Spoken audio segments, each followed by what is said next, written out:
शिखाबन्धत्रयोपेतं भैष्मीमध्वकरार्चितं यस्मात् ब्रह्मेन्द्ररुद्राय देवतानां श्रियोऽपि च ज्ञानस्फूर्तिः सदा तस्मै हरये गुरवे नमः।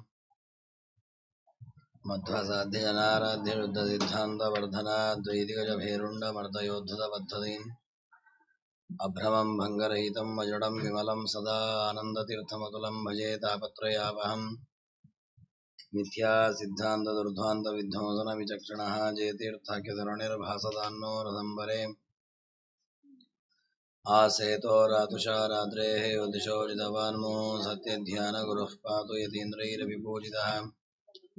ब्रह्मचर्य हरिप्रीतिसुविद्या वादशालिनः इष्टदान् कष्टहर्तॄन्नः विद्यामान्यान् मुनीन् नमः।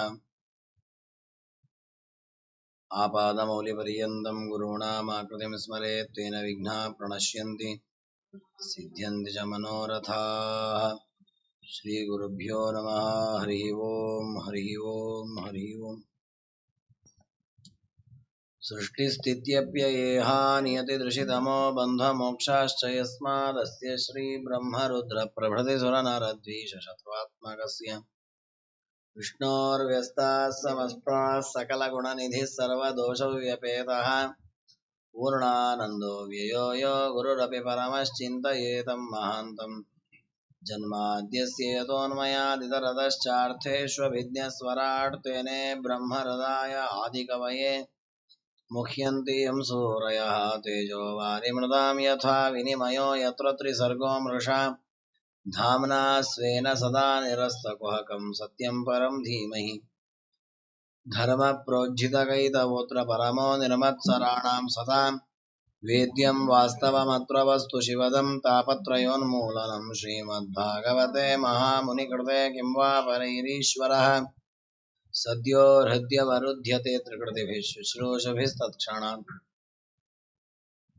निगमकल्पतरोर्गलितं फलं शुकमुखादमृतद्रवसंयुतं पिबत भागवतं रसमालयं मुहुरहो रसिका भुवि भावुकाः।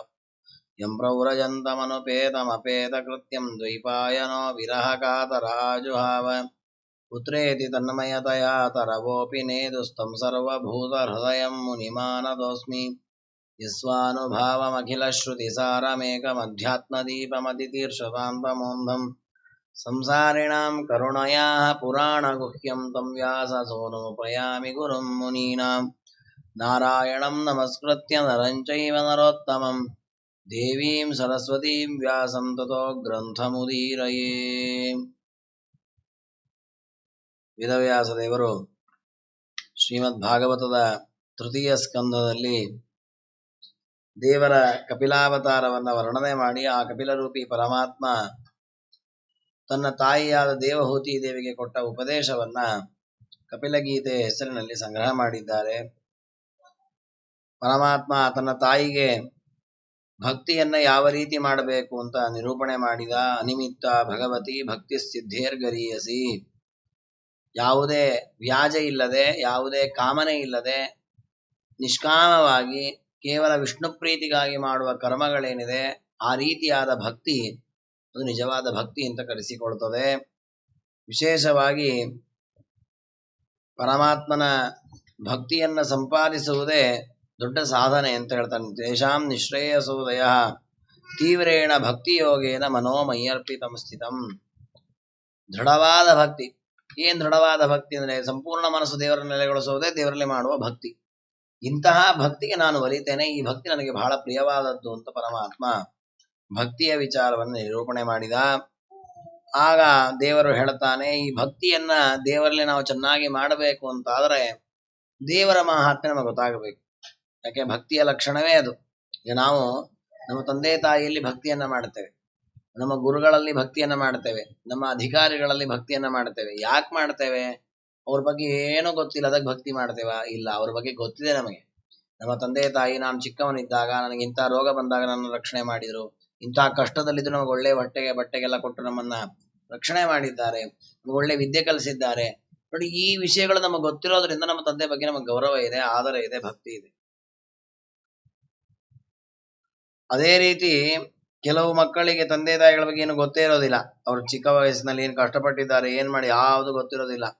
ಇವನ್ ದೊಡ್ಡವನಾದ್ಮೇಲೆ ಇವನ್ ಜೊತೆಗೆ ತಂದೆ ತಾಯಿಗಳ ಹೆಚ್ಚು ವ್ಯವಹಾರ ಇರೋದಿಲ್ಲ ಅಂತ, ನಂಗೇನ್ ಮಾಡಿದಾರೆ ನಮ್ಮಪ್ಪ, ನಂಗೇನ್ ಮಾಡಿದಾರೆ ನಮ್ಮ ತಾಯಿ ಅಂತ ಕೇಳ್ತಾನೆ. ಹಾಗಾದ್ರೆ ತಂದೆ ತಾಯಿಗಳಲ್ಲಿ ಗೌರವ ಮಾಡಬೇಕು, ಭಕ್ತಿ ಮಾಡಬೇಕು ಅಂದ್ರೆ ಅವರ ಬಗ್ಗೆ ತಿಳ್ಕೊಂಡಿರ್ಬೇಕು. ಆಗ ಗೊತ್ತಾಗತ್ತೆ ಅವ್ರ ಬಗ್ಗೆ ಏನು, ಅವ್ರ ಬಗ್ಗೆ ನಾವು ಯಾಕೆ ಪ್ರೀತಿ ಮಾಡ್ತೇವೆ ಅಂತ.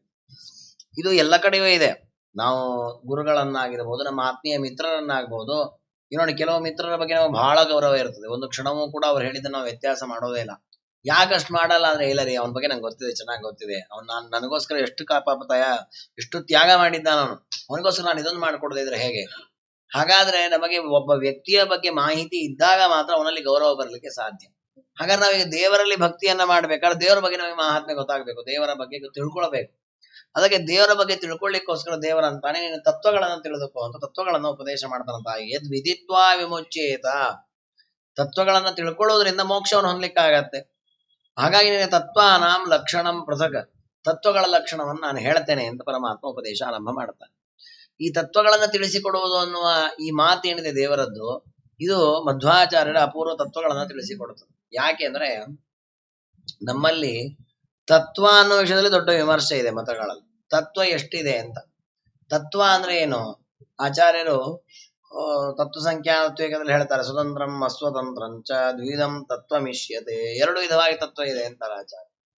ಮತ್ತು ಅದರಲ್ಲೇ ಮತ್ತೆ ಪ್ರಭೇದ ಮಾಡ್ತಾರೆ. ಸ್ವತಂತ್ರನಾದವನು ಪರಮಾತ್ಮ, ಅಸ್ವತಂತ್ರವಾದ ಚೇತನಲ್ಲಿ ಮತ್ತೆ ಅನೇಕ ಪ್ರಭೇದ ಇದೆ. ಆ ಚೇತನಲ್ಲಿ ಪ್ರಭೇದ ಇದ್ದಂತೆ ಜಡ ಅಂತ ಪದಾರ್ಥ, ಅದರಲ್ಲಿ ಪ್ರಭೇದ ಇದೆ. ಈ ಮತ್ತದನ್ನು ವಿಸ್ತಾರವಾಗಿ ಬೆಳೆಸ್ತಾರೆ. ಅಂತೂ ತತ್ವಗಳ ವಿಷಯದಲ್ಲಿ ಎಲ್ಲ ಮತಗಳಲ್ಲಿ ವಿಚಾರ ಇದೆ. ತತ್ವ ಅಂದ್ರೆ ಏನು ಅಂತ ಪ್ರಶ್ನೆ. ಅದಕ್ಕೆ ತತ್ವದ ಲಕ್ಷಣವನ್ನು ಹೇಳುವಾಗ ಟೀಕಾಚಾರ್ಯ ಹೇಳ್ತಾರೆ, ಯಾವುದು ಯಥಾರ್ಥವಾಗಿದೆ, ಸತ್ಯಭೂತವಾಗಿದೆ, ಅದನ್ನೇ ತತ್ವ ಅಂತ ಕರೀತಾರೆ. ಹಾಗಾದರೆ ಸತ್ಯಭೂತವಾದದ್ದು ಯಾವುದು ಈ ಜಗತ್ತಿನಲ್ಲಿ? ಪ್ರಪಂಚವೂ ಸತ್ಯ, ದೇವರು ಸತ್ಯ, ಜೀವಿಗಳು ಸತ್ಯ, ಎಲ್ಲ ಕಲ್ಲು ಮಣ್ಣು ಪದಾರ್ಥಗಳು ಸತ್ಯ.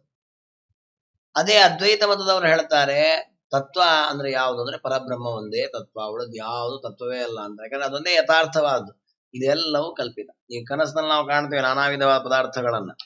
ಹಗ್ಗವನ್ನು ನೋಡಿ ಇದನ್ನ ಹಾವು ಅಂತ ತಿಳ್ಕೊಳ್ತೇವೆ, ಹೆದರ್ತೇವೆ. ಕತ್ಲಲ್ಲಿ ಲೈಟ್ ಹಾಕಿದ್ರೆ ಹಾವಿಲ್ಲ, ಇಲ್ಲಿ ಬರೀ ಹಗ್ಗ ಇದೆ. ಹಾಗಾದ್ರೆ ಆ ಹಾವು ಅಂತ ಏನ್ ತಪ್ಪು ತಿಳಿದಿದ್ದೇವೆ? ಅಥವಾ ಕನಸಿನಲ್ಲಿ ಏನ್ ಪದಾರ್ಥಗಳೆಲ್ಲ ಇದೆಲ್ಲ ಎಚ್ಚರದಲ್ಲಿರುವ ಪದಾರ್ಥಗಳು ಅಂತ ಏನ್ ತಪ್ಪು ತಿಳಿದಿದ್ದೇವೆ? ಹಾಗೆ ಜಗತ್ತು ಕೂಡ ತಪ್ಪು ತಿಳಿದದ್ದು, ಇದು ಯಾವುದು ಇಲ್ವೇ ಇಲ್ಲ, ಇರೋದು ಪರಬ್ರಹ್ಮ ಒಂದೇ. ಕಲ್ಲಿದೆ, ಮಣ್ಣಿದೆ, ಗೋಡೆ ಇದೆ, ಅವರಿದ್ದಾರೆ, ನಾವು ಸುಮ್ಮನೆ ತಪ್ಪು ತಿಳಿದಿದ್ದು ಅಂತ ಅವರ ಮತ. ಹಾಗಾಗಿ ಅವರು ಹೇಳೋದೇನಂದ್ರೆ ತತ್ವ ಒಂದೇ, ಏಕಂ ತತ್ವಂ, ಯಾವುದು ಪರಬ್ರಹ್ಮ ಒಂದೇ ತತ್ವ. ಆ ತತ್ವವನ್ನು ತಿಳಿಸಿಕೊಡುವ ವಾಕ್ಯವನ್ನೇ ತತ್ವಾವೇದಕ ಅಂತ ಕರೀತಾರೆ. ಯಾವುದು? ಅಹಂ ಬ್ರಹ್ಮಾಸ್ಮಿ ನೇಹ ನಾನಾಸ್ತಿ ಕಿಂಚನ ಇತ್ಯಾದಿ ವಾಕ್ಯ.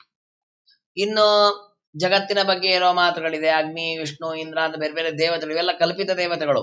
ಇವರನ್ನು ಹೇಳುವ ವಾಕ್ಯಗಳೇನಿದೆ ಇವೆಲ್ಲ ಅತತ್ವಾವೇದಕ ಅಂತ. ಅಂದ್ರೆ ಅವು ತತ್ವವೇ ಅಲ್ಲ, ಅದು ತತ್ವವಲ್ಲದನ್ನು ಹೇಳ್ತದ, ಆದ ಕಾರಣ ಅತತ್ವಾವೇದಕ. ಹಾಗಾದ್ರೆ ಅದ್ವೈತ ಮೊದಲು ತತ್ವಗಳ ನಿರೂಪಣೆ ಇದೆ, ಯಾವ ತತ್ವ? ಒಂದೇ ತತ್ವವನ್ನು. ಹಾಗಾದ್ರೆ ನೋಡಿ, ಮಧ್ವಾಚಾರ್ಯರು ಅನೇಕ ತತ್ವವನ್ನು ಹೇಳಿದ್ದಾರೆ, ಒಂದೇ ತತ್ವವನ್ನು ಒಪ್ಪಿಲ್ಲ ಮಧ್ವಾಚಾರ್ಯರು. ಜಗತ್ತು ತತ್ವ, ಜೀವನೂ ತತ್ವ, ಜಡವೂ ತತ್ವ, ಪಂಚಭೂತಗಳು ತತ್ವ ಅಂತ ಮಧ್ವಾಚಾರ್ಯ ಹೇಳಿದ್ರು. ಅವ್ರು ಹೇಳಿದ್ರು ಒಂದೇ ತತ್ವ ಅಂದ್ರು ಶಂಕರಾಚಾರ್ಯರು. ಆದ್ರೆ ದೇವರಿಗೆ ಯಾವ್ದು ಸಂಬಂಧ? ಯಾಕೆ ಇಬ್ರು ಕೂಡ ವೇದಾಂತವನ್ನೇ ಹೇಳ್ಕೊಂಡು ವ್ಯಾಖ್ಯಾನ ಮಾಡಿದವರು, ಇಬ್ರು ಸೂತ್ರಕ್ಕೆ ವ್ಯಾಖ್ಯಾನ ಮಾಡಿದ್ದಾರೆ, ಗೀತೆಗೆ ವ್ಯಾಖ್ಯಾನ ಮಾಡಿದ್ದಾರೆ. ಹಾಗಾದ್ರೆ ದೇವರ ಅಭಿಪ್ರಾಯ ಏನು? ವೇದಾಂತದ ಅಭಿಪ್ರಾಯ ಏನು? ತತ್ವ ಯಾವುದು? ಒಂದೋ ಅನೇಕವೋ? ಅದಕ್ಕೆ ದೇವರು ಹೇಳ್ತಾನೆ, ತತ್ವಾನಾಂ ಲಕ್ಷಣಂ ಪೃಥಕ್. ಒಂದೇ ತತ್ವ ಆಗಿದ್ರೆ ತತ್ವಸ್ಯ ಲಕ್ಷಣಂ, ತತ್ವದ ಲಕ್ಷಣ ಹೇಳ್ತೇನೆ ಅಂತ ದೇವರು ಏಕವಚನ ಹೇಳಬೇಕಿತ್ತು, ದೇವರು ಬಹುವಚನ ಹೇಳಿದ್ದಾನೆ. ಅನೇಕ ತತ್ವಗಳ ಬಗ್ಗೆ ನಿರೂಪಣೆ ಮಾಡುತ್ತೇನೆ ಅಂದ್ರೆ ಜಗತ್ತಲ್ಲಿರುವ ತತ್ವ ಒಂದೇ ಅಲ್ಲ, ಏಕತತ್ವ ಅಲ್ಲ, ಪರಬ್ರಹ್ಮ ಒಂದೇ ಸತ್ಯ ಅಲ್ಲ. ದೇವರು ಎಷ್ಟು ಸತ್ಯವೋ ಅಷ್ಟೇ ಸತ್ಯ, ಎಲ್ಲ ಜೀವಿಗಳು ಸತ್ಯ. ಜೀವಿಗಳು ಮಾತ್ರ ಸತ್ಯ ಅಲ್ಲ, ಈ ಜೀವಿಗಳು ಉಪಭೋಗ ಮಾಡ್ಲಿಕ್ಕಿರುವ ದೇಹಗಳು, ಆ ದೇಹಗಳಿಗೆ ಸಂಬಂಧಪಟ್ಟಂತೆ ಈ ಜಗತ್ತಲ್ಲಿರುವ ನಾನಾ ಪದಾರ್ಥಗಳು, ಈ ಭೂಮಿ, ಪಂಚಭೂತ, ಇವೆಲ್ಲವೂ ಕೂಡ ಸತ್ಯ, ನಿತ್ಯ ಅಲ್ಲ ಅವು. ಅದನ್ನ ಒಪ್ಕೊಳ್ಬಹುದು, ಅದ್ರಲ್ಲೇನು ಸಮಸ್ಯೆ ಇಲ್ಲ. ಜೀವರು ನಿತ್ಯ, ದೇಹ ನಿತ್ಯ ಅಲ್ಲ. ಯಾಕೆ? ಒಬ್ಬ ಜೀವ ಅನೇಕ ದೇಹಗಳಲ್ಲಿ ಹುಟ್ಟು ಸಾವು ಬರ್ತಾ ಇರುತ್ತದೆ. ಹಾಗಾದ್ರೆ ಪದಾರ್ಥಗಳು ಶಾಶ್ವತ ಅಲ್ಲ ಅನ್ನೋದು ಸತ್ಯ, ಆದ್ರೆ ಇದು ಸುಳ್ಳಲ್ಲ, ಇವು ಮಿಥ್ಯ ಅಲ್ಲ, ಕಲ್ಪಿತ ಅಲ್ಲ, ಸತ್ಯಭೂತವಾಗಿದೆ. ಹಾಗಾಗಿ ಇದನ್ನೆಲ್ಲ ತತ್ವ ಅಂತ ಕರೀತಾರೆ. ಹಾಗೆ ತತ್ವದ ಬಗ್ಗೆ ನಾವು ಮೊದಲು ತಿಳ್ಕೊಳ್ಬೇಕು. ಯಾವುದು ಯಾವತ್ತೂ ಕೂಡ ಬಾಧಿತವಾಗಲ್ಲ. ಬಾಧಿತವಾಗೋದು ಅಂದ್ರೆ ಏನರ್ಥ?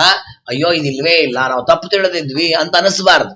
ನೋಡಿ, ನಮಗೆ ಯಾವತ್ತಾದ್ರೂ ನಮ್ಮನ್ನು ನೋಡಿ ನಾನು ಇಲ್ಲೇ ಇಲ್ಲ, ನಾನಿದ್ದೇನೆ ಅನ್ಕೊಂಡಿದ್ದೇನೆ ಅಂತ ಈಗ ಅನಿಸ್ಲೇ ಇಲ್ಲ. ಜಗತ್ತಲ್ಲಿ ಇಷ್ಟು ಪದಾರ್ಥಗಳ ಜೊತೆ ವ್ಯವಹಾರ ಮಾಡ್ತಾ ಇದ್ದೇವೆ, ಹಣ್ಣನ್ನು ತಗೊಳ್ತೇವೆ, ಹೂವನ್ನು ತಗೊಳ್ತೇವೆ, ಕಲ್ಲು ಮಣ್ಣು ನಾನಾ ವಿಧವಾದ ಮನೆ ಕಟ್ಟುವಾಗ ಒಂದಿಷ್ಟು ಪದಾರ್ಥ ತರ್ತೇವೆ.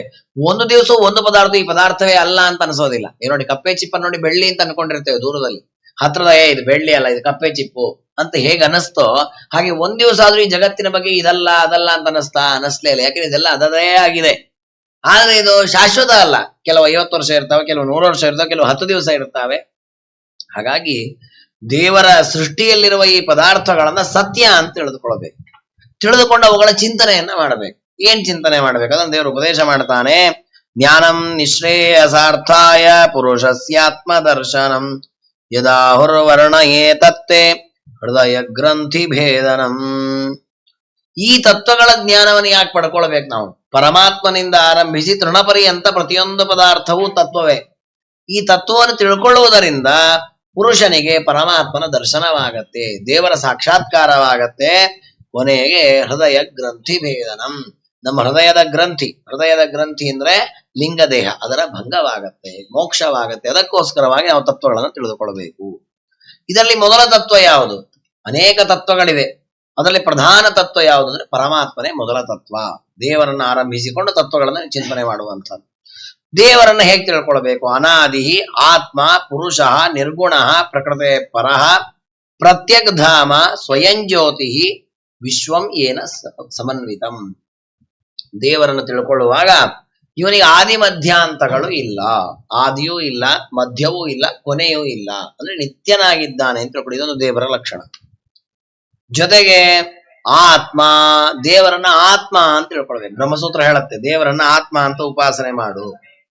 ಆತ್ಮ ಅಂತ ಉಪಾಸನೆ ಮಾಡೋದ್ಕೊಳ್ಳೆ ನಮಗೇನು ಅನಿಸುತ್ತೆ? ಹಾಗಾದ್ರೆ ನಾವು ದೇವರು ಒಂದೇ ಅಂತ ಉಪಾಸನೆ ಮಾಡಬೇಕಾ? ಯಾಕೆ ನಮ್ಮನ್ನ ನಾವು ಆತ್ಮ ಅಂತ ಹೇಳ್ಕೊಳ್ತೇವೆ, ನಮ್ಮ ಹೃದಯದಲ್ಲಿ ಆತ್ಮ ಇದೆ ಅಂತ, ಅದು ನನ್ನ ಆತ್ಮ ಹೀಗನ್ನತ್ತೆ ಅಂತ ಹೇಳ್ತೇವೆ. ಅದಕ್ಕೆ ಆತ್ಮ ಶಬ್ದಕ್ಕೆ ಏನರ್ಥ? ಮಹಾಭಾರತ ಹೇಳುತ್ತೆ, ಯಚ್ಚಾಪ್ನೋತಿ ಯದಾ ದತ್ತೆ ಯಚ್ಚಾತ್ತಿ ವಿಷಯಾನಿಹ ಯಚ್ಚಾಸ್ಯ ಸಂತತೋಭಾವ ತಸ್ಮಾದ್ ಆತ್ಮೇತಿ ಭಣ್ಯತೆ ಅಂತ ಹೇಳಿ, ಈ ಜಗತ್ತಿಗೆ ಕಾಲಕ್ಕೆ ಬೇಕಾದ ಪದಾರ್ಥಗಳನ್ನ ಯಾರು ಕೊಡ್ತಾ ಇದ್ದಾನೋ, ಯಾರು ಈ ಜಗತ್ತನ್ನು ಸೃಷ್ಟಿ ಮಾಡಿದ್ದಾನೋ, ಯಾರು ಈ ಜಗತ್ತನ್ನ ಕೊನೆಗೆ ಲಯ ಮಾಡ್ತಾನೋ ಅವನನ್ನೇ ಆತ್ಮ ಅನ್ಬೇಕು. ಹಾಗಾದ್ರೆ ಏನಾಯ್ತು? ಆತ್ಮ ಶಬ್ದಕ್ಕೆ ಸ್ವಾಮಿ ಅಂತ ಅರ್ಥ. ಯಾರು ನಮಗೆಲ್ಲ ವಿಧವಾದಂತಹ ನಮ್ಮನ್ನ ತನ್ನ ವಶದಲ್ಲಿ ಇಟ್ಕೊಂಡಿದ್ದಾನೋ ಅವನನ್ನ ಆತ್ಮ ಅಂತ ಕರೀತಾರೆ. ಹಾಗಾದ್ರೆ ದೇವರನ್ನ ಉಪಾಸನೆ ಮಾಡುವಾಗ ಆದಿ ಮಧ್ಯಾಂತಗಳು ಇಲ್ಲ, ನಿತ್ಯನಾದವನು ಅಂತ ಒಂದು ಚಿಂತನೆ. ಎರಡನೆಯದು ದೇವರು ನಮ್ಮ ಸ್ವಾಮಿ. ಅದಕ್ಕೆ ನಮ್ಮಲ್ಲಿ ಒಂದು ಚಿಂತನೆಯನ್ನ ವೈಷ್ಣವ ದೀಕ್ಷೆಯನ್ನು ಹೇಳುವಾಗ ಹೇಳ್ತಾರೆ, ಮಮ ಸ್ವಾಮಿ ಹರಿರ್ನಿತ್ಯಂ ಸರ್ವಸ್ಯ ಪತಿರೇವಚ. ಇದೇ ದೇವರಲ್ಲಿ ನಾವು ತಾಳುವ ವಿಶ್ವಾಸ ಅಂದ್ರೆ. ಅದಕ್ಕೆ ಇನ್ನೊಂದು ರೀತಿಯಲ್ಲಿ ವಿಷ್ಣು ರಹಸ್ಯ ಹೇಳುತ್ತೆ, ಅಯಂ ಸರ್ವೇಷ್ಟದಾತ ಮೇ ಸರ್ವಾರಿಷ್ಟ ನಿವಾರಕ ಸರ್ವೋತ್ಕೃಷ್ಟೋಯಮೇ ವೈಕಃ ತದೀಯೋಹಂ ಸಮೇ ಪತಿ. ದೇವರನ್ನ ಉಪಾಸನೆ ಮಾಡುವಾಗ ದೇವರು ನನ್ನ ಸ್ವಾಮಿ, ನಾನು ಅವರ ಸಂಬಂಧಿ ಅಂದ್ರೆ ಅವನ ದಾಸ. ಈ ಎಚ್ಚರ ಬೇಕು. ಅದಕ್ಕೆ ದೇವರನ್ನೇನಂತ ತಿಳ್ಕೊಳ್ಬೇಕು? ಅಯಂ ಸರ್ವೇಷ್ಟದಾತಾಮೆ, ನಮಗೆ ಬೇಕಾದ ಎಲ್ಲ ಇಷ್ಟಾರ್ಥಗಳನ್ನು ಕೊಡುವವನು ಯಾರೋ? ದೇವರೇ. ಬರೀ ನಮ್ಮ ಇಷ್ಟವನ್ನು ಮಾತ್ರ ಕೊಡ್ತಾನ ದೇವರು? ಇಲ್ಲ, ಸರ್ವಾರಿಷ್ಟ ನಿವಾರಕ, ನಮಗೆ ಬರುವ ಅನಿಷ್ಟಗಳನ್ನ ಪರಿಹಾರ ಮಾಡ್ತಾನೆ. ನೋಡಿ, ನಮಗೆ ಒಳ್ಳೆ ತಿನ್ಲಿಕ್ಕೆ ಬೇಕಾಗುವ ಪದಾರ್ಥವನ್ನ ಕೊಟ್ಟ ದೇವರೇ ರೋಗಾದಿಗಳನ್ನ ಪರಿಹಾರ ಮಾಡ್ಲಿಕ್ಕೆ ಬೇಕಾದ ಔಷಧಿಗಳನ್ನು ಕೊಟ್ಟಿದ್ದಾನೆ. ಜಗತ್ತಲ್ಲಿ ಸೃಷ್ಟಿ ಮಾಡೋ ಬರೀ ಸುಖ ಕೊಡುವಂತಹ ಪದಾರ್ಥಗಳನ್ನ ಮಾತ್ರ ಸೃಷ್ಟಿ ಮಾಡಲಿಲ್ಲ ದೇವರು, ರೋಗ ಪರಿಹಾರಕವಾದ ಔಷಧಿಗಳನ್ನು ಕೊಟ್ಟಿದ್ದ. ಹಾಗಾಗಿ ಸರ್ವಾರಿಷ್ಟ ನಿವಾರಕ. ಇಂತಹ ಪರಮಾತ್ಮ ಸರ್ವೋತ್ಕೃಷ್ಟ, ಸರ್ವೋತ್ತಮನಾದವನು. ಅವನು ಈಶ, ನಾನವನ ದಾಸ. ಈ ಜ್ಞಾನ ಯಾವಾಗ್ಲೂ ಇರಬೇಕು. ಅದಕ್ಕೋಸ್ಕರವಾಗಿ ದೇವರನ್ನು ಉಪಾಸನೆ ಮಾಡುವಾಗ ನಾವು ಏನಂತ ಮಾಡಬೇಕು? ಆತ್ಮ ಅಂತ ದೇವರನ್ನು ಉಪಾಸನೆ. ಅದಕ್ಕೆ ಆಚಾರ್ಯರು ಸೂತ್ರ ಭಾಷ್ಯದ 4ನೇ ಅಧ್ಯಾಯದಲ್ಲಿ ಹೇಳುತ್ತಾರೆ, ಅಣುಭಾಷ್ಯದಲ್ಲಿ ಹೇಳಿದ್ದಾರೆ ಏನಂತ? ದೇವರನ್ನ ಸಚ್ಚಿದಾನಂದ ಆತ್ಮೇತಿ ಮಾನುಷೈಸ್ತು ಸುರೇಶ್ವರೈ.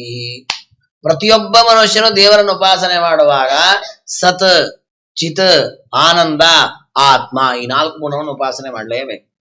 ದೇವರು ಯಾವಾಗಲೂ ಇದ್ದಾನೆ. ಅದಕ್ಕೆ ದೇವರನ್ನ ಸತ್ ಅಂತ ಉಪಾಸನೆ ಮಾಡುದು. ಅದನ್ನ ಇಲ್ಲಿ ಅನಾದಿ ಅಂತ ಹೇಳಿ. ಚಿತ್ ಅಂದ್ರೆ ದೇವರು ಜ್ಞಾನ ಆನಂದಾದಿ ಅನಂತ ಗುಣಗಳಿಂದ ಪೂರ್ಣ ಅಂತ ಉಪಾಸನೆ ಮಾಡಬೇಕು. ಅದಕ್ಕೆ ಇಲ್ಲಿ ಹೇಳ್ತಾರೆ, ದೇವರನ್ನು ಹೇಳುವಾಗ ಏನಂತ ಹೇಳಿದ್ರು? ಪುರುಷ ಪ್ರಕೃತಿ ಪರಹ. ದೇವರ ಪ್ರಕೃತಿಗಿಂತಲೂ ಉತ್ತಮನಾಗಿದ್ದಾನೆ. ಪ್ರಕೃತಿಯಲ್ಲಿರುವಂತಹ ಗುಣಗಳೆಲ್ಲ ಕಲುಷಿತವಾಗುವ ಗುಣಗಳು, ವಿಕಾರವಾಗುವ ಗುಣಗಳು. ಆ ಪ್ರಕೃತಿಯನ್ನು ಮೀರಿ ನಿತ್ಯನಾಗಿ ಅದರ ಯಾವ ವಿಕಾರಕ್ಕೂ ಒಳಗಾಗದೆ ಅನಂತ ಗುಣಗಳಿಂದ ಪೂರ್ಣನಾಗಿದ್ದಾನೆ. ಅದಕ್ಕೆ ದೇವರನ್ನ ಪುರುಷ ಅಂತಲೂ ಕರೀತಾರೆ. ಪೂರ್ಣತ್ವ ಪುರುಷ. ಜೀವರ ಒಳಗೆ ಅಂತರ್ಯಾಮಿ ಆದದ್ದಕ್ಕೂ ಅವನನ್ನು ಪುರುಷ ಅಂತ ಕರೀತಾರೆ. ಎಲ್ಲವೂ ಪಟ್ಟಣ, ನಮ್ಮ ದೇಹ, ಇದರೊಳಗೆ ದೇವರಿದ್ದಾನೆ. ಅದಕ್ಕೆ ದೇವರನ್ನು ಪುರುಷ ಅಂತ ಕರೀತಾರೆ. ಅದು ಹೌದೇ. ಇನ್ನೊಂದು ಪೂರ್ಣತ್ವಾತ್ ಪುರುಷ, ಎಲ್ಲ ಗುಣಗಳಿಂದ ಪೂರ್ಣನಾದಕ್ಕೆ ದೇವರನ್ನ ಪುರುಷ ಅಂತ ಕರೀತಾರೆ. ಹಾಗಾದ್ರೆ ಸತ್ ಚಿತ್ ಆನಂದ ಆತ್ಮ ದೇವರನ್ನ ಸ್ವಾಮಿ ಅಂತ ಅದನ್ನೇ ಇಲ್ಲಿ ದೇವರು ತಿಳಿಸ್ತಾ ಇದ್ದಾನೆ. ಸ್ವಯಂ ಜ್ಯೋತಿ, ಸ್ವಯಂ ಪ್ರಕಾಶ ಅಂದ್ರೆ ಸ್ವತಂತ್ರ ಅಂತ ದೇವರನ್ನು ತಿಳ್ಕೊಂಡು, ಅವನು ಬೇರೆ ಯಾರ ಅಧೀನವೂ ಅಲ್ಲ. ಮತ್ತೆ ಇಡೀ ಜಗತ್ತು ಅವನ ವಶದಲ್ಲಿದೆ. ವಿಶ್ವಂ ಯೇನ ಸಮನ್ವಿತಂ. ನೋಡಿ, ಇದಿಷ್ಟನ್ನ ಚಿಂತನೆ ಮಾಡಿಬಿಟ್ರೆ ನಿಮಗೆ ದೇವರ ಅಷ್ಟೂ ಗುಣಗಳ ಉಪಾಸನೆ ಆಗುತ್ತೆ, ದೇವರದ ಅಷ್ಟೂ ಲಕ್ಷಣ. ನೋಡಿ, ಇದು ಬೇರೆ ಯಾರಲ್ಲಿಯೂ ಇಲ್ಲ. ಯಾವುದು? ದೇಹತಃ ಅನಾದಿ ನಿತ್ಯತ್ವ ಪರಮಾತ್ಮನಿಗೆ ಮಾತ್ರ, ಇನ್ನು ಯಾರಿಗಿಲ್ಲ. ಲಕ್ಷ್ಮೀದೇವಿ ಅನಾದಿ ನಿತ್ಯರೇ, ಆದ್ರೆ ಪ್ರಳಯ ಕಾಲದಲ್ಲಿ ಅವರ ರೂಪ ಲಕ್ಷ್ಮೀ ರೂಪವಾಗಿರೋದಿಲ್ಲ, ರೂಪಾಂತರವಾಗಿರ್ತಾರೆ. ಪರಮಾತ್ಮ ಮಾತ್ರ ಹಾಗಲ್ಲ, ಪ್ರಳಯ ಕಾಲದಲ್ಲೂ ನಾರಾಯಣನಾಗಿಯೇ ಇರ್ತಾನೆ, ಅನಾದಿ. ಇನ್ನು ಆತ್ಮ ಸ್ವಾಮಿ, ಇದು ಯಾರಲ್ಲಿಯೂ ಇಲ್ಲ, ಕೇವಲ ದೇವರಲ್ಲಿ ಮಾತ್ರ. ಎಲ್ಲರೂ ಅವನ ದಾಸರೇ, ಅವನು ಮಾತ್ರ ಸ್ವಾಮಿ. ಇನ್ನು ಪುರುಷ ಪೂರ್ಣನಾದದು, ಎಲ್ಲರೂ ಅಲ್ಪರೇ, ಅವನು ಮಾತ್ರ ಪೂರ್ಣ. ಆಮೇಲೆ ನಿರ್ಗುಣ ಅಂತ ಇನ್ನೊಂದು ಶಬ್ದ ಇದೆ, ದೇವರನ್ನ ನಿರ್ಗುಣ ಅಂತ ಕರೆದಿದ್ದಾರೆ. ನಿರ್ಗುಣ ಅಂದ್ರೆ ಏನು? ಪ್ರಕೃತಿಯ ಬಂಧನ ಇಲ್ಲದೆ ಇದ್ದವನು. ಗುಣ ಅಂದ್ರೆ ಸತ್ವರಸ್ತಮ ರೂಪವಾದ ತ್ರಿಗುಣಗಳನ್ನೇ ಗುಣ ಅಂತ ಕರೀತಾರೆ. ಅದು ಯಾರಲ್ಲಿ ಇಲ್ಲ, ಅವನ್ ನಿರ್ಗುಣ. ಅಂದ್ರೆ 3 ದುರ್ಗುಣಗಳು ದೇವರಲ್ಲಿ ಇಲ್ಲ. ಮತ್ತೆ ಅವನಲ್ಲಿ ಅನಂತ ಗುಣ ಇದೆ, ಆದ್ರೆ ಪ್ರಕೃತಿಯ ಗುಣಗಳು ಇಲ್ಲ, ಪ್ರಾಕೃತ ಗುಣಗಳು ದೇವರಿಲ್ಲ. ಅದಕ್ಕೆ ದೇವರನ್ನು ನಿರ್ಗುಣ ಅಂತ ಕರೆದಿದ್ದಾರೆ. ಪ್ರಕೃತಿ ಪರ, ಇದಂತೂ ಸ್ಪಷ್ಟವಾಗಿ ಬೇರೆ ಯಾರಿಗೂ ಆಗೋದೇ ಇಲ್ಲ. ಯಾಕೆ? ಪ್ರಕೃತಿಯ ಅಭಿಮಾನಿ ದೇವತೆ ಲಕ್ಷ್ಮಿ, ಅವಳಿಗಿಂತ ಉತ್ತಮ ದೇವರು ಅಂದ್ಮೇಲೆ ಇನ್ಯಾರು ಅವನಿಗಿಂತ ಉತ್ತಮರಾಗ್ಲಿಕ್ಕೆ ಆಗೋದೇ ಇಲ್ಲ. ಇನ್ನು ಸ್ವಯಂ ಜ್ಯೋತಿ, ಸ್ವತಂತ್ರನಾದವನು, ಮತ್ತೊಬ್ಬರ ಅಧೀನನಲ್ಲದವನು, ಸ್ವಯಂ ಪ್ರಕಾಶನಾದವನು. ಇದು ಬೇರೆ ಯಾರ್ಲಕ್ಕೆ, ಎಲ್ಲರೂ ಅವನು ಅಸ್ವತಂತ್ರ. ಲಕ್ಷ್ಮಿಯಿಂದ ಆರಂಭಿಸಿ ಪ್ರತಿಯೊಬ್ಬರು ದೇವರ ಅಧೀನರೇ. ಇನ್ನು ಜಗತ್ತನ್ನು ಯಾರು ನಿರ್ಮಾಣ ಮಾಡ್ತಾನೆ? ಪರಮಾತ್ಮನೇ ಜಗತ್ತಿನ ನಿರ್ಮಾಣ. ಜನ್ಮಾದ್ಯಸ್ಯ ಯತೋನ್ಮಯ ಅಂತ ಭಾಗವತ ಆರಂಭಾದ್ದೇ ಹಾಗೆ. ಹಾಗಾದ್ರೆ ಇದಿಷ್ಟೂ ಕೂಡ ದೇವರ ಲಕ್ಷಣ. ನೋಡಿ, ದೇವರ ತತ್ವಗಳನ್ನು ತಿಳಿಸ್ತಾ ಅದರ ಲಕ್ಷಣವನ್ನು ಹೇಳ್ತಾ ಇದ್ದಾನೆ. ಒಂದೊಂದು ತತ್ವದ ಪರಿಚಯ ಮಾಡಿಸ್ತಾನೆ. ಮೊದಲನೆಯ ತತ್ವ ಪರಮಾತ್ಮ. ಆ ತತ್ವವನ್ನು ಹೇಗೆ ತಿಳ್ಕೊಳ್ಬೇಕು? ಈ ಗುಣಗಳಿಂದ ಆ ತತ್ವದ ಉಪಾಸನೆಯನ್ನ ಮಾಡಿ ನಿತ್ಯದಲ್ಲಿ ದೇವರ ಆರಾಧನೆ ಮಾಡುವಾಗ ಈ ಶ್ಲೋಕದಲ್ಲಿ ಹೇಳಿದಂತೆ ದೇವರು ನಿತ್ಯನಾಗಿದ್ದಾನೆ, ಅನಾದಿ. ಅವನ ದೇಹಗಳು ನಿತ್ಯ, ಅವನ ಅವತಾರಗಳು ನಿತ್ಯ, ಅವನ ರೂಪಗಳು ನಿತ್ಯ. ಅವನು ಯಾರ ಅಧೀನನಲ್ಲ, ಅವನು ಸ್ವಯಂ ಜ್ಯೋತಿ. ಅವನಲ್ಲಿ ಯಾವ ದುರ್ಗುಣಗಳು ಇಲ್ಲ, ಯಾವ ಪ್ರಕೃತಿಯ ಸಂಪರ್ಕವಿಲ್ಲದಕ್ಕೆ ಅವನು ನಿರ್ಗುಣ. ಅವನು ಲಕ್ಷ್ಮಿಯಾದಿಗಳಿಗಿಂತ ಉತ್ತಮವಾದ ಪ್ರಕೃತಿ ಪರಹ. ನೋಡಿ, ಈ ಒಂದೊಂದು ಶಬ್ದವೂ ಕೂಡ ದೇವರ ಲಕ್ಷಣವನ್ನು ಹೇಳ್ತೆ. ಜಗತ್ತಿನ ಸೃಷ್ಟಿಯಾದಿಕರ್ತ. ವಿಶ್ವಂ ಯೇನ ಸಮನ್ವಿತಂ. ನ ಜಾತೋ ನ ಮ್ರಿಯೇತಾತ್ಮ ಸಹಿ ದೇಹಾದ್ಯುಪಾದಿಭಿಃ ನಿಮಿತ್ತೈರಾಪ್ತ ತದ್ಧರ್ಮ ಯಥಾ ಸ್ವಪ್ನೇ ತದೀಕ್ಷಿತ. ದೇವರು ಹುಟ್ಟಿಲ್ಲ, ನಮ್ ರಿಯೇತ, ಮತ್ ಸಾಯೋದು ಇಲ್ಲ. ಇದು ತಿಳ್ಕೊಳ್ಬೇಕು. ಅದಕ್ಕೆ ದೇವರನ್ನ ಅನಾದಿ ನಿತ್ಯ ಅಂತ ಹೇಳೋದು. ನಮಗ ಹಾಗಲ್ಲ, ನಮಗ ಹುಟ್ಟು ಸಾವಿದೆ. ವಸುಧಾ ಶಾಸ್ತ್ರ ಹೇಳುವ ಪ್ರಕಾರ ಜೀವರು ನಿತ್ಯ.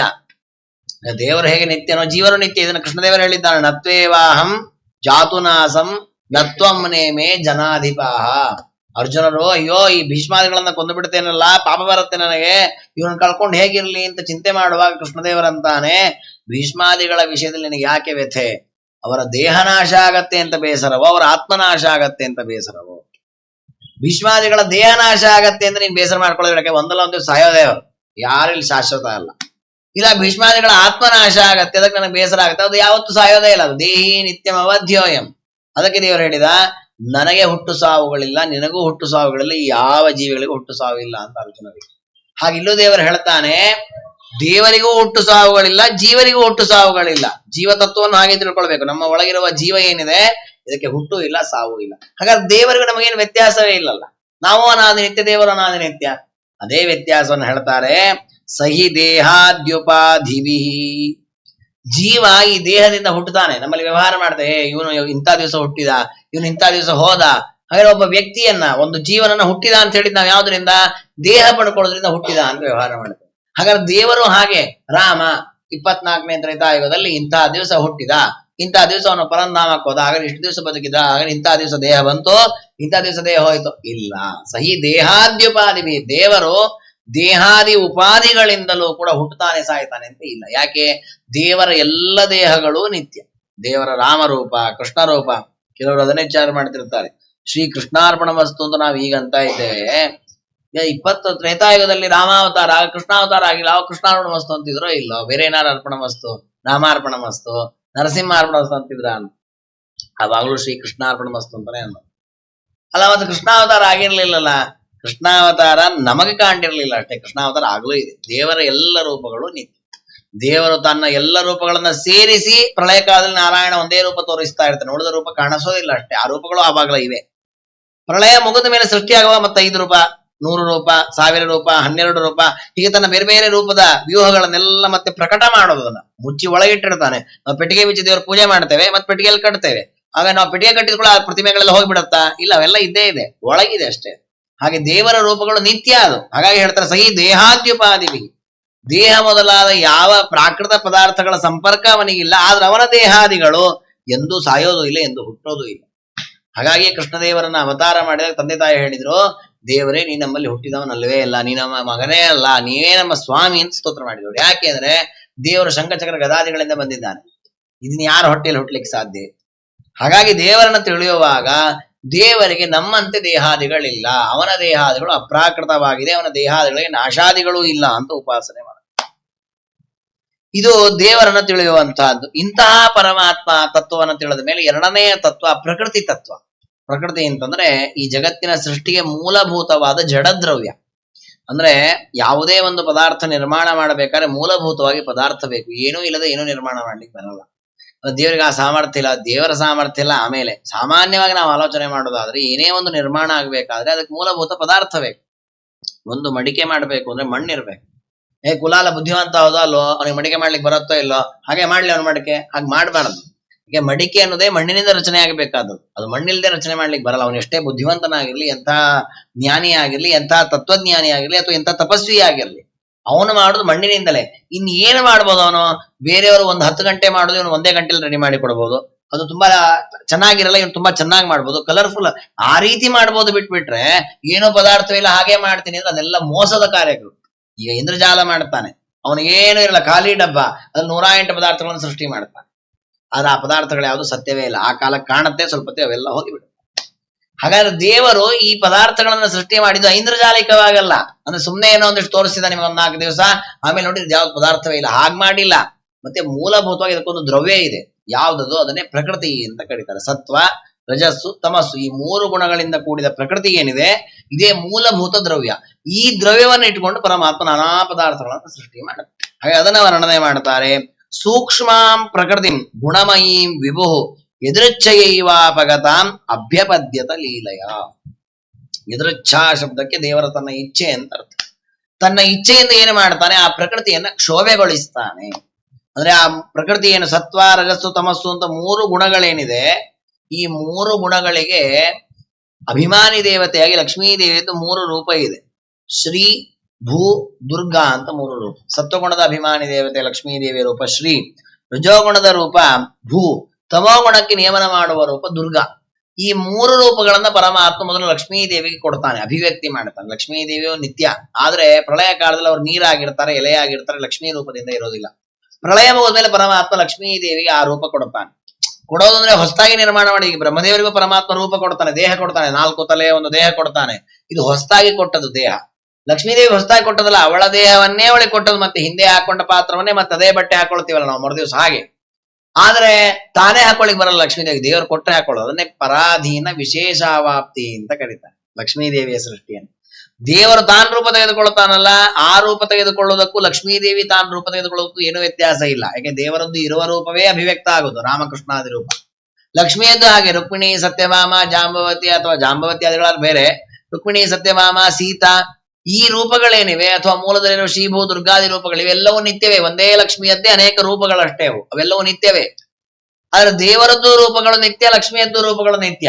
ಆದ್ರೆ ದೇವರ ರೂಪಗಳು ಸ್ವಯಂ ತಾವೇ ಪ್ರಕಟವಾಗತ್ತೆ, ಲಕ್ಷ್ಮೀ ದೇವಿ ರೂಪ ತಾವೇ ಪ್ರಕಟ ಆಗಲ್ಲ, ದೇವರ ಅನುಗ್ರಹ ಮಾಡಿದಾಗ ಪ್ರಕಟವಾಗತ್ತೆ. ಹಾಗಾಗಿ ಪರಾಧೀನ, ಪರಮಾತ್ಮನ ಅಧೀನವಾಗಿ ವಿಶೇಷವಾಗಿ ಆ ರೂಪವನ್ನು ಪಡೆದುಕೊಳ್ಳುತ್ತಾರೆ. ಹಾಗಾಗಿ ಲಕ್ಷ್ಮೀ ದೇವಿಗೆ ಪರಮಾತ್ಮ 3 ರೂಪಗಳನ್ನು ಕೊಟ್ಟು ಪ್ರಕೃತಿಯ 3 ಗುಣಗಳನ್ನ ನಿಗಮನ ಮಾಡುವಂತ ಆದೇಶ ಮಾಡ್ತಾನೆ. ಆ 3 ಗುಣಗಳು ಸೂಕ್ಷ್ಮವಾಗಿರ್ತದೆ. ಸೂಕ್ಷ್ಮವಾಗಿರೋದು ಅಂದ್ರೆ ಏನರ್ಥ? ಸೂಕ್ಷ್ಮವಾಗಿರೋದು ಅಂದ್ರೆ ಅವು 3 ಒಂದಕ್ಕೊಂದು ಮಿಶ್ರಣವಾಗದೆ ಇರ್ತಾನೆ. ಶುದ್ಧವಾದ ಸತ್ವ, ಶುದ್ಧವಾದ ರಜಸ್ಸು, ಶುದ್ಧವಾದ ತಮಸ್ಸದಲ್ಲಿ ಮತ್ತೊಂದು ಪದಾರ್ಥ ಸೇರಿರೋದೇ ಇಲ್ಲ. ಆಗ ಜಗತ್ತಿನ ಯಾವ ಸೃಷ್ಟಿಯೂ ನಡೆಯಲ್ಲ, ತಟಸ್ಥವಾಗಿರ್ತದೆ ಪ್ರಳಯ ಕಾಲದ ಸ್ಥಿತಿ. ಆಮೇಲೆ ದೇವರೇನ್ ಮಾಡ್ತಾನೆ? ಈ ಶುದ್ಧ ಸತ್ವದ ಕೆಲವು ಭಾಗವನ್ನ ಮುಕ್ತಿಯಲ್ಲಿ ಮೋಕ್ತರ ಆನಂದಕ್ಕಾಗಿ ಇಡ್ತಾನಂತೆ. ಅದರಿಂದ ನಾನಾ ಪದಾರ್ಥಗಳನ್ನ ಸೃಷ್ಟಿ ಮಾಡಿ, ಮೋಕ್ಷದಲ್ಲಿ ಕೆಲವು ಜಡ ಪದಾರ್ಥಗಳಿವೆ, ಮೋಕ್ಷದಲ್ಲಿ ಕೃತಕವಾದ ಪ್ರಾಣಿಗಳಿವೆ, ಕೃತಕವಾದ ಪಕ್ಷಿಗಳಿವೆ. ಅವು ಎಷ್ಟು ಸುಂದರವಾಗಿವೆ ಅಂದ್ರೆ ಗಿಳಿ, ಮರಿ ಇವೆಲ್ಲ ಇವೆ. ಇವಾಗ ನಿಜವಾದ ಗಿಳಿ ಅಂತ ಅನ್ಕೋಬೇಕು, ಆದ್ರೆ ಹೋದ್ರೆ ಗಿಳಿ ಅಲ್ಲ, ಅದು ಕೃತಕವಾಗಿ ಮಾಡಿದ ಗಿಳಿ, ರತ್ನಗಳಿಂದ ಮಾಡಿದ ಗಿಳಿ. ಈ ತರದ ಪದಾರ್ಥಗಳು ಇದೆಲ್ಲ ಶುದ್ಧ ಸತ್ವದಿಂದ ಮಾಡಿರತಕ್ಕಂತಹ ಪದಾರ್ಥ, ಇದೆಲ್ಲ ಮೋಕ್ಷಕ್ಕೆ ಉಪಯೋಗ ಆಗುತ್ತೆ. ಶುದ್ಧ ತಮಸ್ಸು ಅಂತ ಏನಿದೆ, ಇದು ಅಂಧನ್ ತಮಸ್ಸಿನಿರೋ ದುಷ್ಟರಿಗೆ ಅವ್ರಿಗೆ ನಿಯಮನ ಮಾಡ್ಲಿಕ್ಕೆ ಉಪಯೋಗವಾಗುತ್ತೆ. ಇನ್ನು ಈ ಉಳಿದಂತೆ ಶುದ್ಧವಲ್ಲದ್ದು ಅಂದ್ರೆ ಇವರ ಮಿಶ್ರಣ ಮಾಡಿ, ಸತ್ವದ ಕೆಲವು ಭಾಗ, ರಜಸ್ಸಿನ ಕೆಲವು ಭಾಗ, ತಮಸ್ಸಿನ ಕೆಲವು ಭಾಗ, ಇದರ ಮಿಶ್ರಣವನ್ನ ಮಾಡ್ತಾನಲ್ಲ, ಆ ಮಿಶ್ರಣದಿಂದಲೇ ಈ ಬ್ರಹ್ಮಾಂಡದ ಸೃಷ್ಟಿಯಾಗುವಂತೆ. ಈ ಮಿಶ್ರಣ ಮಾಡ್ಲಿಕ್ಕೆ ಅಂತ ಅವುಗಳನ್ನ ಕ್ಷೋಭೆಗೊಳಿಸ್ತಾನೆ, ಅಂದ್ರೆ ಚೂರು ವ್ಯತ್ಯಾಸ ಮಾಡ್ತಾನೆ. ಎಲ್ಲವೂ 100% ಇದ್ದಾಗ ಏನೂ ಆಗಲ್ಲ, ಅಲ್ಲಿ ಚೂರು ವ್ಯತ್ಯಾಸ ಆಗಿಬಿಡತ್ತೆ. ಅಂದ್ರೆ ಒಂದು 90, ಇನ್ನೊಂದು 10, ಒಂದು 8, 5 ಹೀಗೆ ಅಂತ ಆ ವ್ಯತ್ಯಾಸ ಆದ್ಕೊಳ್ಳೆ ನಾನಾ ವಿಧವಾದ ಪದಾರ್ಥಗಳ ಸೃಷ್ಟಿಯಾಗತ್ತೆ. ಅದನ್ನೇ ಹೇಳ್ತಾರೆ, ಗುಣೈರ್ ವಿಚಿತ್ರ ಸೃಜತೀಂ ಸ್ವರೂಪ ಪ್ರಕೃತಿಂ ಪ್ರಜಾ ವಿಲೋಕ್ಯ ಮೋಹೇ ಸದ್ಯ ಸಹ್ಯ ಜ್ಞಾನ ಗೂಹಯ. ನಾನಾ ವಿಧವಾದ ಆ ಪ್ರಕೃತಿಯ ಚಿಕ್ಕ ಚಿಕ್ಕ ಚಿಕ್ಕ ಕಣದ ವ್ಯತ್ಯಾಸಗಳಿಂದಾಗಿ ಅನೇಕ ಪದಾರ್ಥಗಳ ಸೃಷ್ಟಿಯನ್ನ ಪರಮಾತ್ಮ ಪ್ರಕೃತಿಯ ಮೂಲಕ ಮಾಡಿಸ್ತಾನೆ. ಹೀಗೆ ಪರಮಾತ್ಮನ ನಂತರ ನಾವು ತಿಳಿಯಬೇಕಾದ್ದು ಪ್ರಕೃತಿಯ ತತ್ವವನ್ನ. ಈ ಪ್ರಕೃತಿ ಏನಿದೆ ಇದು ಬಹಳ ಬಲಿಷ್ಠವಾದದ್ದು ಪ್ರಕೃತಿ. ಯಾಕೆಂದ್ರೆ ಪ್ರಕೃತಿಯನ್ನ ಮೀರ್ಲಿಕ್ಕೆ ಯಾರಿಂದಲೂ ಸಾಧ್ಯ ಇಲ್ಲ. ಈಗ ಲೋಕದಲ್ಲಿ ಒಂದು ವ್ಯವಹಾರ ಇದೆ, ಪ್ರಕೃತಿ ವಿಕೋಪ ಅಂತೆಲ್ಲ ಪೇಪರ್ಲ್ಲಿ ಬರ್ತದೆ. ಸಿಕ್ಕಾಪಟ್ಟೆ ಮಳೆ ಆಗೋದು, ಸಿಕ್ಕಾಪಟ್ಟೆ ಗಾಳಿ ಬೀಸೋದು ಇತ್ಯಾದಿಗಳಾದಾಗ ಅದನ್ನ ನೋಡಿ ಯಾರು ತಡಿಲಿಕ್ಕಾಗಲ್ಲ. ಇವತ್ತು ಎಷ್ಟು ತಂತ್ರಜ್ಞಾನ, ಎಷ್ಟೆಲ್ಲ ಬೆಳೆದಿದ್ದೇವೆ, ಎಷ್ಟು ರೀತಿಯಲ್ಲಿ ನಾವು ವ್ಯವಸ್ಥೆ ಮಾಡ್ಕೊಂಡಿದ್ದೇವೆ, ಆದ್ರೂ ಆ ಪ್ರಕೃತಿಯ ಆರ್ಭಟವನ್ನು ನಾವೇನು ಮಾಡ್ಲಿಕ್ಕಾಗಲ್ಲ. ಅದು ವಸ್ತು ಇದು ಪ್ರಕೃತಿಯ ಪೂರ್ಣ ರೂಪ ಅಲ್ಲ, ಅದು ಬಹಳ ಅಲ್ಪ ಅದು. ಯಾಕೆಂದ್ರೆ ಪ್ರಕೃತಿ ವಿಕೋಪ ಅಂತ ಆಗಿಬಿಟ್ರೆ ಈ ಬ್ರಹ್ಮಾಂಡವೇ ಹೋಗ್ಬಿಡುತ್ತೆ. ಅಷ್ಟು ದೊಡ್ಡ ವಿಕೋಪ ಮಾಡುವ ಸಾಮರ್ಥ್ಯ ಪ್ರಕೃತಿ ಇದೆ. ಹಾಗಾದ್ರೆ ಆ ಪ್ರಕೃತಿ ಬಹಳ ಬಲಿಷ್ಠ. ನಮ್ಮನ್ನ ಎಷ್ಟು ಬೇಡ ಎಲ್ಲಿ ಬೇಕಂದ್ರೆ ಎಳ್ಕೊಂಡು ಹೋಗುವ ಸಾಮರ್ಥ್ಯ ಪ್ರಕೃತಿಗಿದೆ. ಅಂದ್ರೆ ಪರಮಾತ್ಮನ ಅಧೀನವಾಗಿ ಅಷ್ಟು ಗುಣಗಳಿಂದ ಕೂಡಿದೆ. ಹಾಗಾಗಿ ಸತ್ವ, ರಜಸ್ಸು, ತಮಸ್ಸು ಅನ್ನುವ 3 ಗುಣಗಳೇನಿದೆ ನಾನಾ ವಿಧವಾದ ಕಾರ್ಯಗಳನ್ನ ಮಾಡುತ್ತೆ. ಆ 3 ಗುಣಗಳನ್ನ ಪರಮಾತ್ಮ ಏನು ಮಾಡಿದ, ನಮ್ಮ ದೇಹಕ್ಕೆ ಸಂಬಂಧಪಟ್ಟಂತೆಯೂ ವ್ಯವಸ್ಥೆ ಮಾಡಿದ್ದಾನೆ. ಆ 3 ಗುಣಗಳನ್ನ ನಮ್ಮ ದೇಹದಲ್ಲಿ ಆ 3 ಗುಣಗಳಿವೆ. ಅಷ್ಟೇ ಅಲ್ಲ, ನಮ್ಮ ದೇಹದಲ್ಲಿರುವ ಇಂದ್ರಿಯಗಳು ವ್ಯಾಪಾರ ಮಾಡುವಾಗಲೂ ಆ 3 ಗುಣಗಳ ಅಧೀನವಾಗಿ ಮಾಡ್ಬೇಕು. ಆ ರೀತಿ ಸೆಟ್ ಮಾಡಿದ್ದಾನೆ ದೇವ. ನಾವು ನೋಡುವುದು ಸಾತ್ವಿಕವಾಗಿ ನೋಡ್ತೀವೋ, ರಾಜಸವಾಗಿ ನೋಡ್ತೀವೋ, ತಾಮಸವಾಗಿ ನೋಡ್ತೀವೋ. ತಿನ್ನುವುದು ಸಾತ್ವಿಕವಾಗಿ ತಿಂತೀವೋ, ರಾಜಸವಾಗಿ ತಿಂತೀವೋ, ತಾಮಸವಾಗಿ. ಹೀಗೆ ನಮ್ಮ ಪ್ರತಿಯೊಂದು ಪ್ರವೃತ್ತಿಯೂ ಕೂಡ ಆ 3 ಗುಣಗಳ ಅಧೀನವಾಗಿ ಆಗಬೇಕು. ಆ 3 ಗುಣಗಳ ಅಧೀನವಾಗಿ ಆಗುವಾಗಲೂ ಕೂಡ ಒಂದೊಂದರಲ್ಲಿ ಮತ್ತೆ 3 ಗುಣ ಸೇರ್ಕೊಂಡಿರುತ್ತೆ. ಉದಾಹರಣೆ, ನನಗೆ ಸಾತ್ವಿಕನಾಗಿರಬಹುದು, ಆದ್ರೆ ನನ್ನಲ್ಲಿ ರಜೋಗುಣ ಇಲ್ವಾ, ತಮೋಗುಣ ಇಲ್ಲ, ಉಂಟು. ಹಾಗಾದ್ರೆ ನನ್ನ ಸಾತ್ವಿಕವಾದ ಈ ದೇಹವನ್ನು ನಿರ್ಮಾಣ ಮಾಡುವಾಗ ಪರಮಾತ್ಮ ರಜೋಗುಣವನ್ನು ಸೇರಿಸಿದ್ದಾನೆ, ತಮೋಗುಣವನ್ನು ಸೇರಿಸಿದ್ದಾನೆ. ಅದು ಎಷ್ಟು ವ್ಯವಸ್ಥೆ ನೋಡಿ ದೇವರದ್ದು. ಯಾಕೆಂದ್ರೆ ಒಬ್ಬೊಬ್ಬ ವ್ಯಕ್ತಿಯಲ್ಲೂ ಕಿಂಚಿತ್ ಕಿಂಚಿತ್ ಕಿಂಚಿತ್ ಕಿಂಚಿತ್ ಬದಲಾವಣೆ ಇದೆ. ಎಷ್ಟೇ ಸಾತ್ವಿಕರಾದ್ರೂ ಕೂಡ ಆ ಸಾತ್ವಿಕರಲ್ಲಿ ಮತ್ತೆ ತಾರತಮ್ಯ ಇದೆ. ಕೆಲವರು ಬಹಳ ಸಾತ್ವಿಕರು, ಕೆಲವರು ಸ್ವಲ್ಪ ಕೋಪ ಬರುತ್ತೆ, ಕೆಲವರಿಗೆ ಏನೋ ಕೋಪ ಬರಲ್ಲ. ಹೀಗೆಲ್ಲ ಸ್ವಲ್ಪ ವ್ಯತ್ಯಾಸ ಇದೆ. ಅದ್ರ ತಕ್ಕಾಗಿ ಆ ಸತ್ವಗುಣ, ರಜೋಗುಣ, ತಮೋಗುಣ ವ್ಯತ್ಯಾಸ ಮಾಡಿ ಹಾಕ್ಬೇಕು. ಬಹಳ ದೊಡ್ಡ ಕೆಲಸ ಅದು. ಆದ್ರೆ ನಮಗೆ ಅದು, ದೇವರಿಗೆ ಅದೇನು ಲೀಲಯ ಅಂತ ಹೇಳ್ತಾರೆ. ಲೀಲಾಜಾಲವಾಗಿ ಪರಮಾತ್ಮ ಎಲ್ಲ ಪ್ರಕೃತಿಯ ಭಾಗಗಳನ್ನು ಯಾರ್ಯಾರಿಗೆ ಎಷ್ಟೆಷ್ಟು ಹಂಚಬೇಕು ಹಂಚಿಬಿಟ್ಟು ಅವರ ಮೂಲಕ ಸೃಷ್ಟಿಯಾದಿಗಳನ್ನ ಮಾಡ್ತಾನೆ. ಹೀಗೆ ಕಾರ್ಯಕಾರಣ ಕರ್ತೃತ್ವೇ ಕರಣಂ ಪ್ರಾಕೃತಿಂ ವಿದುಹು. ಹೀಗೆ ಪರಮಾತ್ಮ ಈ ಜಗತ್ತಿನ ಸಕಲ ಪದಾರ್ಥಗಳ ಸೃಷ್ಟಿಗೂ ಕೂಡ ಕಾರಣೀಭೂತವನ್ನಾಗಿ ಪ್ರಕೃತಿಯನ್ನ ನೇಮಕ ಮಾಡಿದ್ದಾನೆ. ಅದರ ಮೂಲಕ ಸೃಷ್ಟಿಯನ್ನ ಮಾಡ್ತಾನೆ. ಇನ್ನು ಈ ಪ್ರಕೃತಿಯ ಮೂಲಕ ಪರಮಾತ್ಮ ಏನು ಮಾಡ್ತಾನೆ ಅಂದ್ರೆ ಮಹತ್ತತ್ವವನ್ನು ಸೃಷ್ಟಿ ಮಾಡ್ತಾನಂತೆ. ಮಹತ್ತತ್ವ ಅಂತಂದ್ರೆ ಬ್ರಹ್ಮದೇವರ ಶರೀರ. ಬ್ರಹ್ಮದೇವರಿಗೆ ಏನ್ ಶರೀರ ಇದೆ, ಅದು ಮಹತ್ತತ್ವದಿಂದಲೇ ನಿರ್ಮಾಣವಾದ ಶರೀರ. ಅದರಲ್ಲಿ ಸತ್ವಗುಣವೇ ಅಧಿಕವಾಗಿರುತ್ತದೆ, ರಜೋಗುಣ ಒಂದು ಸ್ವಲ್ಪ ಇರ್ತದೆ, ತಮೋಗುಣ ಇಲ್ವೇ ಇಲ್ಲ. ಆದ್ರೆ ಇಲ್ಲ ಅಂತ ಆಗಿಬಿಟ್ರೆ ಅದು ತ್ರಿಗುಣ ಅಂತ ಆಗಲ್ಲ. ಅದಕ್ಕೆ ಒಂದು ತಮೋಗುಣವನ್ನು ಇಟ್ಟಿದ್ದಾನೆ. ಅದು ಏನೂ ಕೆಲಸ ಮಾಡಲ್ಲ. ಅದಕ್ಕೆ ಬ್ರಹ್ಮದೇವರ ಲಿಂಗ ಶರೀರವನ್ನು ಹೇಳುವಾಗ ಅದನ್ನ ದಗ್ಧಪಟದೋಪಾಧಿ ಅಂತ ಹೇಳುತ್ತೆ. ದಗ್ಧಪಟ, ಸುಟ್ಟ ಬಟ್ಟೆ ಅಂತ ಇದೆ. ಬ್ರಹ್ಮದೇವರಿಗೂ ಲಿಂಗ ಶರೀರ ಇದೆ, ನಮಗೂ ಲಿಂಗ ಶರೀರ ಇದೆ. ನಮ್ಮ ಲಿಂಗ ಶರೀರ ನಾನಾ ಜನ್ಮಗಳಿಗೆ ಕಾರಣವಾಗಿದೆ. ಅದಕ್ಕೆ ಅದನ್ನು ಲಿಂಗ ಅಂತ ಕರೆಯುದು. ಆ ಶರೀರವನ್ನು ಲಿಂಗ ಶರೀರ ಅಂತ ಕರೆಯುವುದು ಯಾಕೆ ಅಂದ್ರೆ ಲಿಂಗ ಶಬ್ದಕ್ಕೆ ಕಾರಣ, ಹೇತು ಅಂತ ಅರ್ಥ. ಏನ್ ಕಾರಣ, ನಮಗೆ ಮತ್ತೆ ಮತ್ತೆ ಶರೀರ ಬರ್ಲಿಕ್ಕೆ ಅದು ಕಾರಣವಾದಾಗ ಅದಕ್ಕೆ ಲಿಂಗ ಶರೀರ ಅಂತ ಕರೆದ್ರೆ, ಆ ಲಿಂಗ ಶರೀರ ಇರೋ ತನಕ ನಮಗೆ ಹುಟ್ಟು ಸಾವು ತಪ್ಪಿದ್ದಲ್ಲ. ಅಂದ್ರೆ ಲಿಂಗ ಶರೀರದಲ್ಲಿಯೇ ಈ ತ್ರಿಗುಣಗಳು ಸೇರ್ಕೊಂಡ್ಬಿಟ್ಟಿದೆ, ಸತ್ವ, ರಜಸ್, ತಮಸ್ಸು. ಅದರಿಂದಾಗಿ ನಾನಾ ಜನ್ಮ ಬರ್ಲಿಕ್ಕೆ ಅದು ಕಾರಣವಾಗ್ತಾ ಇರುತ್ತೆ. ಹಾಗಾದ್ರೆ ಬ್ರಹ್ಮದೇವರಿಗೂ ಲಿಂಗ ಶರೀರ, ಯಾಕಂದ್ರೆ ಅವರು ಜೀವರೇ, ಅವರಿಗೂ ಲಿಂಗ ಶರೀರ ಇದೆ. ಹಾಗಾದ್ರೆ ಅವರಿಗೂ ಆ ರೀತಿ ಅದು ಮತ್ತೆ ಮತ್ತೆ ಜನ್ಮ ಕಾರಣ ಆಗತ್ತಾ? ಆಗಲ್ಲ. ಯಾಕೆಂದ್ರೆ ಅವರ ಲಿಂಗ ಶರೀರ ಹೇಗಿದೆ ಅಂದ್ರೆ ಸುಟ್ಟ ಬಟ್ಟೆಯಂತೆ ಇದೆ. ಒಂದು ಬಟ್ಟೆಯನ್ನ ಒಂದು ಕಡೆ ಇಟ್ಟಿರ್ತಾರೆ, ಅದಕ್ಕೆ ಬೆಂಕಿ ಹಚ್ಚಿದ್ರೆ ಸುಟ್ಟೋಗತ್ತೆ. ಅದು ಹೇಗಿಟ್ಟಿರ್ತಾರೆ ಹಾಗೇ ಸುಟ್ಟೋಗಿರತ್ತೆ. ಅನ್ನೋದು ಹೀಗೆ ಬಿದ್ದಿದ್ರೆ ಬಿದ್ದಾಗಿರುತ್ತೆ, ಮಡಚಿಟ್ರೆ ಮಡಚಿಟ್ಟಾಗಿರುತ್ತೆ, ಮುದ್ದೆ ಮಾಡಿದ್ರೆ ಮುದ್ದೆ ಮಾಡಿದಾಗೆ ಸುಟ್ಟೋಗಿರುತ್ತೆ. ನೀವು ಅದನ್ನ ತೆಗೀರಿ, ಎತ್ತಲಿಕ್ಕಾಗತ್ತಾ? ಮುಟ್ಲಿಕ್ಕೆ ಏನು ಪುಡಿ ಪುಡಿಯಾಗಿ ಬಿದ್ಬಿಡುತ್ತೆ. ಹಾಗೆ ಬ್ರಹ್ಮದೇವರಿಗೆ ಏನ್ ಲಿಂಗ ಶರೀರ ಇದೆ, ಅದು ಇದೆ, ಹೆಸರಿಗಿದೆ ಲಿಂಗ ಶರೀರ ಅಂತ ಒಂದಿದೆ. ಬಟ್ ಅದರಿಂದ ಏನ್ ಮಾಡ್ಲಿಕ್ಕಾಗತ್ತೆ? ಏನು ಮಾಡ್ಲಿಕ್ಕಾಗಲ್ಲ. ಅಂದ್ರೆ ಅಷ್ಟು ಅವರು ಅದರ ದೋಷಕ್ಕೆ ಒಳಗಾಗದಂತೆ ಶುದ್ಧರಾಗಿದ್ದಾರೆ. ಹಾಗಿರ್ಲಿಕ್ಕೆ ಕಾರಣ ಆ ಶರೀರಕ್ಕೆ ಪರಮಾತ್ಮ ತಮೋಗುಣವನ್ನು ಒಂದೇ ಪಾಯಿಂಟ್ ಇಟ್ಟಿದ್ದಾನೆ, ಇನ್ನಷ್ಟು ಸತ್ವಗುಣವನ್ನು ಹಾಕಿದ್ದಾನೆ, ಒಂದು ಸ್ವಲ್ಪ ರಜೋಗುಣವನ್ನು ಹಾಕಿದ್ದಾನೆ. ಈ ರೀತಿಯಲ್ಲಿ ಮಹತ್ತತ್ವವನ್ನ ಪರಮಾತ್ಮ ಸೃಷ್ಟಿ ಮಾಡಿದ. ಇದು ಪ್ರಕೃತಿ ತತ್ವದಿಂದ ಬಂದಿರತಕ್ಕಂಥ, ಅದರ ವಿಕಾರವಾಗಿ ಬಂದಿರತಕ್ಕಂತಹ ತತ್ವ, ಇದು ಮಹತ್ತತ್ವ. ಈ ಮಹತ್ತತ್ವದ ಪ್ರಭೇದಗಳು ನಮ್ಮ ದೇಹದಲ್ಲಿದೆ. ಯಾವುದದು? ನಮ್ಮ ಬುದ್ಧಿ, ನಮ್ಮ ಚಿತ್ತ, ನಮ್ಮ ಅಂತಃಕರಣ, ಇವೆಲ್ಲ ಮಹತ್ವದಿಂದ ಆಗತಕ್ಕಂತಹ ಪ್ರಭೇದಗಳು. ಯಾವುದನ್ನ ಮಾಡಬೇಕು, ಯಾವುದನ್ನು ಮಾಡಬಾರ್ದು ಅಂತ ಗೊಂದಲವಾದಾಗ ನಿರ್ಣಯವಾಗಿಲ್ಲ, ಇದನ್ನ ನಾನು ಮಾಡ್ತೇನೆ ಅಥವಾ ಇದನ್ನ ನಾನು ಮಾಡಲ್ಲ ಅಂತ ನಿರ್ಣಯಾತ್ಮಕವಾದ ಕೆಲಸ ನಡೆಯುವುದು ಬುದ್ಧಿಯಿಂದ. ಇದು ಆಗೋದು ಯಾವುದರಿಂದ? ಮಹತ್ತತ್ವದ ವ್ಯಾಪಾರವಾಗಿ ಆಗುವಂತಹದ್ದು. ಈ ಮಹತ್ತತ್ವದ ನಿಯಮನವನ್ನು ಮಾಡಲಿಕ್ಕೆ ಪರಮಾತ್ಮ ಚತುರ್ಮುಖ ಬ್ರಹ್ಮದೇವರನ್ನ ಸೃಷ್ಟಿ ಮಾಡಿದ, ವಾಯುದೇವರನ್ನ ಸೃಷ್ಟಿ ಮಾಡಿದ, ಸರಸ್ವತಿ ಭಾರತೀಯರನ್ನ ಸೃಷ್ಟಿ ಮಾಡಿದ. ಅವರ ಮೂಲಕ ಆ ತತ್ವಗಳ ನಿರ್ವಾಹವನ್ನ ಮಾಡಿಸ್ತಾನೆ. ಇದಾದ ಮೇಲೆ ಪರಮಾತ್ಮ ಅಹಂಕಾರ ತತ್ವವನ್ನ ಇದೆಲ್ಲ ಮಾಡ್ತಾನೆ. ಅಲ್ಲಿ ದೇವರದನ್ನ ಮಧ್ಯದಲ್ಲಿ ಒಂದು ಮಾತನ್ನು ಹೇಳ್ತಾನೆ. ಒಟ್ಟು ತತ್ವಗಳೆಷ್ಟಿವೆ ಅದರ ನಿರೂಪಣೆಯನ್ನ ಮಾಡ್ತಾನೆ. ಪಂಚವಿಹಿ ಬ್ರಹ್ಮ ಚತುರ್ಭಿರ್ ದಶಭಿಸ್ತದ ಏತತ್ ಚತುರ್ವಿಂಶತಿಕಂ ಗಣಂ ಪ್ರಾಧಾನಿಕಂ ವಿದುಹು. ಪಂಚವಿಹಿ ಬ್ರಹ್ಮ, ದೇವರು ಒಟ್ಟು ಎಷ್ಟು ತತ್ವಗಳನ್ನ ಸೃಷ್ಟಿ ಮಾಡಿದ್ದಾನೆ? ನಾವು ಸಾಮಾನ್ಯ 25 ತತ್ವ ಅಂತ ಹೇಳ್ತೇವೆ. 25 ತತ್ವ ಅನ್ನುವಲ್ಲಿ ಒಂದು ತತ್ವವನ್ನು ಬಿಟ್ಬಿಡ್ಬೇಕು. 24 ತತ್ವಗಳನ್ನ ನಾವು ಚಿಂತನೆ ಮಾಡ್ಬೇಕು. ಅಲ್ಲ, ಒಂದು ತತ್ವ ಯಾಕೆ ಬಿಟ್ರಿ? ಅದೇ ಪ್ರಧಾನ ತತ್ವ. ಅಂದ್ರೆ ಜೀವ ಪರಮಾತ್ಮನಿಗೆ ಸಂಬಂಧಪಟ್ಟ ಆತ್ಮ ಅನ್ನುವ ತತ್ವ, ಅಂದ್ರೆ ಚೇತನ ತತ್ವ. ಉಳಿದ ಈ 24 ತತ್ವ ಏನಿದೆ, ಇದಿಷ್ಟು ಅಚೇತನವೇ, ಅಂದ್ರೆ ಜಡವಾದ ತತ್ವಗಳೇ. ಅದಕ್ಕೆ ನಮ್ಮಲ್ಲಿ ಆಚಾರ್ಯ ಇನ್ನೊಂದು ರೀತಿ ವಿಭಾಗ ಹೇಳಿದ್ದಾರೆ. ಸ್ವತಂತ್ರಂ ಅಸ್ವತಂತ್ರ ಅಂತ ವಿಭಾಗ ಮಾಡಿದಾಗ ಹೇಗೆ 2 ರೀತಿ ವಿಭಾಗ ಆಗತ್ತೆ ತತ್ವಗಳಲ್ಲಿ, ಹಾಗೆ ಚೇತನ ಜಡ ಅಂತ 2 ವಿಭಾಗ. ಆ ಚೇತನಲ್ಲಿ ಮತ್ತೆ 2 ಪ್ರಭೇದ, ಸ್ವತಂತ್ರ ಚೇತನ ಅಸ್ವತಂತ್ರ ಚೇತನ ಅಂತ. ಜಡದಲ್ಲಿ ಮತ್ತೆ ಅನೇಕ ಪ್ರಭೇದಗಳಿದೆ, ನಿತ್ಯವಾದ ಪದಾರ್ಥ ಅನಿತ್ಯವಾದ ಪದಾರ್ಥ ಅಂತ ಎಲ್ಲ ಇದೆ. ಹಾಗಾದ್ರೆ ದೇವರ ತತ್ವವನ್ನು ತಿಳಿಸುವಾಗ 24 ತತ್ವಗಳನ್ನ ಏನ್ ಹೇಳಿದ್ದಾರೆ, ಇದು ಜಡ ತತ್ವಗಳು 24 ಕೂಡ. ಇನ್ನ 25ನೇ ತತ್ವ ಯಾವುದಾದ್ರು ಚೇತನ. ಆ ಚೇತನಲ್ಲಿ ಒಂದು ಸ್ವತಂತ್ರನಾದವನು ಪರಮಾತ್ಮ, ಉಳಿದವರೆಲ್ಲ ಚೇತನರು ಕೂಡ ಅಸ್ವತಂತ್ರ. ಈ ರೀತಿ 25ನೇ ತತ್ವ. ಈ 24 ತತ್ವಗಳು ಯಾವುದು?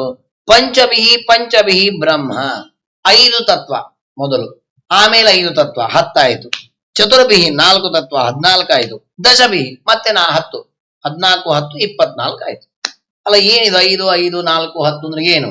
ದೇವರೇ ತಿಳಿಸ್ತಾನೆ. ಮಹಾಭೂತಾನಿ ಪಂಚೈವ, 5 ಭೂತಗಳಂತೆ. ಮೊದಲ 5 ಶಬ್ದಗಳಿಗೆ ಏನ್ ಅರ್ಥ ಅಂದ್ರೆ 5 ಭೂತಗಳು ಅಂತ ಅರ್ಥ. ಯಾವ್ದು 5 ಭೂತಗಳು? ಯಾವ್ದು 5 ಭೂತ? ದೇವರೇ ವಿವರಣೆ ಮಾಡ್ತಾನೆ. ಭೂಹು ಆಪಹ ಅಗ್ನಿ ಮರುತ್ ನಭಃ, ಅಂದ್ರೆ ಪ್ರಸಿದ್ಧವಾದ್ದು ಆಕಾಶ, ವಾಯು, ಅಗ್ನಿ, ನೀರು, ಪೃಥಿವಿ. ನಾನು ಸೃಷ್ಟಿ ಕ್ರಮದಲ್ಲಿ ಹೇಳಿದೆ, ದೇವರ ಸ್ಥಿತಿ ಕ್ರಮದಲ್ಲಿ ಹೇಳಿದ್ದಾನೆ. ನಾವು ಭೂಮಿಯನ್ನ ಮೊದಲು ನೋಡ್ತೇವೆ, ಭೂಮಿಯ ಜೊತೆಗೆ ನೀರು, ನೀರಿನ ವ್ಯವಹಾರ ಜೊತೆಗೆ ಅಗ್ನಿಯ ವ್ಯವಹಾರ ಮಾಡ್ತೇವೆ, ಗಾಳಿ ಜೊತೆಗೆ ಆಕಾಶ. 5 ಭೂತಗಳನ್ನ ಪರಮಾತ್ಮ ಸೃಷ್ಟಿ ಮಾಡಿದ್ದಾನೆ. ಹಾಗೆ ಇದನ್ನ ಪಂಚತತ್ವಗಳು ಅಂತ ಕರೀತಾರೆ. ಮೊದಲ 5 ತತ್ವಗಳಿವೆ. ಆಮೇಲೆ 5 ತತ್ವಗಳು ಅಂತ ಯಾವ್ದನ್ನ ಹೇಳ್ತಾ ಇದ್ದಾನೆ ದೇವರು? ತನ್ಮಾತ್ರಾಣಿ ಚ ತಾವಂತಿ ಗಂಧಾದೀನಿ ಮತಾನಿ ಮೇ. ಗಂಧಾದಿ 5 ತನ್ಮಾತ್ರಗಳನ್ನ ಪಂಚ ಅಂತ ಕರೆದಿದ್ದಾರೆ. ಮೊದಲ ಪಂಚ ಶಬ್ದಕ್ಕೆ ಪಂಚಭೂತಗಳು ಅಂತ ಅರ್ಥ. ಆಮೇಲೆ ಪಂಚ ಶಬ್ದಕ್ಕೆ ಪಂಚ ತನ್ಮಾತ್ರಗಳು. ಆ ತನ್ಮಾತ್ರಗಳು ಎಷ್ಟಿವೆ? ಅವು 5 ಇವೆ. ಯಾವ್ದದು? ಗಂಧ, ಸ್ಪರ್ಶ, ರೂಪ, ರಸ, ಶಬ್ದ ಅಂತ ಇದೆ. ಅಂದ್ರೆ ಈ 5ಕ್ಕೂ ಸಂಬಂಧ ಇದೆ. ಪಂಚಭೂತಗಳಿಗೂ ಪಂಚ ತನ್ಮಾತ್ರಗಳಿಗೂ ಸಂಬಂಧ ಇದೆ. ಹೇಗೆ ಸಂಬಂಧ ನೋಡಿ? ಪಂಚಭೂತಗಳಲ್ಲಿ ಒಂದು ಪೃಥಿವಿ, ಇದಕ್ಕೆ ಸಂಬಂಧಪಟ್ಟ ತನ್ಮಾತ್ರ ಗಂಧ, ಅಂದ್ರೆ ಗಂಧ ಪೃಥಿವಿಯಲ್ಲಿ ಇರ್ತದೆ. ಈ ಪಂಚಭೂತಗಳಲ್ಲಿ ಒಂದು ಆಕಾಶ, ಆಕಾಶಕ್ಕೆ ಸಂಬಂಧಪಟ್ಟ ತನ್ಮಾತ್ರ ಶಬ್ದ, ಯಾಕೆ ಶಬ್ದ ಇರುವುದು ಆಕಾಶದಲ್ಲಿ. ಹೀಗೆ 5 ಭೂತಗಳು 5 ತನ್ಮಾತ್ರಗಳು ಒಂದಕ್ಕೊಂದು ಸಂಬಂಧ ಇರುವಂತೆ ಪರಮಾತ್ಮವನ್ನು ಸೃಷ್ಟಿ ಮಾಡಿ ಆಮೇಲೆ 4 ಹೇಳಿದ್ದಾರೆ. ಆ 4 ಯಾವುದು? ಅದನ್ನು ಇವರು ಮೊದಲು ಹೇಳಲ್ಲ. ಕಪಿಲ ನಾಮಕ ಪರಮಾತ್ಮ 10 ಮೊದಲು ಉಲ್ಲೇಖ ಮಾಡ್ತಾನೆ. ಯಾವ್ದು 10?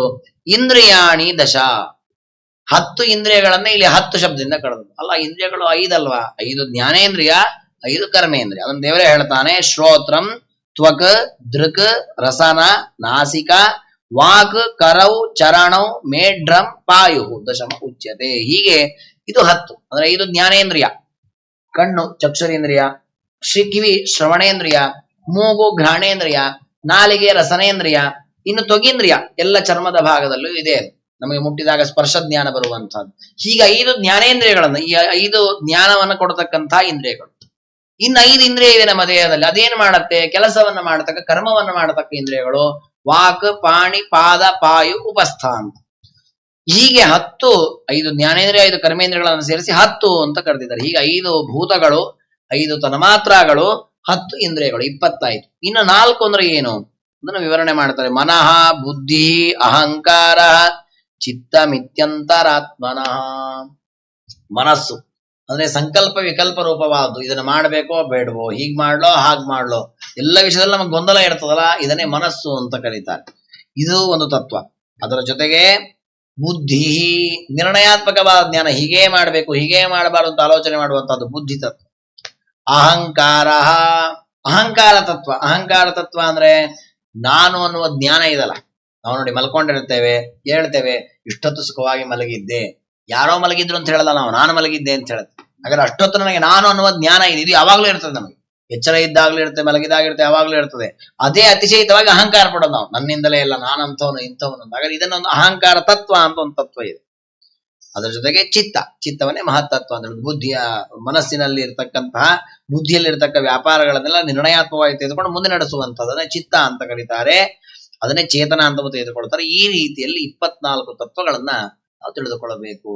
ಹೀಗೆ 24 ತತ್ವಗಳನ್ನ ಸೃಷ್ಟಿ ಮಾಡಿದ್ದು ಮಾತ್ರ ಅಲ್ಲ ಪರಮಾತ್ಮ, ಸನ್ನಿವೇಶೋಮಯ ಪ್ರೋಕ್ತೋ ಯಕ್ಕಾಲ ಪಂಚವಿಂಶಕ. ಈ 24 ತತ್ವಗಳಿಂದ ಸಹಿತವಾಗಿ ಜೀವ ಪರಮಾತ್ಮನನ್ನ ಸೇರಿಸಿ ದೇಹದಲ್ಲಿ ಪರಮಾತ್ಮ ಇಟ್ಟಿದ್ದಾನೆ. ಅಂದ್ರೆ ನಮ್ಮ ದೇಹದಲ್ಲಿ 24 ತತ್ವಗಳನ್ನ ಇಟ್ಟಿದ್ದಾನೆ. ಆ ತತ್ವಗಳ ಜೊತೆಗೆ ಅದರ ಅಭಿಮಾನಿ ದೇವತೆಗಳನ್ನ ಇಟ್ಟಿದ್ದಾನೆ, ಜೀವನನ್ನ ಇಟ್ಟಿದ್ದಾನೆ, ಅವನಿಗೆ ಇವರೆಲ್ಲರ ಪ್ರೇರಕನನ್ನಾಗಿ ಪರಮಾತ್ಮನನ್ನ ಇಟ್ಟಿದ್ದಾನೆ. ಇದು ಇಡೀ ಬ್ರಹ್ಮಾಂಡ ಸೃಷ್ಟಿಯಲ್ಲೂ ಹೀಗೆ, ದೇಹ ಸೃಷ್ಟಿಯಲ್ಲೂ ಹೀಗೆ. ನೋಡಿ, ಬ್ರಹ್ಮಾಂಡ ಸೃಷ್ಟಿಯಾಗುವಾಗಲೂ ಇವೆಲ್ಲ ಬೇಕೆ. ಯಾಕೆ ನೋಡಿ, ದೇವರು ಮೊದಲು ಮಹಾತತ್ವ ಸೃಷ್ಟಿ ಮಾಡ್ತಾನೆ, ಅದರ ಮೂಲಕ ಅಹಂಕಾರ ತತ್ವ. ಆ ಅಹಂಕಾರ ತತ್ವದಲ್ಲಿ ಮತ್ತೆ ತ್ರೈವಿಧ್ಯ ಇದೆ. ಏನಂತ ಇದೆ? ವೈಕಾರಿಕ, ತೈಜಸ, ತಾಮಸ ಅಂತ. ಅದರ ಮೂಲಕ ದೇವತೆಗಳ ದೇಹ, ಇಂದ್ರಿಯಗಳು, ಮನಸ್ಸು ಇವನ್ನು ಸೃಷ್ಟಿ ಮಾಡ್ತಾನೆ. ಆ ದೇವತೆಗಳ ಮೂಲಕ ಮತ್ತೆ ಅನೇಕ ಪ್ರಜೆಗಳ ಸೃಷ್ಟಿ ಮಾಡ್ತಾನೆ, ಲೋಕಗಳ ಸೃಷ್ಟಿ ಮಾಡ್ತಾನೆ. ಆ ಇಂದ್ರಿಯಗಳು ಮತ್ತೆ ಮನಸ್ಸಿನ ಜೊತೆಗೆ ಆಕಾಶ, ಆಕಾರದಿಂದ ವಾಯು ಅವೆಲ್ಲ ಸೃಷ್ಟಿ ಮಾಡಿ ಪಂಚಭೂತಗಳ ಸೃಷ್ಟಿ ಆಯಿತು. ಅವುಗಳ ಮೂಲಕ 14 ಲೋಕದ ಸೃಷ್ಟಿ, ಬ್ರಹ್ಮಾಂಡ ಸೃಷ್ಟಿ. ಅದರೊಳಗೆ ತಾನು ಪ್ರವೇಶ ಮಾಡಿ ಜೀವರನ್ನೆಲ್ಲ ಕರ್ಕೊಂಡ್ಬಂದು ಇಲ್ಲಿ ಮತ್ತೆ ನಾನಾ ವಿಧವಾದ ಕಾರ್ಯಗಳನ್ನು ದೇವರು ಮಾಡಿಸ್ತಾರೆ.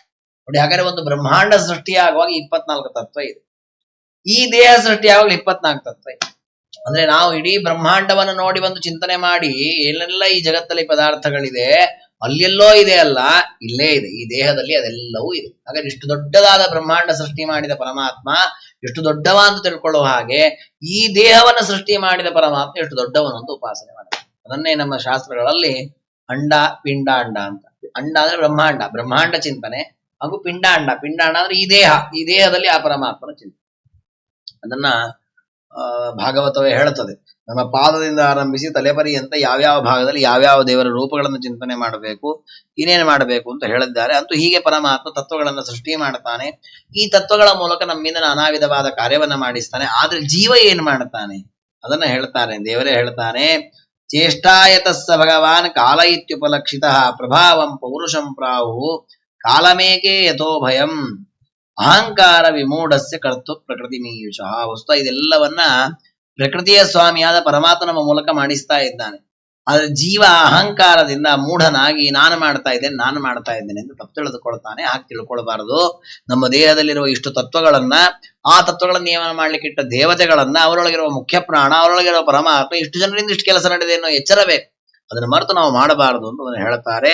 ದೈವ ಕ್ಷುಭಿತ ಧರ್ಮಿಣ್ಯಾಂ ಸ್ವಸ್ಯಾಂ ಯೋನೋ ಪರಪುಮಾನ್. ಇಂತಹ ಪರಮಾತ್ಮ ಆ ಪ್ರಕೃತಿಯ ಕ್ಷೋಭೆಯನ್ನಗೊಳಿಸಿ ಅದರ ಮೂಲಕವಾಗಿ ವೀರ್ಯಂ ಅಧತ್ತ, ಒಂದು ದೊಡ್ಡದಾದ ವೀರ್ಯವನ್ನ ಇಟ್ಟು ಅದರಿಂದ ಬ್ರಹ್ಮಾಂಡವನ್ನ ಸೃಷ್ಟಿ ಮಾಡಿದ್ದಾನೆ. ಹಿರಣ್ಮಯಂ, ಅದೇ ಬಂಗಾರದ ಬ್ರಹ್ಮಾಂಡ, ಅದರೊಳಗೆ ಪರಮಾತ್ಮ ನಾನಾ ವಿಧವಾದ ಜೀವರನ್ನ ಸೃಷ್ಟಿ ಮಾಡಿದ್ದಾನೆ. ಈ ಪ್ರಸಂಗದಲ್ಲಿ ಸೃಷ್ಟಿಯನ್ನೇ, ವೈಭವನ ಚೆನ್ನಾಗಿ ವರ್ಣನೆ ಮಾಡ್ತಾನೆ. ಮಹತ್ತತ್ವದ ಮೂಲಕ ಪರಮಾತ್ಮ ಕ್ರಿಯಾಶಕ್ತಿ ಅಹಂಕಾರ ತ್ರಿವಿಧ ಸಮಪದಿತ. ಅಹಂಕಾರ ತತ್ವ ಹುಟ್ಟಿದೆ, ಅದು ವೈಕಾರಿಕ, ತೈಜಸ, ತಾಮಸ ಅಂತ.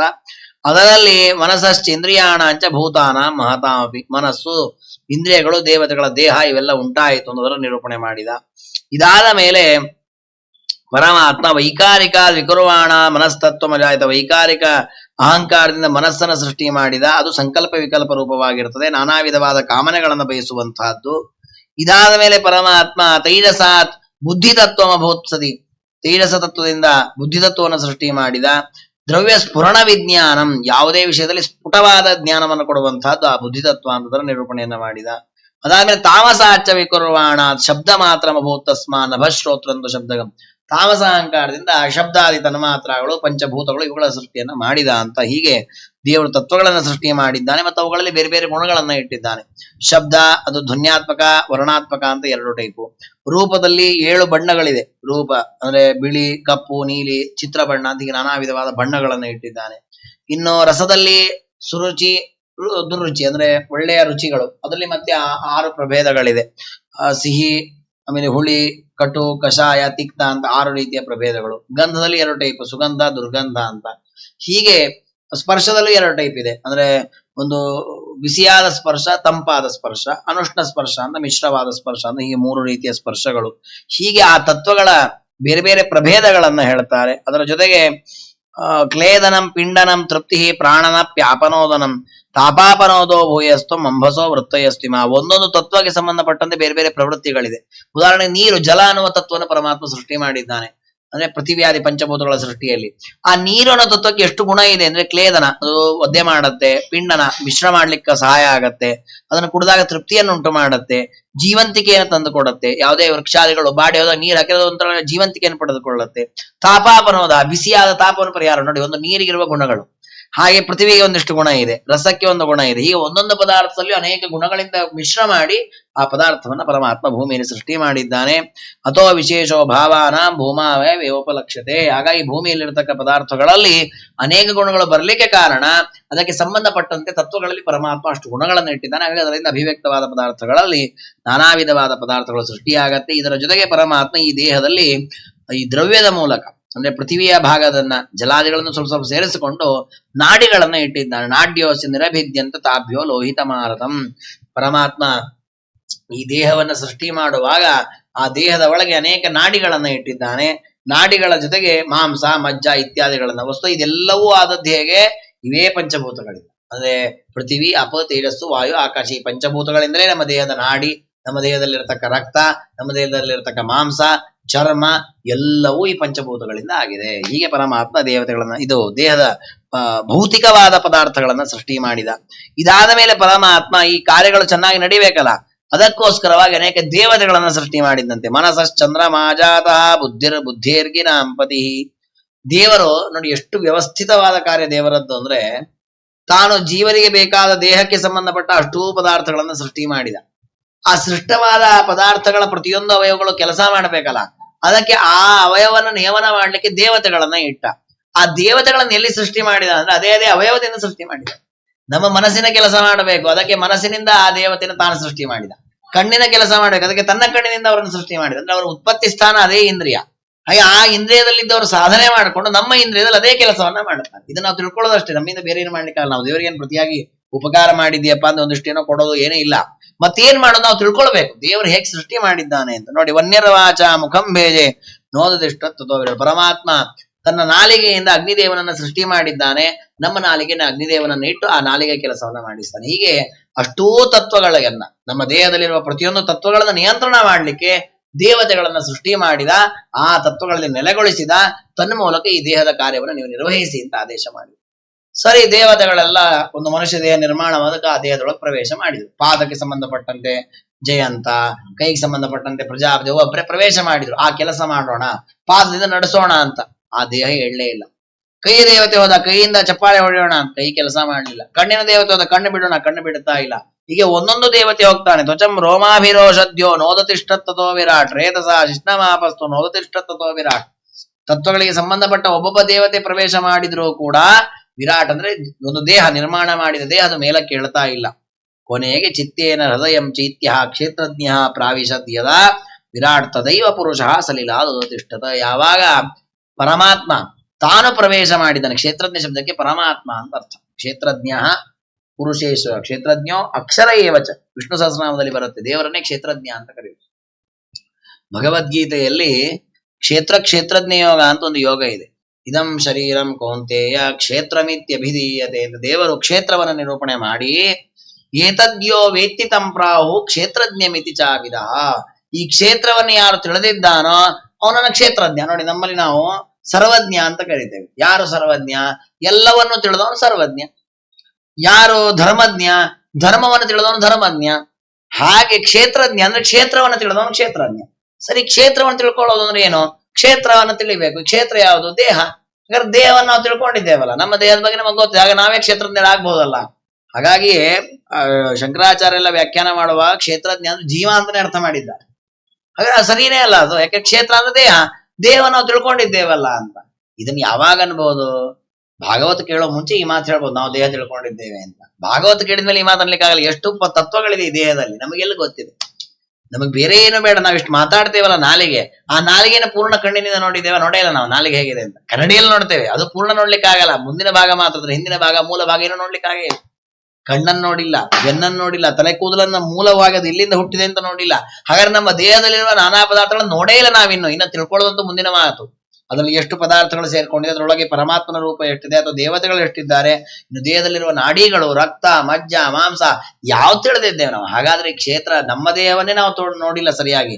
ಇನ್ನು ಜಗತ್ತಲ್ಲಿ ಎಷ್ಟು ಕ್ಷೇತ್ರಗಳಿವೆ, ಅಂದ್ರೆ ಎಷ್ಟು ದೇಹಗಳಿವೆ, ಎಷ್ಟು ಪದಾರ್ಥಗಳಿವೆ. ಹಾಗಾದ್ರೆ ಇದನ್ನೆಲ್ಲ ತಿಳಿದವನು ಅಂದ್ರೆ ಪರಮಾತ್ಮ. ಹಾಗಾದ್ರೆ ಕ್ಷೇತ್ರಜ್ಞ ಅಂದ್ರೆ ನಾರಾಯಣ. ಆ ಪರಮಾತ್ಮ ಯಾವಾಗ ದೇಹದೊಳಗೆ ಪ್ರವೇಶ ಮಾಡಿದ್ನೋ, ಪ್ರಾವಿಶದ್ಯದ ತದೈವ ಸಲಿಲಾತ್ ವಿರಾಟ್ ತದುಪತಿಷ್ಠತ.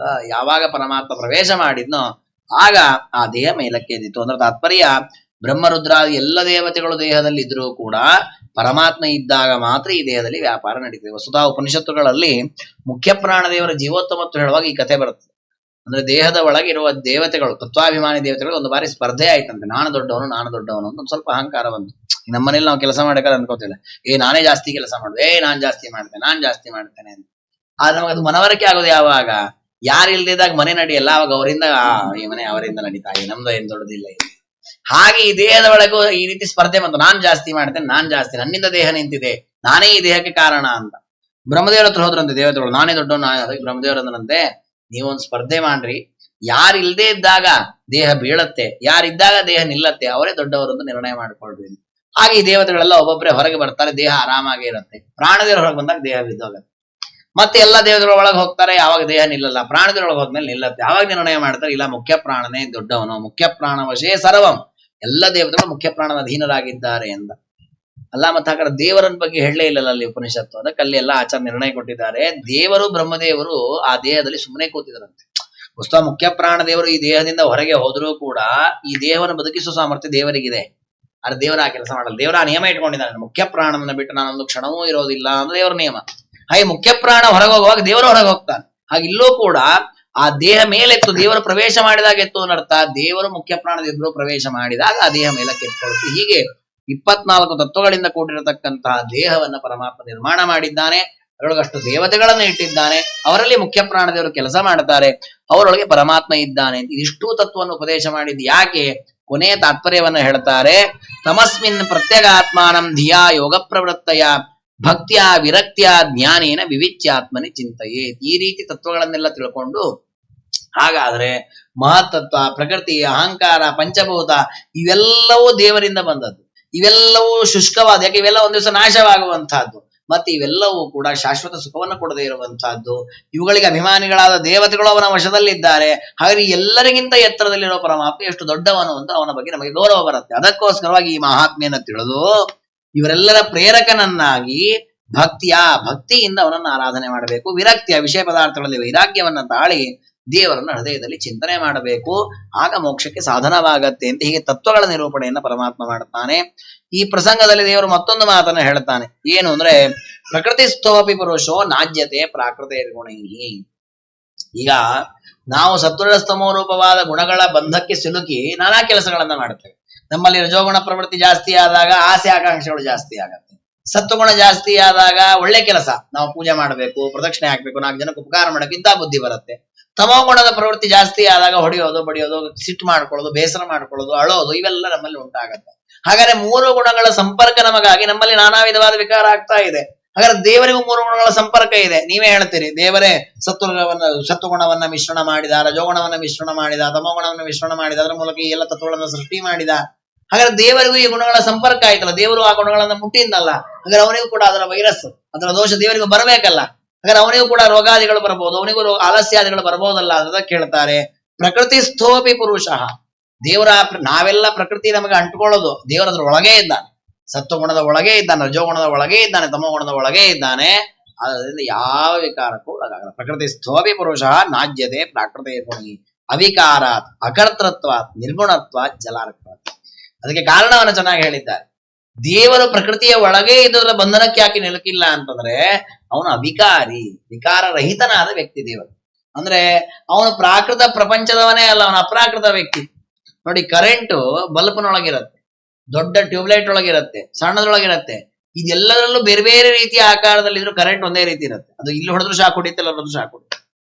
ಇನ್ನು ನೋಡಿ, ಇಷ್ಟೆಲ್ಲ ಬಲ್ಬ್ಗಳೆಲ್ಲ ಇದೆ, ಯಾವುದೋ ಒಂದು ಬಲ್ಬ್ ಢಮ್ ಅಂತಪ್ಪ, ಕರೆಂಟ್ ಏನಾರ ಆಯ್ತಾ? ಏನಾಗಲ್ಲ. ಯಾಕಂದ್ರೆ ಕರೆಂಟ್ ಜಾತಿಯೇ ಬೇರೆ, ಹೊರಗಿರುವ ಪದಾರ್ಥದ ಜಾತಿಯೇ ಬೇರೆ. ಹಾಗೆ ಪರಮಾತ್ಮನ ಜಾತಿಯೇ ಬೇರೆ. ಅವನೆಲ್ಲ ಪ್ರಕೃತಿಯ ಪದಾರ್ಥಗಳ ಒಳಗಿದ್ರೂ ಕೂಡ ಅವನು ಈ ಪದಾರ್ಥದ ಜಾತಿಯಲ್ಲಿ ಇಲ್ಲ. ಇದಕ್ಕಿಂತ ಮಿಗಿಲಾದ ಒಂದು ಜಾತಿ, ಜ್ಞಾನ ಆನಂದದ ರೂಪದಲ್ಲಿ ಪರಮಾತ್ಮ ಇದ್ದಾನೆ. ಹಾಗಾಗಿ ಅವನು ನಿರ್ವಿಕಾರಿಯಾದ್ದರಿಂದಾಗಿ ಈ ವಿಕಾರವಾದ ಪದಾರ್ಥಗಳು ಎಷ್ಟೇ ಹಾನಿಗೊಳಗಾದ್ರೂ ದೇವರಿಗೆ ವಿಕಾರ ಆಗಲ್ಲ. ಇದು ಒಂದು ಕಾರಣ. ಇನ್ನೊಂದು ಅಕರ್ತೃತ್ವ. ದೇವರ ಕರ್ತೃವೇ ಅಲ್ಲ, ಯಾರ ಕರ್ತೃವಾಗಿದ್ದಾನೋ ಅವನಿಗೆ ಅದು ಬಂಧನ. ಇದೊಂದು ಮತ್ತೆ ಅಸಂಗತವಾಗಿ ಕಾಣುತ್ತೆ. ಯಾಕೆ ನಮ್ಮಲ್ಲಿ ದೇವರನ್ನೇ ಪ್ರಧಾನ ಕರ್ತ ಅಂತ ಹೇಳೋದು, ಜೀವನ ಕರ್ತ ಅಂತ ತಿಳ್ಕೋಬಾರ್ದು, ಅಹಂಕಾರ ಪಡಬಾರ್ದು, ದೇವರೇ ಕರ್ತ ಅಂತ ತಿಳ್ಕೊಳ್ಬೇಕು. ಆದ್ರೆ ದೇವರಂತಾನೆ ಕಪಿಲನಾಮ ಪರಮಾತ್ಮ, ನಾನು ಯಾವುದಕ್ಕೂ ಕರ್ತ ಅಲ್ಲ, ಹಾಗೆ ನನಗೆ ಇದು ಯಾವುದರ ಬಂಧನ ಆಗಲ್ಲ ಅಂತ. ಅಲ್ಲ, ದೇವರು ಕರ್ತ ಅಲ್ಲ ಅಂದ್ರೆ ಏನರ್ಥ? ಅದಕ್ಕೆ ಕರ್ತ ಶಬ್ದಕ್ಕೆ ಸ್ವತಂತ್ರವಾಗಿ ಕಾರ್ಯ ಮಾಡೋನು ಅಂತ ಹೇಗೆ ಒಂದು ಅರ್ಥ ಇದೆ, ಇನ್ನೊಂದು ಅರ್ಥ ಇದೆ, ಫಲವನ್ನ ಅನುಭವಿಸುವವನನ್ನ ಕರ್ತ ಅಂತ. ಈಗ ಅಡಿಗೆಯನ್ನ ಮಾಡಿದಾಗ ಅದನ್ನ ಯಾರು ಫಲ ಭುಂಕ್ತಾನೆ, ಅದರ ಊಟಾದಿಗಳನ್ನ ಮಾಡಿದ ಅವನದರ ಕರ್ತ. ಹಾಗೆ ಈ ಪ್ರಕೃತಿಯ ಸೃಷ್ಟಿಯಾದಿಗಳನ್ನ ಮಾಡಿದಕ್ಕೆ ದೇವರಿಗೆ ಏನ್ ಫಲ ಇದೆ? ಏನಾದ್ರು ಒಂದು 50,000 ಜಾಸ್ತಿ ಸಂಬಳ ಕೊಡ್ತಾರೆ, ಏನು ಫಲ ಇಲ್ಲ ದೇವರಿಗೆ. ಯಾವ ದುಡ್ಡು ಇಲ್ಲ, ಧನಾದಿಗಳಿಲ್ಲ, ಯಾವ ಸುಖಾದಿಗಳ ಅಭಿವೃದ್ಧಿಯೂ ಇಲ್ಲ. ಅವನ ಲೀಲೆ, ಅವನ ಸುಖಾದಿಗಳ ಅತಿಶಯದಿಂದಲೇ ಸೃಷ್ಟಿ ಮಾಡೋದು. ನಾವು ಅತಿಯಾಗಿ ಸಂತೋಷ ಆದಾಗ ಏನೇನೋ ಮಾತಾಡ್ತೇವೆ, ಹೊಡಿತೇವೆ, ಏನೇನೋ ಮಾಡ್ತಿರ್ತೇವೆ. ಬಹಳ ಸಂತೋಷ ಆಗ್ಬಿಟ್ಟಿದ್ರೆ ಒಂದ್ ಕಡೆ ನಿಲ್ಲಲ್ಲ, ಏನೇನೋ ಚೇಷ್ಟೆ ಮಾಡ್ತೇವೆ. ಹಾಗೆ ಬಹಳ ದುಃಖ ಆದಾಗ ಬಹಳ ಹತಾಶೆಯಿಂದಲೂ ಕೂತ್ಕೊಳ್ತೇವೆ. ಸಂತೋಷವಾದಾಗ ಒಂದ್ ಕಡೆ ಕೂತ್ಕೊಂಡ್ಬಿಡಲ್ಲ, ಬಹಳ ಸಂತೋಷ ಆಗಿದೆ, ಯಾರು ಕೂತ್ಕೊಳ್ಳಲ್ಲ. ಬಹಳ ಸಂತೋಷ ತಕ್ಕಂತೆ ನಾನಾಗಿದ್ದ ಚೇಷ್ಟೆ ಮಾಡ್ತಾನೆ. ಹಾಗೆ ಪರಮಾತ್ಮನಿಗಾದ ಸಂತೋಷದ ಅತಿಶಯಿತದಿಂದ ಮಾಡಿದ ಚೇಷ್ಟೆ ಈ ಜಗತ್ತಿನ ಸೃಷ್ಟಿ. ಹಾಗಾದ್ರೆ ಇದರಿಂದ ಮತ್ತೇನೋ ಸುಖ ದೇವರಿಗಿಲ್ಲ. ಹಾಗಾದ್ರೆ ಇದರಿಂದ ಏನೂ ನಯಾ ಪೈಸೆ ಅವನಿಗೆ ಲಾಭ ಇಲ್ಲಲ್ಲ. ಅದಕ್ಕೆ ದೇವರನ್ನ ಅಕರ್ತ ಅಂತ ಕರೀತಾರೆ. ನೋಡಿ, ಎಷ್ಟು ಅಪೂರ್ವ ಅರ್ಥಗಳು ಆಚಾರ ಕೊಟ್ಟದಿದ್ದು. ಪರಮತದವ್ರು ಏನ್ ಮಾಡ್ಬಿಟ್ರು, ದೇವರ ಅವನಿಗೆ ಇಂದ್ರಿಯಗಳಿಲ್ಲ, ಗುಣ ಇಲ್ಲ, ಆಕಾರ ಇಲ್ಲದಕ್ಕೆ ಅವನ ಅಕರ್ತ ಅಂದ್ಬಿಟ್ರು. ಎಷ್ಟು ಅಸಂಗತ ಇದೆ. ದೇವರ ಅಸ್ತಿತ್ವನೇ ಕಳೆದು ಬಿಡೋದು. ಈ ಉದಾಹರಣೆಗೆ ನಾನು ಕೂತಿದ್ದೇನೆ ಇಲ್ಲಿ, ಋಷಿಕೇಶ ಇಲ್ಲ ಅಂತ ಹೇಳೋದು, ಋಷಿಕೇಶ ಇದ್ದಾನೆ ಅಂತ ಹೇಳೋದು. ಅವನಿಗೆ ಕಣ್ಣಿಲ್ಲ, ಕಿವಿ ಇಲ್ಲ, ಮೂಗಿಲ್ಲ, ತಲೆ ಇಲ್ಲ, ಕೂದಲಿಲ್ಲ, ಬಟ್ಟೆ ಇಲ್ಲ, ಏನು ಮತ್ತೆ ಅವನು ಇರೋದು ಹೇಗೆ? ಈ ಎಲ್ಲ ಅವಯವಗಳಿದ್ದಾಗ ಆ ವ್ಯಕ್ತಿ ಇದ್ದಾನೆ ಅಂತ ಹೇಳೋದು. ಯಾವುದೂ ಇಲ್ಲ ಅವನು ಇದ್ದಾನೆ ಅಂತ ಹೇಗೆ ಹೇಳೋದು? ಹಾಗೆ ಪರಮಾತ್ಮನನ್ನು ಇದ್ದಾನೆ ಅಂತ ಹೇಳೋದು. ಅವನಿಗೆ ಕಣ್ಣು, ಕಿವಿ, ಮೂಗು, ಆಕಾರ, ದೇಹ ಏನಿಲ್ಲ, ಹಾಗಾದ್ರೆ ದೇವರೇ ಇಲ್ಲ ಅಂತ ಆಗಿಬಿಡುತ್ತೆ. ಅಂದ್ರೆ ಒಂದು ರೀತಿ ನಾಸ್ತಿಕ ಮತಗಳವೆಲ್ಲ. ಅದಕ್ಕೆ ಆಚರಣೆ ಅಕರ್ತ ಶಬ್ದಕ್ಕೆ ಏನೂ ಇಲ್ಲ ಅಂತ ಅರ್ಥಲ್ಲ. ದೇವರು ಎಲ್ಲವನ್ನೂ ಮಾಡ್ತಾನೆ, ಅದು ಯಾವ ಫಲವು ದೇವರಿಗೆ ಅಲ್ವೇ ಇಲ್ಲ. ಹಾಗೆ ಅವನಿಗೆ ಯಾವ ದೋಷವೂ ಇಲ್ಲ. ಅದೇ ರೀತಿ ನೋಡಿ, ನಮ್ಮಲ್ಲೂ ಈ ವ್ಯವಹಾರ ಇದೆ ನೋಡಿ. ಕೆಲವೊಮ್ಮೆ ನಾವು ಮನೆಯಲ್ಲಿ ಕೆಲವು ಕೆಲಸ ಮಾಡ್ತಾ ಇರ್ತೇವೆ, ಅದರ ಫಲವನ್ನು ನಾವು ಅನುಭವಿಸೋದಿಲ್ಲ. ಆವಾಗ ಅದರ ಕರ್ತೃ ನಾವು ಆಗೋದೇ ಇಲ್ಲ, ಬೇರೆಯವರೇ ಆಗ್ತಾರೆ. ಉದಾಹರಣೆಗೆ ನಾವು ಕೆಲವೊಮ್ಮೆ ಯಾರಿಗೋ ಏನೋ ಒಂದು ಬೇಕು ಅಂತ ಒಂದು ಕೆಲಸ ಮಾಡಿ ಕೊಡ್ತೇವೆ. ಆಗ ಅದರಿಂದ ಬರೋ ಲಾಭ ಯಾರಿಗೆ? ನಮಗ್ ಬರುತ್ತಾ? ಬರೋದಿಲ್ಲ, ಅವ್ರಿಗೆ ಹೋಗತ್ತೆ. ಹೇಳೋದೇನಂತ ಹೇಳ್ತಾರ, ಎಲ್ಲ ಅವ್ರು ಮಾಡ್ಕೊಂಡಿದ್ದು. ನಾವು ಅನ್ಕೋತಿರ್ತೇವೆ ಒಳಗೊಳಗೆ, ನಾನ್ ಮಾಡಿಕೊಟ್ಟೆ ಅವ್ನು ತನ್ನ ಹೆಸರು ಮಾಡ್ಕೊಂಡ ಅಂತ. ಅದು ನಾವು ಅನ್ಕೊಳ್ಳಿ, ಫಲ ನಮಗ್ ಬರೋದಿಲ್ಲ ಅಂದ್ಕೊಳ್ಳಿ, ಹೆಸರು ನಮಗಿಲ್ಲ. ಹಾಗೆ ದೇವರು ಕೂಡ ಯಾವ ಫಲವನ್ನು ಅಪೇಕ್ಷಿಸಿದ ಜಗತ್ತಿನ ಕಾರ್ಯಗಳನ್ನ ಮಾಡ್ತಾ ಇದ್ದಾರೆ. ಅದಕ್ಕೆ ದೇವರನ್ನ ಅಕರ್ತ ಅಂತ ಕರೀತಾರೆ. ಹಾಗಾಗಿ ದೇವರಿಗೆ ಪ್ರಕೃತಿಯ ಯಾವ ಪದಾರ್ಥಗಳು ಬಂಧನವನ್ನ ಮಾಡಲ್ಲ. ಹಾಗಾಗಿ ಇದಕ್ಕೆ ಒಂದು ದೃಷ್ಟಾಂತವಾಗಿ ಶಾಸ್ತ್ರ ಹೇಳೋದಿದೆ. ಏನು ಅಂದ್ರೆ, ಕಮಲದ ಎಲೆ ಅದು ನೀರಿನಲ್ಲಿದ್ದಾಗ ಅದರ ಯಾವ ನೀರಿನ ಹನಿಯೋದ ಕಂಟೋದಿಲ್ಲ. ಇದು ನಮಗೆ ಇವತ್ತು ಅನುಭವಕ್ಕೆ ಬರುತ್ತೆ. ಸುಮ್ಮನೆ ಏನೋ ಶಾಸ್ತ್ರ ಹೇಳಿದ ಕಲ್ಪನೆ ಇಲ್ಲ. ಕಮಲದ ಎಲೆನೋ ನೀವು ನೀರಿನಲ್ಲಿ ಇಡಿ, ನೀವು ಒಂದು ಇಡೀ ದಿವಸ ಮುಳುಗಿಸಿಡಿ, ನಾಳೆ ಬೆಳಗ್ಗೆ ಅದರಲ್ಲಿ ಒಂದು ಹನಿಯೋ ಅಂಟಿರೋದಿಲ್ಲ. ಅದು ನೀರಲ್ಲಿ ಇರ್ತದೆ, ಪುಷ್ಕರ ಪಲಾಶ ಅಂತ ಕರೀತಾರೆ ಅದನ್ನು. ಅದರ ನೀರಿನಲ್ಲಿ ಇದ್ರೂ ಕೂಡ ಒಂದು ಹನಿಯೋದ ಕಟ್ಟಲ್ಲ. ಹಾಗೆ ಪರಮಾತ್ಮ ಈ ಜಗತ್ತಿನ ಒಳಗಿದ್ರೂ ಕೂಡ ಅದರಿಂದ ಯಾವ ವಿಕಾರಕ್ಕೂ ಒಳಗಾಗೋದಿಲ್ಲ. ಸಯೇಷೈ ಪ್ರಕೃತೇರ್ ಗುಣೇಶ್ವಭಿಷಜ್ಯತೆ ಅಹಂಕಾರ ವಿಮೂಢಾತ್ಮ ಕರ್ಥಾಸ್ಮೀತ್ಯಭಿಮನ್ಯತೆ. ಹೊಸ ಜೀವನ ಹಾಗೆ ಇರಬೇಕು. ಯಾಕೆಂದ್ರೆ ಜೀವನ ಜ್ಞಾನಾನಂದ ರೂಪ. ಅವನಿಗೆ ಈ ಪ್ರಕೃತಿ ಯಾವುದೂ ಅಂಟೋದೇ ಇಲ್ಲ. ಆದ್ರೆ ದುರಂತ ಏನು ಅಂದ್ರೆ, ಇವನಿಗೆ ಪ್ರತಿ ಕ್ಷಣ ಈ ಫಲ ಬೇಕು ಅಂತ ಆಸೆ ಇದೆ, ನಾನು ಮಾಡ್ತೀನಿ ಅನ್ನೋ ಅಹಂಕಾರ ಇದೆ. ಇವನು ಮಾಡ್ತಾನೆ ಇಲ್ಲ, ಮಾಡ್ತಾ ಇದ್ರೆ ಅಹಂಕಾರ ಪಟ್ಟರೆ ಸಾರ್ಥಕ ಇತ್ತು. ಇವನ ಅಹಂಕಾರ ಬರೀ ಅಹಂಕಾರ ಪಡ್ತಾನೆ. ಆದ್ರೆ ಇವನು ಏನು ಮಾಡಕ್ಕೆ ಪ್ರತಿಯೊಂದು ಪರಮಾತ್ಮನ ಅಧೀನವಾಗಿ ಇವನ ಚೇಷ್ಟೆ ನಡೀತಾನೆ. ಹಾಗಾಗಿ ಇವನು ಏನ್ ಮಾಡ್ತಾನೆ, ಸಂಸಾರದಲ್ಲಿ ಬಂಧಿತನಾಗ್ತಾನೆ. ಅರ್ಥೇ ಹ್ಯವಿದ್ಯಮಾನೇಪಿ ಸಂಸೃತಿರ್ನ ನಿವರ್ತದೆ ಧ್ಯಾಯತೋ ವಿಷಯಾನಸ್ಯ ಸ್ವಪ್ನೇನರ್ಥಾಗಮೋ ಯಥಾ.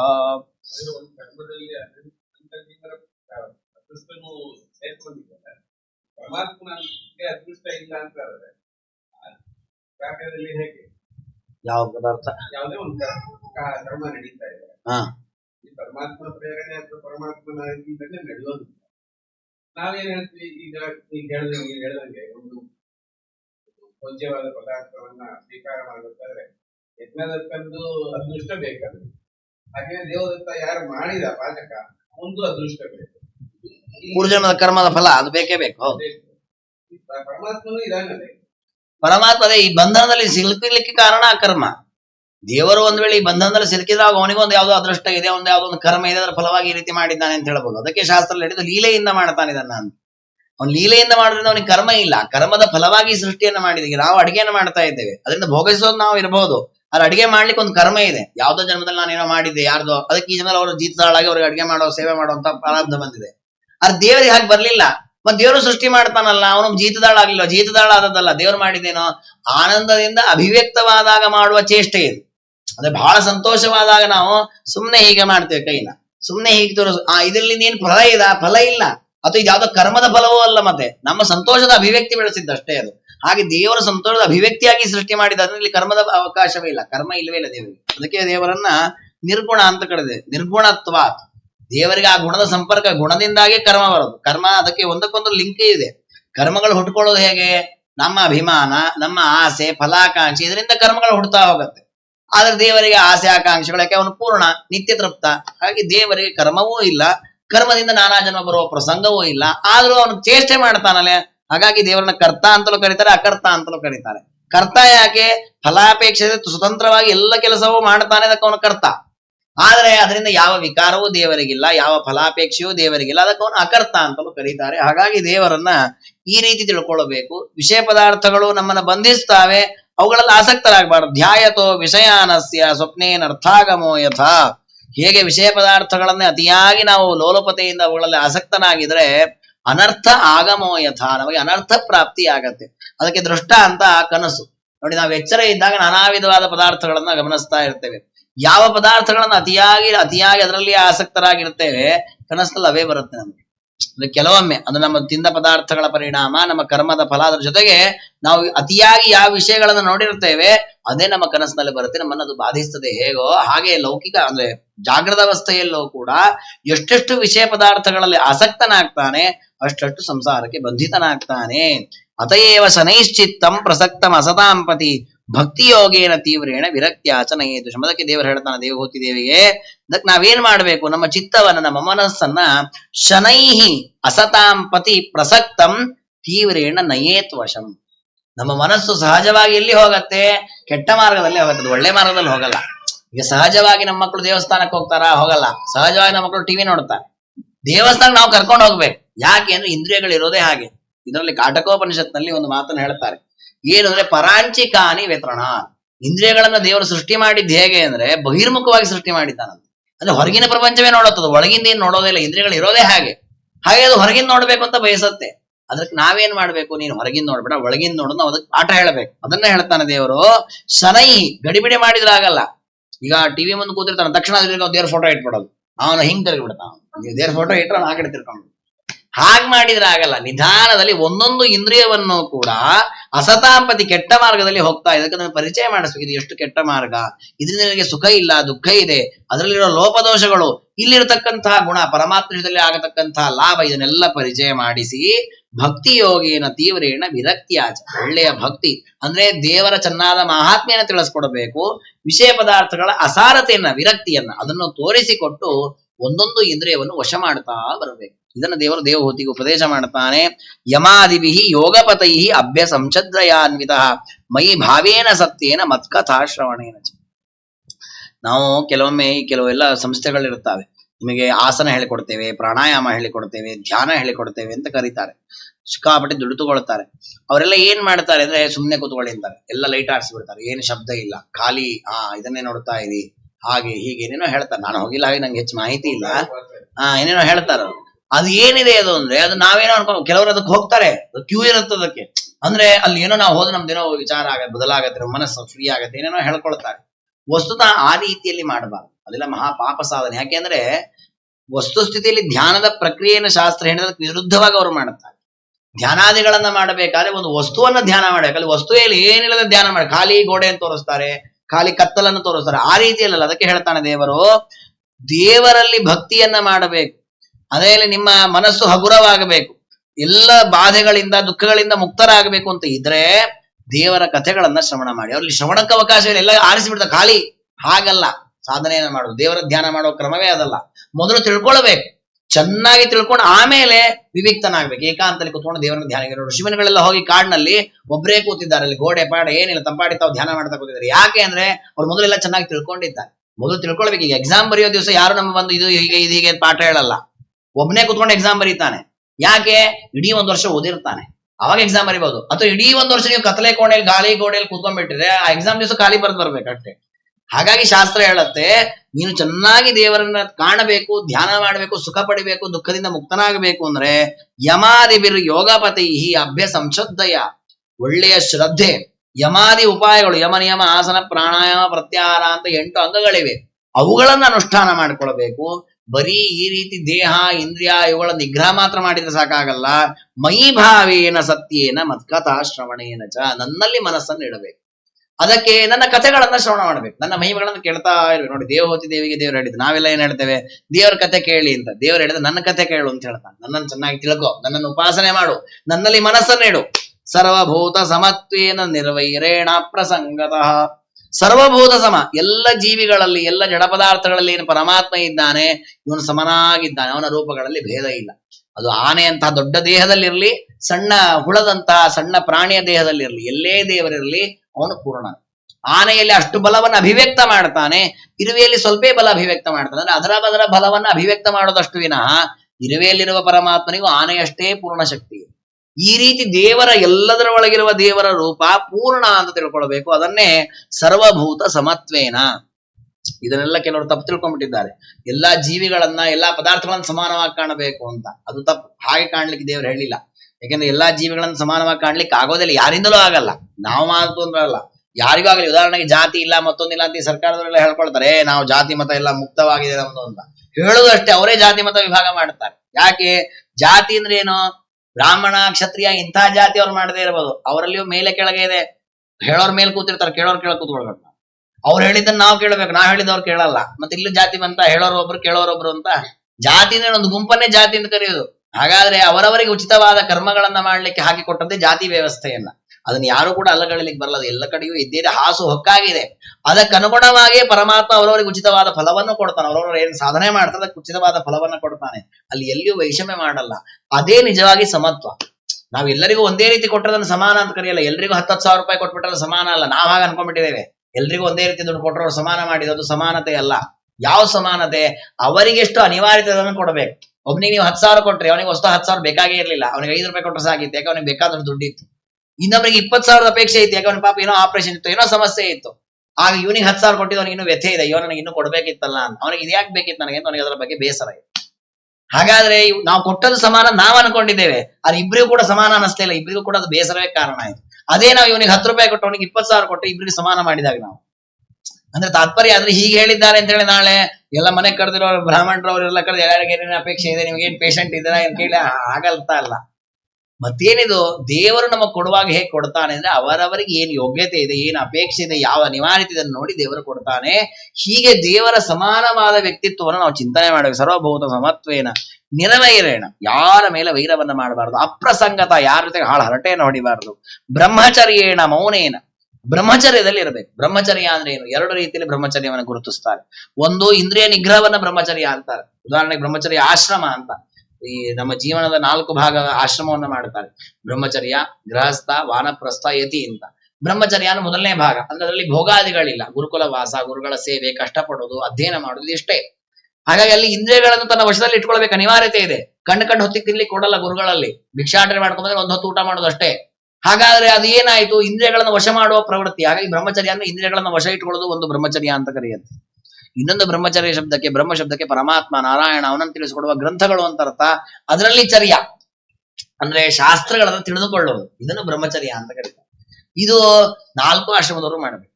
ಅಂದ್ರೆ ಗೃಹಸ್ಥನೂ ಬ್ರಹ್ಮಚರ್ಯ ಮಾಡ್ಬೇಕು, ಅಂದ್ರೆ ಅವನು ದೇವರನ್ನು ತಿಳ್ಕೊಳ್ಳೋ ಪ್ರಯತ್ನ ಮಾಡ್ಬೇಕು. ವಾನಪ್ರಸ್ಥನೂ ಮಾಡ್ಬೇಕು, ಸನ್ಯಾಸಿ ಮಾಡ್ಬೇಕಾಗಿ ಬ್ರಹ್ಮಚರ್ಯ. ಆಮೇಲೆ ಮೌನೇನ, ಮೌನವಾಗಿರ್ಬೇಕು.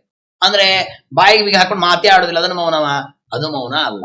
ಮೌನ ಅಂತಂದ್ರೆ ಮನನಾತ್ ಮೌನ ಮುಚ್ಯತೆ, ಮನನ ಮಾಡ್ಬೇಕು. ನಾವು ಬ್ರಹ್ಮಚರ್ಯ ಅಂತೇಳಿ ದೇವರ ಬಗ್ಗೆ ತಿಳ್ಕೊಂಡು 2 ಕಿವಿ ಇದೆಲ್ಲ, 1 ಕಿವಿಯಿಂದ ತಿಳ್ಕೊಂಡು 1 ಕಿವಿ ಬಿಟ್ಬಿಟ್ರೆ ಅದು ಪ್ರಯೋಜನ ಇಲ್ಲ. ಈ ಕಿವಿಯಿಂದ ಕೇಳಿದ್ದು, ಈ ಕಿವಿಯಿಂದನೂ ಕೇಳಿ ಎಲ್ಲ ವಿಷಯಗಳನ್ನು ಚೆನ್ನಾಗಿ ತಿಳಿದು, ದೇವರ ಬಗ್ಗೆ ಎಲ್ಲವನ್ನು ಚೆನ್ನಾಗಿ ತಿಳಿದು ಅದನ್ನ ಮನನ ಮಾಡಬೇಕು. ನೋಡಿ, ನಾವು ಭಾಗವತವನ್ನು ಕೇಳ್ತೇವೆ, ರಾಮಾಯಣವನ್ನು ಕೇಳ್ತೇವೆ, ಪ್ರತಿ ಸಲ ರಾಮನವಮಿ ಹೊತ್ತಿ 4 ದಿವಸ ರಾಮಾಯಣ ಕಥೆ ಕೇಳ್ತೇವೆ.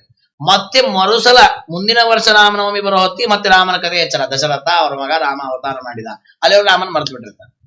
ಹೀಗೆ ಕೇಳೋದಲ್ಲ. ಮತ್ತೆ ಈಗೇನ್ ನಾವು ರಾಮನ ಗುಣಗಳನ್ನ, ರಾಮನ ಚರಿತ್ರೆಯನ್ನು ಕೇಳಿದ್ದೇವೆ, ಮುಂದಿನ ಸಲ ರಾಮನವಮಿ ಬರೋತ್ತಿಗೆ ಅವ್ರು ಪುರಾಣಿಕರು ಹೇಳಿಕೊಟ್ರೆ ಇದೆಲ್ಲ ನಾವು ಕೇಳಿದೀವ್ರಿ, ನೀವು ಮುಂದಿನ ಕಥೆ ಹೇಳ್ರಿ ಅನ್ಬೇಕು ನಾವು. ಅದಷ್ಟು ನಾನು ಅಭ್ಯಾಸ ಮಾಡ್ಕೊಂಡ್ಬಿಟ್ಟಿದ್ದೇನೆ, ಅದಷ್ಟು ನಾನು ಧ್ಯಾನ ಮಾಡಿದಾಗ ರಾಮನ ಆ ಚಿತ್ರಣ ನನ್ನ ಕಣ್ಮುಂದೆ ಬರ್ತಾ ಇದೆ. ಇನ್ನೇನು ಗುಣ ಚಿಂತನೆ ಮಾಡಬೇಕು ನೀವು ಹೇಳಿ ಅಂತ ಕೇಳ್ಬೇಕು ನಾವು ಯಾರಿಗೆ, ಪುರಾಣಿಕರನ್ನ. ಹಾಗಿಲ್ಲೇ ಇಲ್ಲ, ಅದಕ್ಕೆ ನಾವು ನಿಶ್ಚಿಂತೆಯನ್ನು ಪುರಾಣ ಹೇಳ್ತೇವೆ. ಎಲ್ರಿಗೂ ಮತ್ತೆ ಅದೇ ಕಥೆ ಹೇಳಿದ್ರೆ ಅವ್ರು ಕೇಳ್ತಾರೆ, ಅವ್ರೊಂದು ಗ್ಯಾರಂಟಿ ಇದೆ ನಾವು. ಅದಕ್ಕೆ ಹೇಳ್ತಾರೆ, ಬ್ರಹ್ಮಚರ್ಯ ಪರಮಾತ್ಮನ ಹೇಗೆ ಚೆನ್ನಾಗಿ ತಿಳ್ಕೊಳ್ತೇವೆ, ತಿಳ್ಕೊಂಡು ಇದನ್ನು ಉಳಿಸ್ಕೊಳ್ಬೇಕು. ಅದನ್ನೇ ಮೌನ ಅಂತ ಕರೀತಾರೆ. ಮೌನೇನ ಬ್ರಹ್ಮಚರ್ಯೇಣ ಮೌನೇನ ಸ್ವಧರ್ಮೇಣ. ಸರಿ, ಹಾಗಾದ್ರೆ ಶ್ರವಣ ಮನನ ಇಷ್ಟು ಮಾಡ್ಕೊಂಡ್ಬಿಟ್ರೆ ಆಯ್ತಾ? ಹೇಗ್ ಬೇಕಾದ್ರೆ ಬದುಕೋದು, ನಿತ್ಯ ಕೂತ್ಕೊಂಡು ಪಾರಾಯಣ ಪಾಠ ಪ್ರವಚನ ಕೇಳೋದು, ಅದನ್ನ ಏಕಾಂತರ ಚಿಂತನೆ ಮಾಡೋದು, ಸಂಧ್ಯಾ ವಂದನೆ ಪೂಜೆ ಅದೆಲ್ಲ ಬಿಟ್ಬಿಡೋಣ, ಇಲ್ಲ ಅದು ಬೇಕೇ ಸ್ವಧರ್ಮೇಣ. ಯಾಕೆ ಅಂದ್ರೆ ನೋಡಿ, ಇವತ್ತು ನಾವು ಕೇಳ್ತೇವೆ ಅಂತ ಹೊರಟ್ರೆ ಕೇಳಲಿಕ್ಕೆ ನೂರಾರು ನಿಮಗೆ ವಿಡಿಯೋಗಳು ಆಡಿಯೋಗಳು ಸಿಗ್ತಾವೆ ಯೂಟ್ಯೂಬ್ಗಳಲ್ಲಿ, ಬೇಕಾದಷ್ಟು ಉಪನ್ಯಾಸಗಳಿವೆ. ಆದ್ರೆ ಯಾವುದರಿಂದ ನಮಗೆ ಸರಿಯಾದ ಜ್ಞಾನ ಬರುತ್ತೆ ಎಲ್ಲಿ ಗೊತ್ತಿದೆ? ಇವತ್ತು ಉದಾಹರಣೆ ಮಾಧುರದ್ದು ಬೇಕಾದಷ್ಟಿದೆ, ಇಲ್ಲ ಅಂತ ಹೇಳ, ಅದು ಬಿಟ್ಟು ಬೇಕಾದಷ್ಟು ಚಾನಲ್ಗಳಿವೆ.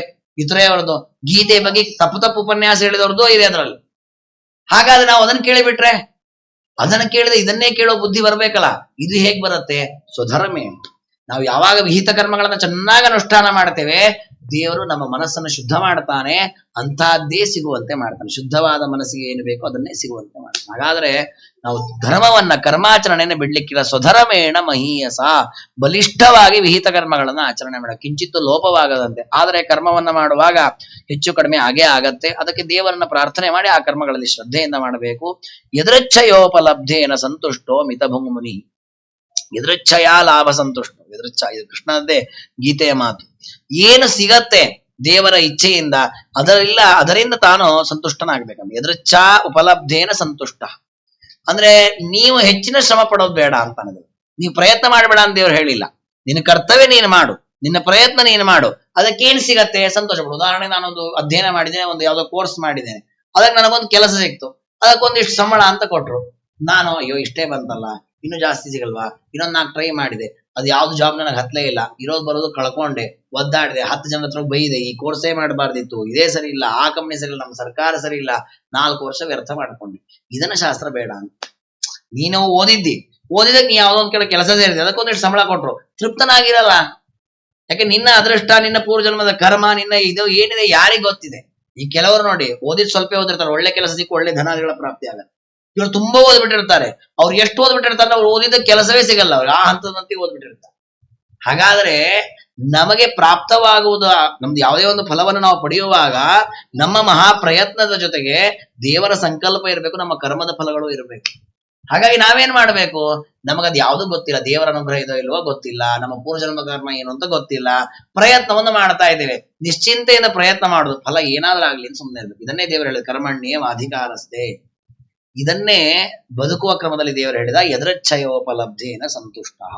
ಏನ್ ದೇವರು ಕೊಟ್ಟಿದ್ದಾನೆ ಅದ್ರಲ್ಲಿ ತೃಪ್ತನಾಗಿದೆ, ಹೆಚ್ಚಿನದನ್ನ ಆಸೆ ಪಡ್ಬೇಕು. ವಸ್ತು ಹೀಗೆ ಇದ್ಬಿಟ್ರೆ ಜಗತ್ತಲ್ಲಿ ಯಾರು ಗಲಾಟೆಯೂ ಮಾಡಲ್ಲ, ಯಾರು ಕಳತನ ಮಾಡಲ್ಲ, ಯಾರು ಜಗಳ ಆಡಲ್ಲ, ಯಾರು ದುಃಖ ಪಡಲ್ಲ. ನಮ್ಮಲ್ಲಿ ಇದಿಲ್ಲ, ಈ ಎದೃಚ್ಛಾಲಾಭ ತೃಪ್ತಿ ಇಲ್ಲ ಅಲ್ಲ. ಮತ್ತೆ ಹಾಗಿದ್ರೆ ನಾವೆಲ್ಲ ಇಲ್ಲಿ ಹಾಕಿರ್ತಿದ್ವಿ, ಅಲ್ಲೋ ಮೋಕ್ಷಕ್ಕೆ ಹೋಗ್ತೇವೆ. ಮಿತಭಂಗಮೆ ಮುನಿ. ಮತ್ತೆ ಸಿಕ್ಕದೆ, ಇವತ್ತು ನೋಡಿ ದೇವರ ಅನುಗ್ರಹದಿಂದ ಇವತ್ತು ಭಿಕ್ಷಾಟನೆ ಮಾಡ್ಕೊಂಡ್ ಬಂದೆ, ಒಂದ್ ಸ್ವಲ್ಪ ಅಕ್ಕಿ ಸಿಕ್ತು, ಒಂದಿಷ್ಟೇ ಬೇಳೆ ಸಿಕ್ತು, ಅನ್ನ ಸಾರ ಮಾಡ್ಕೊಂಡು ನಿಂದೆ. ನಾಳೆ ಹೋದೆ 10 kg ಅಕ್ಕಿ ಕೊಟ್ಬಿಟ್ರೆ, ಜಾಸ್ತಿ ಇದೆ, ಚೆನ್ನಾಗಿ ಅನ್ನ ಮಾಡಿ ಅಷ್ಟು ತಿಂದ್ಬಿಡೋದು. ಹಾಗೆಲ್ಲ ಮಾಡ್ಬಾರ್ದು. ದೇವರು ಏನ್ ಕೊಟ್ಟಿದ್ದಾರೆ ಅದನ್ನೆಲ್ಲ ತ್ಯಾಗ ಮಾಡ್ಬೇಕು. ಪುರಂದರದಾಸರು, ವಿಜಯದಾಸರ ಕಥೆಗಳಲ್ಲೇ ಬರ್ತದೆ. ಅವ್ರು ನೋಡಿ ಎಲ್ಲವನ್ನೂ ಬಿಟ್ಟು ವಿರಕ್ತರಾಗಿ ದಾಸವೃತ್ತಿ ನಡೆದ್ರು ಪುರಂದರದಾಸರು. ವಿಜಯದಾಸರಂತೂ ಮುಂಚಿನರು ಬಡತನದಲ್ಲೇ ಇದ್ದವರು. ಆದ್ರೆ ಅವರ ದಾಸ್ಯ, ಅವರ ಭಕ್ತಿ, ಅವರ ಹಾಡುಗಾರಿಕೆ, ಅವರಿಗೆಲ್ಲ ರಾಜಾದಿಗಳು ಅವರಿಗೆ ಗೌರವ ಕೊಟ್ಟದನ್ನೆಲ್ಲ ಗಮನಿಸಿ ನಿತ್ಯದಲ್ಲಿ ಅವರಿಗೆ ಅನರ್ಘ್ಯವಾಗಿ ಅಕ್ಕಿ ಬೇಳೆ ಎಲ್ಲ ಬರ್ತಿತ್ತಂತೆ. ಅವ್ರು ಹಂಗಾರೆ ಒಂದು ಡಬ್ಬದಲ್ಲಿ ಹಾಕಿ ನಾಳೆಗೆ ನಾಡ್ದು ಇಡೋ, ಇಲ್ಲವೇ ಇಲ್ಲ. ಅವತ್ತು ಬಂದ ಅನ್ನ ಅಕ್ಕಿಯನ್ನು ಅಷ್ಟು ಅಡಿಗೆ ಮಾಡಿ ಎಲ್ಲರಿಗೂ ಬಡಿಸಿಬಿಡು. ಮುಗಿ ನಾಳೆ ಏನು ದೇವರಿಂದ. ಅಂದ್ರೆ ನಮಗೆ ನಾಳೆ ನಾಡ್ದು ಅನ್ನೋ ನಿರೀಕ್ಷೆಗಳೇ ಇರಬಾರ್ದು. ಹಾಗಾಗಿ ನಾವು ಎಲ್ಲ ಪದಾರ್ಥಗಳನ್ನು ತ್ಯಾಗ ಮಾಡ್ಬೇಕು. ಆದ್ರೆ ದೇಹ ನಿಲ್ಲಲ್ಲ, ದೇಹ ಬಿದ್ದೋಗತ್ತೆ ಆಹಾರ ಕೊಡದೇ ಇದ್ರೆ. ಅದಕ್ಕೆ ಇದು ನಿಲ್ಲಿಕ್ಕೆ ಎಷ್ಟು ಬೇಕು ಅಷ್ಟೇ ಆಹಾರ ತಗೊಳ್ಬೇಕು. ಮಿತಭುಕ್, ಸ್ವಲ್ಪ ಆಹಾರ. ವಸ್ತು ನೋಡಿ, ಇದನ್ನ ಉಳಿದದ್ದನ್ನ ನಮ್ಮ ಜಗತ್ತು ತಿಳ್ಕೊಳ್ತೀರಿ, ಇದನ್ನ ಜಗತ್ತು ಅರ್ಥ ಮಾಡ್ಕೊಂಡ್ಬಿಟ್ಟಿದೆ. ಇವತ್ತು ನೀವು ಯಾರನ್ನ ಕೇಳಿ ನಾವು ಡಯಟ್ ಮಾಡ್ತೇವೆ ಅಂತೇಳಿ ಸ್ವಲ್ಪ ಆಹಾರ ತಿಂತೀವಿ. ಅಂದ್ರೆ ಅವ್ರಿಗೆ ಗೊತ್ತಾಗಿದೆ ನಾವು ನಮ್ಮ ದೇಹವನ್ನು ಉಳಿಸ್ಕೊಳ್ಬೇಕು ಅಥವಾ ನಾನು ಅನ್ಕೊಂಡ ಗುರಿಯನ್ನು ಮುಟ್ಟಬೇಕು ಅಂದ್ರೆ ಎದ್ವಾ ತಿನ್ನಬಾರದು. ನೋಡಿ ಅವ್ ಸಂಗೀತಗಾರ ಕಂಡದೆಲ್ಲ ಕುಡಿಯಲ್ಲ ಅವನು. ಈಗ ಅವ್ನು ಕಂಠ ಚೆನ್ನಾಗಿ ಉಳಿಸ್ಕೊಳ್ಬೇಕು, ಅವನು ಜವಾಬ್ದಾರಿ. ಅದಕ್ಕೆ ಅವ್ನು ಬಿಸಿನೀರು ಕುಡಿತಾನೆ, ಅಂಗಡಿದೆಲ್ಲ ಕೆಲವು ತಿನ್ನಲ್ಲ, ತಂಪು ಕುಡಿಯಲ್ಲ, ಏನೋ ಅಂತ ಅವನು ನಿಯಮ ಮಾಡ್ಕೊಂಡಿರ್ತಾನೆ. ಹಾಗೆ ನಾವು ಕೂಡ ಸಾಧನೆ ಮಾಡ್ಬೇಕು ಅಂತ ಹೊರಟಿದ್ದೇವೆ, ದೇವರನ್ನು ಕಾಣಬೇಕು ಅಂತ ಹೊರಟಿದ್ದೇವೆ, ಪರಮಾತ್ಮನ ಗುಣಗಳನ್ನ ಚಿಂತನೆ ಮಾಡ್ಬೇಕು ಅಂತ ಹೊರಟಿದ್ದೇವೆ. ನಾವು ಸಿಕ್ಕಾಪಟ್ಟೆ ಹೋಳಿಗೆ ಅದು ಇದು ತಿಂದ್ಬಿಟ್ರೆ ದಪ್ಪ ಮಲ್ಕೊಂಡ್ಬಿಡ್ತಾನೆ, ಯಾವ ಧ್ಯಾನ ಇಲ್ಲ ಏನಿಲ್ಲ, ಬರೀ ನಿದ್ರೆ. ಅದಾಗಬಾರದು. ಅದಕ್ಕೆ ದೇವರು ಹೇಳಿದ ಮಿತವಾಗಿ ಆಹಾರವನ್ನ ಸ್ವೀಕಾರ ಮಾಡು, ತಪಸ್ಸನ್ನ ಮಾಡು, ವಿವಿಕ್ತ ಶರಣ ಶಾಂತ ಮೈತ್ರ ಕರುಣ ಆತ್ಮವಾನ್. ಒಂದೊಂದು ಗುಣವೂ ಕೂಡ ನಾವು ಅಳವಡಿಸಿಕೊಳ್ಬೇಕಾದ ವಿವಿಕ್ತ ಶರಣ. ಇಷ್ಟೆಲ್ಲ ಪರಮಾತ್ಮನ ಶ್ರವಣಾದಿಗಳನ್ನ ಮಾಡಿದ ಮೇಲೆ ಏಕಾಂತದಲ್ಲಿ ನೀನು ವಾಸ ಮಾಡಿ, ಯಾರು ಬೇಡ ನಿನಗೆ, ಒಬ್ಬನೇ ಇರು. ನಾವು ಅನೇಕ ರಾಜರ ಕಥೆಯನ್ನ ಭಾಗವತದಲ್ಲಿ ನೋಡುವಾಗ ಅವ್ರು ಯಾರು ನೋಡಿ ಎಷ್ಟರ ಮಟ್ಟಿಗೆ ಅವ್ರು ಏಕಾಂತಿಗಳಾಗಿಬಿಟ್ರು ಅಂದ್ರೆ ತಮ್ಮ ಹೆಂಡತಿನೂ ಕರ್ಕೊಂಡು ಹೋಗಿಲ್ಲ ಅವರು. ಈ ಮುಚುಕುಂದ ರಾಜನ ಕಥೆಯಲ್ಲಿ ನೋಡಿ, ಅವ್ರು ಒಬ್ಬರೇ ಸಾಧನೆ ಮಾಡಿದ್ದು, ಧ್ರುವರಾಜರು ಒಬ್ಬರೇ ಸಾಧನೆ ಮಾಡಿದ್ದು, ಪ್ರಿಯವ್ರತ ಒಬ್ಬನೇ ಹೋಗಿದ್ದು, ಹೆಂಡತಿ ಮಕ್ಕಳು ಎಲ್ಲರನ್ನು ಬಿಟ್ಟು ಹೋಗಿದ್ದಾರೆ. ಹಾಗಂತ ಆ ಹೆಂಡತಿ ಏನೋ ಮಾಡ್ಲಿಲ್ಲ, ಅವಳು ಕೂಡ ಒಬ್ಬೊಬ್ಬರೇ ಸಾಧನೆ ಮಾಡಿ ಅವರು ಉದ್ಧಾರ ಆಗಿದ್ದಾರೆ. ಅಂದ್ರೆ ತಾತ್ಪರ್ಯ ದೇವರನ್ನ ಕಾಣಬೇಕು ಅಂತ ಬಂದಾಗ ನಮ್ಮ ಪ್ರವೃತ್ತಿ ಎಷ್ಟು ಬೇಕು ಅಂದ್ರೆ ಎಲ್ಲವನ್ನೂ ತ್ಯಾಗ ಮಾಡಬೇಕು. ಸ್ವಸ್ವ ಆತ್ಮ ಆತ್ಮೀಯ ಸಮಸ್ತ ವಸ್ತುಭ್ಯ, ಎಲ್ಲ ವಸ್ತುಗಳಿಗಿಂತಲೂ ಅಧಿಕವಾದ ಪ್ರೀತಿಯನ್ನ ದೇವರಲ್ಲಿ ಮಾಡಬೇಕು. ಆ ಕಾರಣ ಕೇಳ್ತಾರೆ ವಿವಿಕ್ತ ಶರಣ, ಯಾರು ಇಲ್ಲದೆ ಇರಲಿ ನೀವು ಒಬ್ಬನೇ ಕೂತು ಅಲ್ಲಿ ಕೂತು ಧ್ಯಾನ ಮಾಡಿ. ಹೀಗೆ ಹೇಳಿದ್ದಾರೆ ಅಂತ ನಾವು ಬೆಂಗಳೂರು ಬಿಟ್ಟು ಬೇರೆಯವ್ರಿಗೆ ಹೋಗ್ಬೇಕು ಅಂತೂ ಏನಿಲ್ಲ, ಇಲ್ಲೇ ಮಾಡ್ಲಿಕ್ಕೆ ಬರುತ್ತೆ. ಎಲ್ಲ ಅವ್ರವ್ರ ಕೆಲಸದಲ್ಲಿ ಬಿಸಿ ಇರ್ತಾರೆ. ನಮ್ಮ ಪಾಡಿಗೆ ನಾವು ನಮ್ಮ ರೂಮಲ್ಲಿ ಕೂತ್ಕೊಂಡು ಹೀಗೆ ಧ್ಯಾನ ಮಾಡ್ತಾ ಕೂತ್ರೆ ಯಾರು ಬರ್ತಾರೆ? ವಿವಿಕ್ತ ಶರಣಾನೇ. ಬಟ್ ನಾವು ಮಾಡಲ್ಲ ಹಾಗೆ. ನಮಗೆ ಹಾರ್ನ್ ಕೇಳುತ್ತೆ, ಯಾವುದೋ ಟಿವಿ ಸೌಂಡ್ ಕೇಳುತ್ತೆ, ಎದ್ದು ಬರ್ತೀವಿ, ಅದು ಇದೆಲ್ಲ ನೋಡಿ ಪ್ರಪಂಚದಲ್ಲೇ ಮುಳುಗ್ತೇವೆ. ಹಾಗಾಗಬಾರ್ದು. ವಿವಿಕ್ತ ಶರಣ ಶಾಂತ, ದೇವರಲ್ಲಿ ಮನಸ್ಸನ್ನ ಇಡಬೇಕು. ಮೈತ್ರ, ಎಲ್ಲ ಪದಾರ್ಥಗಳಲ್ಲಿ ದೇವರಿದ್ದಾನ ಕಾರಣ ಮಿತ್ರಭಾವದಿಂದ ವರ್ತಿಸಬೇಕು. ಕಾರುಣ್ಯದಿಂದ ಕೂಡಿರಬೇಕು. ದೇವರನ್ನ ಸ್ವಾಮಿ ಅಂತ ಉಪಾಸನೆ ಮಾಡಬೇಕು. ಸಾನುಬಂಧೇಚ ದೇಹೇಸ್ಮಿನ್ ಅಕುರುವನ್ನ ಸದಾಗ್ರಹಂ ಜ್ಞಾನೇನ ದೃಷ್ಟತತ್ವೇನ ಪ್ರಕೃತೆ ಪುರುಷಸ್ಯ ಚ. ತಾನು ಈ ದೇಹದಿಂದ ನಾನಾ ವಿಧವಾದ ಪದಾರ್ಥಗಳ ಜೊತೆಗೆ ಸಂಪರ್ಕವನ್ನ ಮಾಡುವಾಗಲೂ ಕೂಡ ಅಸದಾಗ್ರಹಂ, ಅಸತ್ತಾದದ್ದನ್ನು ಯಾವುದನ್ನು ಗ್ರಹಣ ಮಾಡಲ್ಲ. ಅಂದ್ರೆ ಕಣ್ಣಿಗೆ ಯಾವುದು ದೋಷವೋ ಅದನ್ನು ಗ್ರಹಣ ಮಾಡಬಾರ್ದು, ಕಿವಿಗೆ ದೋಷವಾದ. ಉದಾಹರಣೆ ನೋಡಿ, ಕೆಲವೊಮ್ಮೆ ನಾವು ಕೂತಾಗ ದೇವರ ವಿಚಾರಗಳೆಲ್ಲ ಕೇಳ್ತಾ ಇರ್ತೇವೆ. ಸ್ವಲ್ಪ ಹೊತ್ತಿಗೆ ದೇವರ ವಿಚಾರ ಮುಗಿಯತ್ತೆ, ನಾವೇ ಮಾತಾಡ್ತಾ ಇರ್ತೇವೆ. ಇಲ್ಲ ನೋಡ್ರಿ, ದೇವರವ್ರಿಗೆ ಹೀಗೆ ಅನುಗ್ರಹ ಮಾಡಿದ್ದಾನೆ, ನೋಡ್ರಿ ಪಾಪ ಅವ್ರು ಅಷ್ಟು ಸೇವೆ ಮಾಡಿದ್ರಂತೆ, ಅವ್ರ ಕಷ್ಟ ಪರಿಹಾರ, ಇದೆಲ್ಲ ಕೇಳ್ತಾ ಇರ್ತೇವೆ. ಪುರಂದರದಾಸರ ಕಥೆ ಕೇಳ್ತೇವೆ, ವಿಜಯದಾಸರು, ಶಿಪಾರರು ಎಲ್ಲ ಕಥೆ ಕೇಳ್ತಾ ಇರ್ತೇವೆ. ಇದ್ದಕ್ಕಿದ್ದಾಗೆ ಬೇರೆ ವಿಷಯ ಶುರು ಆಗತ್ತೆ. ನೋಡ್ರಿ ರಾಜಕೀಯದಲ್ಲಿ ಹೀಗಂತೆ, ಅವ್ರು ಯಾರೋ ರಾಜೀನಾಮೆ ಕೊಟ್ರಂತೆ, ಇವ್ರು ಯಾರೋ ಗೆದ್ರಂತೆ, ಅವನು ಕೇಳ್ತೇವೆ. ನಾವ್ ಅವಾಗ ಏನ್ ಮಾಡ್ಬೇಕು? ಊರುಗಳಿಂದ ಎದ್ದೋಗ್ಬಿಡ್ಬೇಕು. ಯಾಕೆ? ಅಸದಾಗ್ರಹ, ಅಸತ್ತಾದ ವಿಷಯಗಳು ನಮ್ಮ ಇಂದ್ರಿಯಕ್ಕೆ ಹೋಗ್ತಾ ಇದೆ. ನೋಡ್ತಾ ಕೂತಿರ್ತೇವೆ, ಏನೋ ದೇವರ ಫೋಟೋ ಅದು ಇದು ನೋಡ್ತಾ ಇರ್ತೇವೆ. ಇದ್ದಕ್ಕಿದ್ದಾಗ ಮೊಬೈಲ್ ಫೇಸ್ಬುಕ್ ಅಲ್ಲಿ ಬೇರೆ ಏನೋ ಬರುತ್ತೆ. ಅದು ನೋಡೋಣ, ಇದು ನೋಡೋಣ, ಆಫ್ ಮಾಡ್ಬೇಕು, ಬೇಡ. ಅದು ಅಸದಾಗ್ರಹ, ಕೆಟ್ಟದಾದದ್ದು ಯಾವುದು ನಮ್ಮ ಇಂದ್ರಿಯಕ್ಕೆ ನಿಲುಕಬಾರದು. ನೋಡಿ, ಯಾಕೇನೋ ದೇವರ ಹೇಳಿದ್ದು ಸಂಗಾತ್ ಸಂಜಾಯತೆ ಕಾಮ. ಒಂದನ್ನು ನೋಡ್ಬೇಕು ಅಂತ ಹೋಗ್ತೇವೆ, ಅದರಿಂದ ಇನ್ನು 4 ಬರ್ತವೆ, ಅದರಿಂದ ಇನ್ನೂ 10. 5 ನಿಮಿಷ ನೋಡ್ತೇನೆ ಮೊಬೈಲ್ ಅಂತ ಕೂತವರು 50 ನಿಮಿಷ ಅಲ್ಲೇ ಕೂತಿರ್ತಾರೆ, ಕಲ್ಲು ಬಂಡೆ ಹೊಡೆದಾಗ ಕೂತು. ಅದರಿಂದ ಏನಾಗತ್ತೆ? ಕ್ರೋಧ ಬರುತ್ತೆ, ತಗೊಳ್ತಾರೆ ಅಪ್ಪ ಅಮ್ಮ, ಮೊಬೈಲ್ ನೋಡ್ಬೇಡ, ಕೂಡು ಓದು, ಸಿಟ್ಟು ಬರುತ್ತೆ. ಸಮೋಹ, ಸ್ಮೃತಿ ಭ್ರಂಶ, ಬುದ್ಧಿನಾಶ ಮನಸ್ಸು. ಎಷ್ಟರ ಮಟ್ಟಿಗೆ ಅದಕ್ಕೆ ನಾವು ವಶರಾಗ್ತೇವೆ ಅಂದ್ರೆ ಇಡೀ ದಿವಸವೇ ವ್ಯರ್ಥ ಹೋಗ್ಬಿಡತ್ತೆ. ಸಿಟ್ಟು ಮಾಡ್ಕೊಂಡು ಕೂತ್ಬಿಡ್ತೇನೆ, ನಂಗೆ ಅಮ್ಮ ಮೊಬೈಲ್ ಕೊಡ್ಲಿಲ್ಲ, ನಾನು ಅನ್ಕೊಂಡಿದ್ ಮಾಡ್ಲಿಕ್ಕೆ ಬಿಡ್ಲಿಲ್ಲ, ಧಾರಾವಾಹಿ ನೋಡ್ಲಿಕ್ಕೆ ಬಿಡ್ಲಿಲ್ಲ. ಧಾರಾವಾಹಿ ಮುಗಿದು ರಾತ್ರಿ ಆಗಿರುತ್ತದೆ, ಇವನಿಗೆ ಇನ್ನೂ ಅದ್ರ ಚಿಂತೆಯಲ್ಲಿ ಇರ್ತಾನೆ. ತಾತ್ಪರ್ಯ, ನಮ್ಮ ವಿಷಯ ಪದಾರ್ಥಗಳ ಜೊತೆಗೆ ನಮ್ಮ ಇಂದ್ರಿಯಗಳ ಸಂಪರ್ಕ ಆದಷ್ಟು ಎಷ್ಟು ಹಾಳಾಗತ್ತೆ. ಅದಕ್ಕೆ ದೇವರು ಹೇಳ್ತಾನೆ, ಈ ಜಗತ್ತಲ್ಲಿ ಅನೇಕ ಪದಾರ್ಥಗಳು ನಿನಗೆ ಸಂಬಂಧಪಟ್ಟದ್ದಿದೆ, ಅದ್ರ ಕಡೆ ನೀನು ಗಮನ ಹರಿಸಬೇಡ, ನಿನಗೆ ಸಂಬಂಧಪಟ್ಟದಕ್ಕೆ ಮಾತ್ರ ನೀನು ಹೋಗು. ನಾವು ಹಾಗೆ ಗಮನಿಸಿದ್ರೆ ನೋಡಿ, ಹಾಗೆ ಅನ್ಬಾರ್ದು. ನಾನು ಫೇಸ್ಬುಕ್ ಅನ್ನೋ ಒಂದು ದೃಷ್ಟಾಂತ ತಗೊಂಡ್ರೆ ಅದರಲ್ಲಿ ನಮ್ಮ ಅಕೌಂಟ್ ಬಿಟ್ಟು ಇನ್ನೆಲ್ಲವೂ ನಮ್ಗೆ ಸಂಬಂಧಪಡದೇ ಇದ್ದಿದ್ದೆ. ನಾವು ನಮ್ಮ ಅಕೌಂಟ್ ಬಿಟ್ಟು ಬೇರೆ ಎಲ್ಲ ನೋಡ್ತಿರ್ತೇವೆ. ನಾವು ನಮ್ಮ ಅಕೌಂಟ್ ನೋಡೋಕೆ ನಮ್ಗೆ ಗೊತ್ತಿದೆ ನಮ್ಮ ಅಕೌಂಟ್ ಹಣೆ ಬಾರ ಏನು ಅಂತ. ಹಾಗಾದ್ರೆ ನಮ್ಮ ಜೀವನದಲ್ಲಿ ನಾವು ಹೆಚ್ಚು ಸಮಯ ಬೇರೆ ವಿಷಯಕ್ಕೆ ಕಳೀತಾ ಇದ್ದೇವೆ. ಅದಾಗಬಾರದು. ಅದಕ್ಕೆ ದೇವರಂತಾನೆ, ಅಂತಹದ್ದಕ್ಕೆ ನೀನು ಗಮನವನ್ನ ಹರಿಸಬೇಡ, ಜ್ಞಾನವನ್ನ ಸಂಪಾದಿಸು. ದೃಷ್ಟತತ್ವೇನ, ಪರಮಾತ್ಮನನ್ನ ಕಾಣುವ ಪ್ರಯತ್ನವನ್ನ ಮಾಡು. ನಿವೃತ್ತ ಬುದ್ಧಿಯವಸ್ಥಾನೋ ದೂರೀಭೂತಾನ್ಯ ದರ್ಶನ. ನಿವೃತ್ತ ಮಾರ್ಗದಲ್ಲಿ ಸಾಗು, ಪ್ರವೃತ್ತ ಮಾರ್ಗದಲ್ಲಿ ಬೇಡ. ಯಾವ ವಿಷಯ ಪದಾರ್ಥಗಳ ಆಸೆ, ದೇವರ ಹತ್ರ ಯಾವ ಕಾಮನೆಯೋ ಮಾಡದೆ ದೇವರ ಪ್ರೀತಿಗಾಗಿ ಕರ್ಮಗಳನ್ನ ಆಚರಣೆ ಮಾಡು. ಬೇರೆ ಎಲ್ಲ ದರ್ಶನಗಳನ್ನು ದೂರದಲ್ಲಿ ತ್ಯಾಗ ಮಾಡಿಬಿಡು, ಅದರಲ್ಲಿ ನೀನು ಆಸಕ್ತನಾಗಬೇಡ. ಈ ರೀತಿ ಮುಕ್ತಲಿಂಗ ಸದಾಭಾಸಂ ಅಸತಿ ಪ್ರತಿಪದ್ಯತೆ. ಹೀಗೆ ಮುಕ್ತಲಿಂಗನಾಗ್ತಾನೆ. ಈ ರೀತಿ ಅನುಷ್ಠಾನ ಮಾಡ್ತಾ ಹೋದಾಗ ಯಾವುದೇ ವಿಧವಾದ ಬಂಧನ ನಿಲುಕದಂತೆ ಮುಕ್ತನಾಗ್ತಾ ಹೋಗ್ತಾನೆ, ಅವನು ಉದ್ಧಾರವಾಗ್ಲಿಕ್ಕೆ ಸಾಧ್ಯ ಅಂತ ಹೀಗೆ ಸಾಧನೆ ಮಾಡಿಕೊಳ್ಳುವ ಉಪಾಯವನ್ನ ದೇವರು ಉಪದೇಶ ಮಾಡ್ತಾ ಹೋಗ್ತಾನೆ. ಆಗ ದೇವಹೂತಿ ದೇವಿ ಕೇಳ್ತಾರೆ, ಪುರುಷಂ ಪ್ರಕೃತಿರ ಬ್ರಹ್ಮನ್ ನವಿಮುಂಚತಿ ಕರ್ಹಿಚಿತ ಅನ್ಯೋನ್ಯಾಪಾಶ್ರಯತ್ವಾಚ ನಿತ್ಯತ್ವಾದನಯೋ ಪ್ರಬಲ. ದೇವರೇ, ಪ್ರಕೃತಿಯ ಬಂಧನ ಪುರುಷನಿಗಾಗಿದೆ, ಇದನ್ನ ಬಿಡ್ಲಿಕ್ಕಾಗತ್ತಾ? ಆಗಲ್ಲ. ಯಾಕೆ? ಅನ್ಯೋನ್ಯವಾಗಿ ಅದು ಒಂದಕ್ಕೊಂದು ಬಿಟ್ಟಿರ್ಲಿಕ್ಕೆ ಬರೋದಿಲ್ಲ, ಅಷ್ಟು ಒಟ್ಟಿಗೆ ಇವೆ ಅವು. ಹಾಗಿರುವಾಗ ಈ ಪ್ರಕೃತಿ ಬಂಧನದಿಂದ ಬಿಡಿಸ್ಕೊಳ್ಳೋದು ಹೇಗೆ? ಅದಕ್ಕೊಂದು ದೃಷ್ಟಾಂತ ಕೊಡ್ತಾರೆ. ಯಥಾ ಗಂಧಸ್ಯ ಭೂಮೇಶನ ಅಭಾವೋ ವ್ಯತಿರೇಕತಃ. ಭೂಮಿಯಲ್ಲಿ ಗಂಧ ಇದೆ, ನಾವು ಗಂಧವನ್ನ ಭೂಮಿಯಿಂದ ಬೇರ್ಪಡಿಸ್ಲಿಕ್ಕೆ ಆಗತ್ತಾ? ಆಗೋದೇ ಇಲ್ಲ. ಹಾಗಿರುವಾಗ ನೀವು ಹೇಗೆ ಇದನ್ನ ಪ್ರಕೃತಿಯ ಬಂಧನವನ್ನು ಬಿಡಿಸ್ಕೋ ಅಂತ ನೀನು ಉಪದೇಶ ಮಾಡ್ತಾ ಇದೆಯಲ್ಲ, ಇದು ಹೇಗೆ ಸಾಧ್ಯ ಅಂತ ಕೇಳ್ತಾರೆ. ಅದಕ್ಕೆ ದೇವರು ಹೇಳ್ತಾನೆ, ಅನಿಮಿತ್ತ ಪ್ರವೃತ್ತೇನ ಸುಧರ್ಮೇಣ ಅಮಲಾತ್ಮನ ತೀವ್ರಯಾಮಯಿ ಭಕ್ತಿಯ ಚ ಶ್ರುತಿ ಸಂಭೃತಯ ಚಿರಂ ದೃಷ್ಟತತ್ವೇನ ಜ್ಞಾನೇನ ವೈರಾಗ್ಯೇಣ ಬಲೀಯಸ ಪ್ರಕೃತಿ ಪುರುಷಸ್ಸೀವಂ ದಹ್ಯಮಾನ ತ್ವಹರ್ನಿಶಂ. ವಸ್ತುತಃ ಪ್ರಕೃತಿಯನ್ನ ಒಂದು ಕ್ಷಣವೂ ಬಿಡ್ಲಿಕ್ಕಾಗಲ್ಲ, ನಮ್ಮ ಜೊತೆಗೆ ಅಂಟ್ಕೊಂಡೇ ಬಿಟ್ಟಿದೆ. ಎಷ್ಟು ಗಟ್ಟಿಯಾಗಿ ಅಂಟಿದೆ ಅಂದ್ರೆ ಪ್ರಕೃತಿಗಿಂತ ನಾವು ಬೇರೆ ನಮಗೆ ಅನಿಸ್ತಾನೆ ಇಲ್ಲ, ಅಷ್ಟು ನಮ್ಮ ಜೊತೆಗೆ ಅಂಟ್ಕೊಂಡು ಬಿಟ್ಟಿದೆ. ಇಷ್ಟು ಗಟ್ಟಿಮುಟ್ಟಾಗಿ ನಮ್ಮ ಜೊತೆಗೆ ಅಂಟುಕೊಂಡಿರತಕ್ಕಂತಹ ಪ್ರಕೃತಿಯ ಬಂಧನವನ್ನು ಬಿಡಿಸ್ಕೊಳ್ಳಬಹುದು. ಹೇಗೆ? ಅನಿಮಿತ್ತ ಪ್ರವೃತ್ತಿನ, ನೀವೇನೇ ಕೆಲಸ ಮಾಡುವಾಗಲೂ ಯಾವ ಫಲ ಇಲ್ಲದೆ ನೀವು ಪ್ರವೃತ್ತಿ ಮಾಡಿ. ಏನು ಬೇಕಾದ್ರೂ ಮಾಡಿ. ನೀವು ಅಂಗಡಿಗೆ ಹೋಗಿ ಬನ್ನಿ, ಏನು ಬೇಕಾದ್ರೂ ತಗೊಂಬನ್ನಿ ಐಟಮ್ನ, ಮನೇಲಿ 100 ಅಡಿಗೆ ಮಾಡಿ, ನೀವು 4 ಜನಕ್ಕೆ ಬಡಿಸಿ, ನೀವು ತಿನ್ನಿ. ಯಾವುದನ್ನ ಮಾಡುವಾಗಲೂ ಆಸೆ ಇರಬಾರ್ದು. ಉದಾಹರಣೆಗೆ ನಾನು ಹಾಲು ತಗೊಂಡ್ಬರ್ತೇನೆ, ಯಾಕೆ? ನಿತ್ಯದಲ್ಲಿ ಬೆಳಿಗ್ಗೆ ಮಧ್ಯಾಹ್ನ ಸಾಯಂಕಾಲ ಎಲ್ಲರಿಗೂ ಕುಡಿಲಿಕ್ಕೆ ಮಾಡ್ಲಿಕ್ಕೆ ಹಾಲು ಬೇಕು, ತರ್ತೇನೆ. ಇಲ್ಲಿ ನನ್ನ ನಿಮಿತ್ತ ಏನಿರಬಾರ್ದು. ಹಾಲು ನಾನು ಅದಕ್ಕೆ ಬಾದಾಮಿ ಹಾಕೊಂಡು ನಾನು ಕುಡಿಬೇಕು, ಸುಖ ಪಡ್ಬೇಕು, ನನ್ನ ನಿಮಿತ್ತ ಇತ್ತೋ ಅದು ನನಗೆ ಬಂಧಕ. ಇಲ್ಲ ನನ್ನ ಹೆಂಡತಿ ಮಕ್ಕಳು ಗಂಡ ಅವ್ರ ರಕ್ಷಣೆ, ನನ್ನ ಸೇವೆ, ಅದಕ್ಕೋಸ್ಕರ ಮಾಡ್ತೀನಿ, ಆಗದು ಬಂಧಕ ಆಗಲ್ಲ, ಅದು ವಿಹಿತ ಕರ್ಮ ಆಗತ್ತೆ. ಹಾಗೆ ಅನಿಮಿತ್ತ ಪ್ರವೃತ್ತೇನ, ನಮ್ಮ ಪ್ರತಿಯೊಂದು ಪ್ರವೃತ್ತಿಯು ಯಾವ ಫಲಾಪೇಕ್ಷೆ ಇಲ್ಲದೆ ಆಗಬೇಕು. ಜೊತೆಗೆ ನಾವು ಮಾಡೋ ಪ್ರತಿಯೊಂದು ಕರ್ಮ ಎಂಥದ್ದು ಮಾಡಬೇಕು? ಸ್ವಧರ್ಮೇಣ, ನಮಗೆ ವಿಹಿತವಾದನ್ನೇ ಮಾಡ್ಬೇಕು, ನಿಷಿದ್ಧವಾದನ್ನು ಮಾಡಬಾರ್ದು. ಈಗ ಆಚಾರ್ಯ ಹೇಳಿದ್ದಾರೆ, ಶಾಸ್ತ್ರ ಹೇಳಿದೆ, ಯಾವ ಫಲಾಪೇಕ್ಷೆ ಇಲ್ಲದೆ ಮಾಡು. ಫಲಾಪೇಕ್ಷೆಯಿಂದ ಒಬ್ಬರಿಗೆ ಕಪಾಳ ಹೊಡೆದ್ ಬಿಡೋದು. ನಮಗೆ ಯಾವ ಫಲಾಪೇಕ್ಷೆ ಇಲ್ಲಪ್ಪ, ಹೊಡೆದ್ಬಿಟ್ಟು ನಿಷ್ಕಾಮವಾಗಿ ಹೊಡೆದಿದ್ದೇವೆ, ಪುಣ್ಯ ಬರತ್ತಾ? ಮಹಾಪಾಪ ಬರುತ್ತೆ. ನಿಷ್ಕಾಮವಾಗಿ ಯಾರ ಹಿಂಸೆಯನ್ನು ಮಾಡಬಾರ್ದು, ಯಾರ ಪೀಡೆಯನ್ನು. ಯಾಕೆ? ಅದು ನಿಷ್ಕಾಮವಾಗಿ ಮಾಡಿದ್ದೇವಲ್ಲ.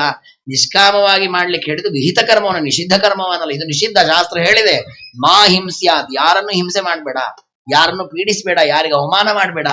ಹಾಗೆ ನಿಷಿದ್ಧ ಕರ್ಮಗಳನ್ನು ಮಾಡ್ಲಿಕ್ಕೆ ಅವಕಾಶವೇ ಇಲ್ಲ, ಇರೋದೇ ವಿಹಿತ ಕರ್ಮ ಮಾಡ್ಲಿಕ್ಕೆ. ಆ ಕರ್ಮ ಮಾಡುವಾಗ ಆಸೆ ಆಕಾಂಕ್ಷೆಗಳು ಬರುತ್ತೆ. ಸಂಧ್ಯಾ ವಂದನೆ ಮಾಡ್ತೇವೆ, ಜಪ ಮಾಡ್ತೇವೆ, ಪೂಜೆ ಮಾಡ್ತೇವೆ, ದಾನ ಕೊಡ್ತೇವೆ, ವೃತ ನಿಯಮಗಳನ್ನ ಮಾಡ್ತೇವೆ. ಹಾಗಾದ್ರೆ ಇದು ಸಿಗ್ಲಿ ಅದು ಸಿಗ್ಲಿ ಅಂತ ಮಾಡ್ಬೇಕು. ಇಲ್ಲ, ಅನಿಮಿತ್ತ ಪ್ರವರ್ತನೆ, ಯಾವ ಫಲಾಪೇಕ್ಷೆ ಇಲ್ಲದೆ ಮಾಡ್ಬೇಕು ವಿಹಿತ ಕರ್ಮಗಳು. ತೀವ್ರಯ ಮೈ ಭಕ್ತಿ ಆಚ, ಅತಿಶಯಿತವಾದ ಭಕ್ತಿಯನ್ನ ಪರಮಾತ್ಮನಲ್ಲಿ ಮಾಡಬೇಕು. ಇದೆರಡು ಸಾಕು. ನಿರ್ನಿಮಿತ್ತವಾಗಿ ಫಲಾಪೇಕ್ಷೆ ಇಲ್ಲದೆ ವಿಹಿತ ಕರ್ಮಗಳನ್ನ ಮಾಡೋದು, ಪರಮಾತ್ಮನಲ್ಲಿ ಅತಿಶಯಿತವಾದ ಭಕ್ತಿಯನ್ನು ಮಾಡುವುದು. ಎರಡನ್ನ ಮಾಡ್ತಾ ಇದ್ರಿ ಅಂತ ಆದ್ರೆ ನಿಮ್ಮ ಈ ಎಲ್ಲ ಪ್ರಕೃತಿಯ ಬಂಧನವನ್ನು ಕೂಡ ದಿನೇ ದಿನೇ ಕಳಚಿ ಪ್ರಕೃತಿಯಿಂದ ಮುಕ್ತನಾಗ್ಲಿಕ್ಕೆ ಸಾಧ್ಯ. ತಿರೋ ಭವಿತ್ರೀ ಸನಗೈರ್ ಅಗ್ನಿರ್ ಯೋನಿ ನಿವಾರಣಿ. ಹೇಗೆ ಕಟ್ಟಿಗೆಯನ್ನ ಸುಡ್ತಾ ಇರ್ತದೆ ಅಗ್ನಿ, ನೀವು ಅದಕ್ಕೆ ತುಪ್ಪ ಕಟ್ಟಿಗೆ ಚರು ಹಾಕ್ತಾ ಇದ್ರೆ ಅದು ಉರಿತಾ ಇರುತ್ತೆ. ನೀವು ಹಾಕೋದೆಲ್ಲ ನಿಲ್ಲಿಸ್ಬಿಡಿ, ಅದಕ್ಕೆ ಉರಿದು ಉರಿದು ಉರಿದು ಆ ಕಟ್ಟಿಗೆ ಇರೋಷ್ಟೊತ್ತು ಉರಿಯತ್ತೆ. ಕಟ್ಟಿಗೆ ಪೂರ್ಣ ಸುಟ್ಟ ಮೇಲೆ ಅಗ್ನಿ ಅಲ್ಲೇ ಶಾಂತ ಆಗಿದೆ. ಹಾಗೆ ಪ್ರಕೃತಿ ನಮ್ಮನ್ನ ಬಂಧನದಲ್ಲಿ ಇಟ್ಟಿದೆ. ಯಾಕೆ? ಅದು ಬಂಧನ ಮಾಡ್ಲಿಕ್ಕೆ ಇರ್ಬೇಕು. ಹಗ್ಗವನ್ನು ಕೊಡ್ತಾ ಇದ್ವಿ, ಇನ್ನೂ ಕಟ್ಟು, ಇನ್ನೂ ನಮ್ಮನ್ನು ಕಟ್ಟು, ಇನ್ನೂ ನಮ್ಮನ್ನು ಕೊಟ್ಟು ನಾವು ಹಗ್ಗ ಕೊಡ್ತಾ ಇದ್ವಿ. ಇನ್ನು ಅದು ಬೇಕು, ಇದು ಬೇಕು, ಅದು ಬೇಕು ಅಂತ ಹೋಗ್ತಾ ಇದ್ವಿ. ನಾವು ಕೊಡೋದು ನಿಲ್ಲಿಸಿಬಿಡ್ಲಿ, ನಾವು ಹಗ್ಗವೇ ಕೊಡಲ್ಲ, ಏನ್ ಕಟ್ಟಬೇಕು? ಕಟ್ಲಿಕ್ಕಾಗದೇ ಇರುವಂತೆ ನಾವು ದೇವರಲ್ಲಿ ಭಕ್ತಿಯನ್ನ ಮಾತ್ರ ಮಾಡೋದು, ಯಾವ ಪದಾರ್ಥದ ಸೇವನೆಯನ್ನು ಮಾಡದೇ ಇರೋದು, ಅಂದ್ರೆ ಆಸೆಯೇ ಇಲ್ಲದೆ ಇರೋದು. ಹಾಗೆ ಬದುಕಿದ್ರೆ ಯಾವ ಪ್ರಕೃತಿಯು ನಮ್ಮನ್ನ ಬಂಧಿಸೋದಿಲ್ಲ. ಹಾಗಾಗಿ ಮನುಷ್ಯನಾದವನು ಅನಿಮಿತ್ತವಾಗಿ ಪ್ರವೃತ್ತನಾಗಬೇಕು. ಇನ್ನು ದೇವಹೂತಿ ದೇವಿ ಮತ್ತೊಂದು ಕೇಳಿದ್ದಾರೆ, ಅಕರ್ತು ಕರ್ಮ ಬಂಧೋ ಎಂ ಪುರುಷಸ್ಯ ಯದಾಶ್ರಯ. ಕರ್ಮವನ್ನ ಮಾಡದೇ ಇದ್ರೆ ಕರ್ಮ ಬಂಧನವಾಗತ್ತೆ, ಮಾಡಿದ್ರೆ ಸಿಕ್ಕಾಕೋತೇವೆ, ಅದಕ್ಕೇನು ಉಪಾಯ? ಅದಕ್ಕೆ ನಿಮಿತ್ತ ಪ್ರವೃತ್ತಿಯನ್ನ ಹೇಳಿದ. ಇನ್ನು ಸಕಲ ತತ್ವಾಮರ್ಶೇನ ನಿವೃತ್ತಂ ಭಯಮುಲ್ಬಣಂ ನಿವೃತ್ತಸ್ಯಾನಿವೃತ್ತತ್ವ ಪುನಃ ಪ್ರತ್ಯವತಿಷ್ಠತೆ. ಒಂದು ಬಾರಿ ತತ್ವವನ್ನು ಉಪದೇಶ ಮಾಡಿದ್ದನ್ನು ಕೇಳಿದ ಮಾತ್ರಕ್ಕೆ ನಮಗೆ ತತ್ವಜ್ಞಾನ ಆಗಿ ಈ ಪ್ರಕೃತಿಯಿಂದ ಬಂಧನದಿಂದ ಪಾರಾಗ್ಲಿಕ್ಕೆ ಸಾಧ್ಯ ಆಗತ್ತಾ? ಆಗೋದಿಲ್ಲ. ಅದಕ್ಕೆ ದೇವರು ಹೇಳ್ತಾನೆ, ಸರ್ವತ್ರ ಜಾತ ವೈರಾಗ್ಯ ಆಬ್ರಹ್ಮ ಭವನಾನ ಮುನಿ ಯದೈವ ಅಧ್ಯಾತ್ಮರತಃ ಕಾಲೇನ ಬಹುಜನ್ಮನ. ಒಂದು ಜನ್ಮದಲ್ಲಿ ನಾನು ಸಾಧನೆ ಮಾಡ್ತೇನೆ, ಆಗೋದಿಲ್ಲ. ಕೃಷ್ಣದೇವರ ಗೀತೆಯಲ್ಲಿ ಹೇಳ್ತಾನೆ, ಬಹೂನಾಂ ಜನ್ಮನಾಮಂತೆ ಜ್ಞಾನವಾನ ಮಾಂ ಪ್ರಪದ್ಯತೆ. ದೇವರನ್ನ ಚೆನ್ನಾಗಿ ತಿಳಿದು ದೇವರಲ್ಲಿಯೇ ಮನಸ್ಸನ್ನಿಟ್ಟು ಸರ್ವವನ್ನು ದೇವರಿಗೆ ಅರ್ಪಣೆ ಮಾಡ್ತಾ ಪ್ರತಿಯೊಂದು ಹಂತದ ಕಾರ್ಯಗಳು ದೇವರ ಪೂಜೆ ಎನ್ನುವ ಭಾವನೆ ನಮಗೆ ಬರುವುದು ಯಾವಾಗ? ಒಂದು ಜನ್ಮಕ್ಕೆ ಬರಲ್ಲ, ಅನೇಕ ಜನ್ಮಗಳ ಸಾಧನೆಯಿಂದ ಬರುತ್ತೆ. ಇಲ್ಲ ಆಚಾರ್ಯ, ನಮ್ಗೆ ಇವತ್ತೇ ದೇವರೆಲ್ಲ ಭಕ್ತಿ ಮಾಡೋ ಮನಸ್ಸು ಬಂದಿದೆ, ಅದು ಈ ಜನ್ಮದ ಫಲ ಅಲ್ಲ, ಎಷ್ಟೋ ಜನ್ಮಗಳಿಂದ ಸಾಧನೆ ಮಾಡ್ತಾ ಬಂದಿದ್ದೇವೆ. ನಮಗೆ ಈ ಜನ್ಮ ಬಂದದ್ದೇ ಮೊದಲನೇದ್ದು, ತಿಳ್ಕೊಳ್ಳೋದೆಲ್ಲ ಆಮೇಲೆ. ಇಷ್ಟು ಒಳ್ಳೆ ದೃಢವಾದ ದೇಹ, ಒಳ್ಳೆ ಕರ್ಣಪಾಠವ, ಇಂದ್ರಿಯಗಳಿಂದ ವಿಷಯಗಳನ್ನ ಚೆನ್ನಾಗಿ ತಿಳ್ಕೊಳ್ಳುವ ಸಾಮರ್ಥ್ಯ, ಹೇಳಿದ್ದನ್ನು ಮನವರಿಕೆ ಮಾಡ್ಕೊಳ್ಳೋದು, ಇದನ್ನು ಅನುಷ್ಠಾನ ಮಾಡ್ಬೇಕು ಅನ್ನುವ ಆಸೆ, ಇದೆಲ್ಲ ನಮಗೆ ಈ ಜನ್ಮದಲ್ಲಿ ಬಂದಿದೆ ಅಂದ್ರೆ ಅನೇಕ ಜನ್ಮಗಳ ಸಾಧನೆ. ವಿಜೇಂದ್ರ ತೀರ್ಥ ಗುರುಸಾರ್ವರ ಒಂದು ಮಾತನ್ನು ಹೇಳ್ತಾರೆ, ಕೆಲವೊಮ್ಮೆ ನಮಗೆ ಸತ್ಕಥಾಶ್ರವಣ ಆಗೋದಿಲ್ಲ, ಗುರುಗಳು ಸಿಗೋದಿಲ್ಲ, ಜ್ಞಾನ ಬರಲ್ಲ. ಯಾಕೆ ಅಂದ್ರೆ ನತಯೋ ನಕೃತ ಪ್ರದಕ್ಷಿಣಾಶ್ಚ. ದೇವರಿಗೆ ನಾನು ಪೂರ್ವ ಜನ್ಮದಲ್ಲಿ ಪ್ರದಕ್ಷಿಣೆ ನಮಸ್ಕಾರ ಮಾಡಿಲ್ಲ ಅಂದ್ರೆ ಈ ಜನ್ಮದಲ್ಲಿ ನಮಗೆ ಯಾವ ಗುರುಗಳು ಸಿಗಲ್ಲ, ಯಾವ ತತ್ವಜ್ಞಾನವೂ ಆಗಲ್ಲ. ಎಷ್ಟರ ಮಟ್ಟಿಗೆ ಅಂದ್ರೆ ನಮ್ಮ ಪಕ್ಕದ ಮನೆಯಲ್ಲೇ ಗುರುಗಳು ಇರ್ತಾರೆ. ಅವರು ಬಿಸಿಯಲ್ಲಿ ಅಡ್ಡಾಡ್ತಿರ್ತಾರೆ, ನಾವು ಬಿಸಿಯಲ್ಲಿ ಅಡ್ಡಾಡ್ತಿರ್ತೀವಿ. ಅವ್ರು ಬಿಸಿಯಾಗಿ ಯಾಕೆ ಪಾಠ ಹೇಳಲಿಕ್ಕೆ ಬಿಸಿ ಆಗಿರ್ತಾರ ಅವರು, ನಾವು ಬೇರೆ ಕೆಲಸಕ್ಕೆ ಬಿಸಿ ಆಗಿರ್ತೀವಿ. ಕಡೆ ತನಕ ಅವ್ರು ನಮಗೆ ಭೇಟಿ ಆಗೋದಿಲ್ಲ, ಅಕ್ಕಪಕ್ಕದಲ್ಲೇ ಇರ್ತೇವೆ ನಾವು. ಯಾಕೆ ಹೀಗಾಗತ್ತೆ? ನಾನು ಪೂರ್ವ ಜನ್ಮದಲ್ಲಿ ದೇವರಿಗೆ ಪ್ರದಕ್ಷಿಣೆ ನಮಸ್ಕಾರ ಯಾವುದು. ಹಾಗಾದ್ರೆ ನಮಗೆ ಈ ಜನ್ಮದಲ್ಲಿ ಇಷ್ಟು ಸಿಕ್ಕಿದೆ ಅಂದ್ರೆ ಎಷ್ಟೋ ಜನ್ಮಗಳ ಪುಣ್ಯದಿಂದ ಅದನ್ನು ಪಡೆದಿದ್ದೇವೆ. ಈಗ ಈ ಪುಣ್ಯದಿಂದ ಬಂದಂತಹ ಅದನ್ನ ವ್ಯರ್ಥವಾಗಿ ವಿನಿಯೋಗ ಮಾಡಿಬಿಟ್ರೆ ಮತ್ತೆ ಒಳ್ಳೆ ಜನ್ಮ ಸಿಗತ್ತೆ ಅಂತ ಸಾಧ್ಯ ಇಲ್ಲ. ಹಾಗಾಗಿ ಬಂದ ಜನ್ಮವನ್ನ ಸಾರ್ಥಕ ಮಾಡ್ಕೊಳ್ಬೇಕು. ಅದಕ್ಕೆ ದೇವರು ಹೇಳ್ತಾನೆ, ಒಂದೊಂದು ಜನ್ಮದಲ್ಲಿಯೂ ಸಾಧನೆಯನ್ನು ಮಾಡ್ತಾ ಹೋಗಿ.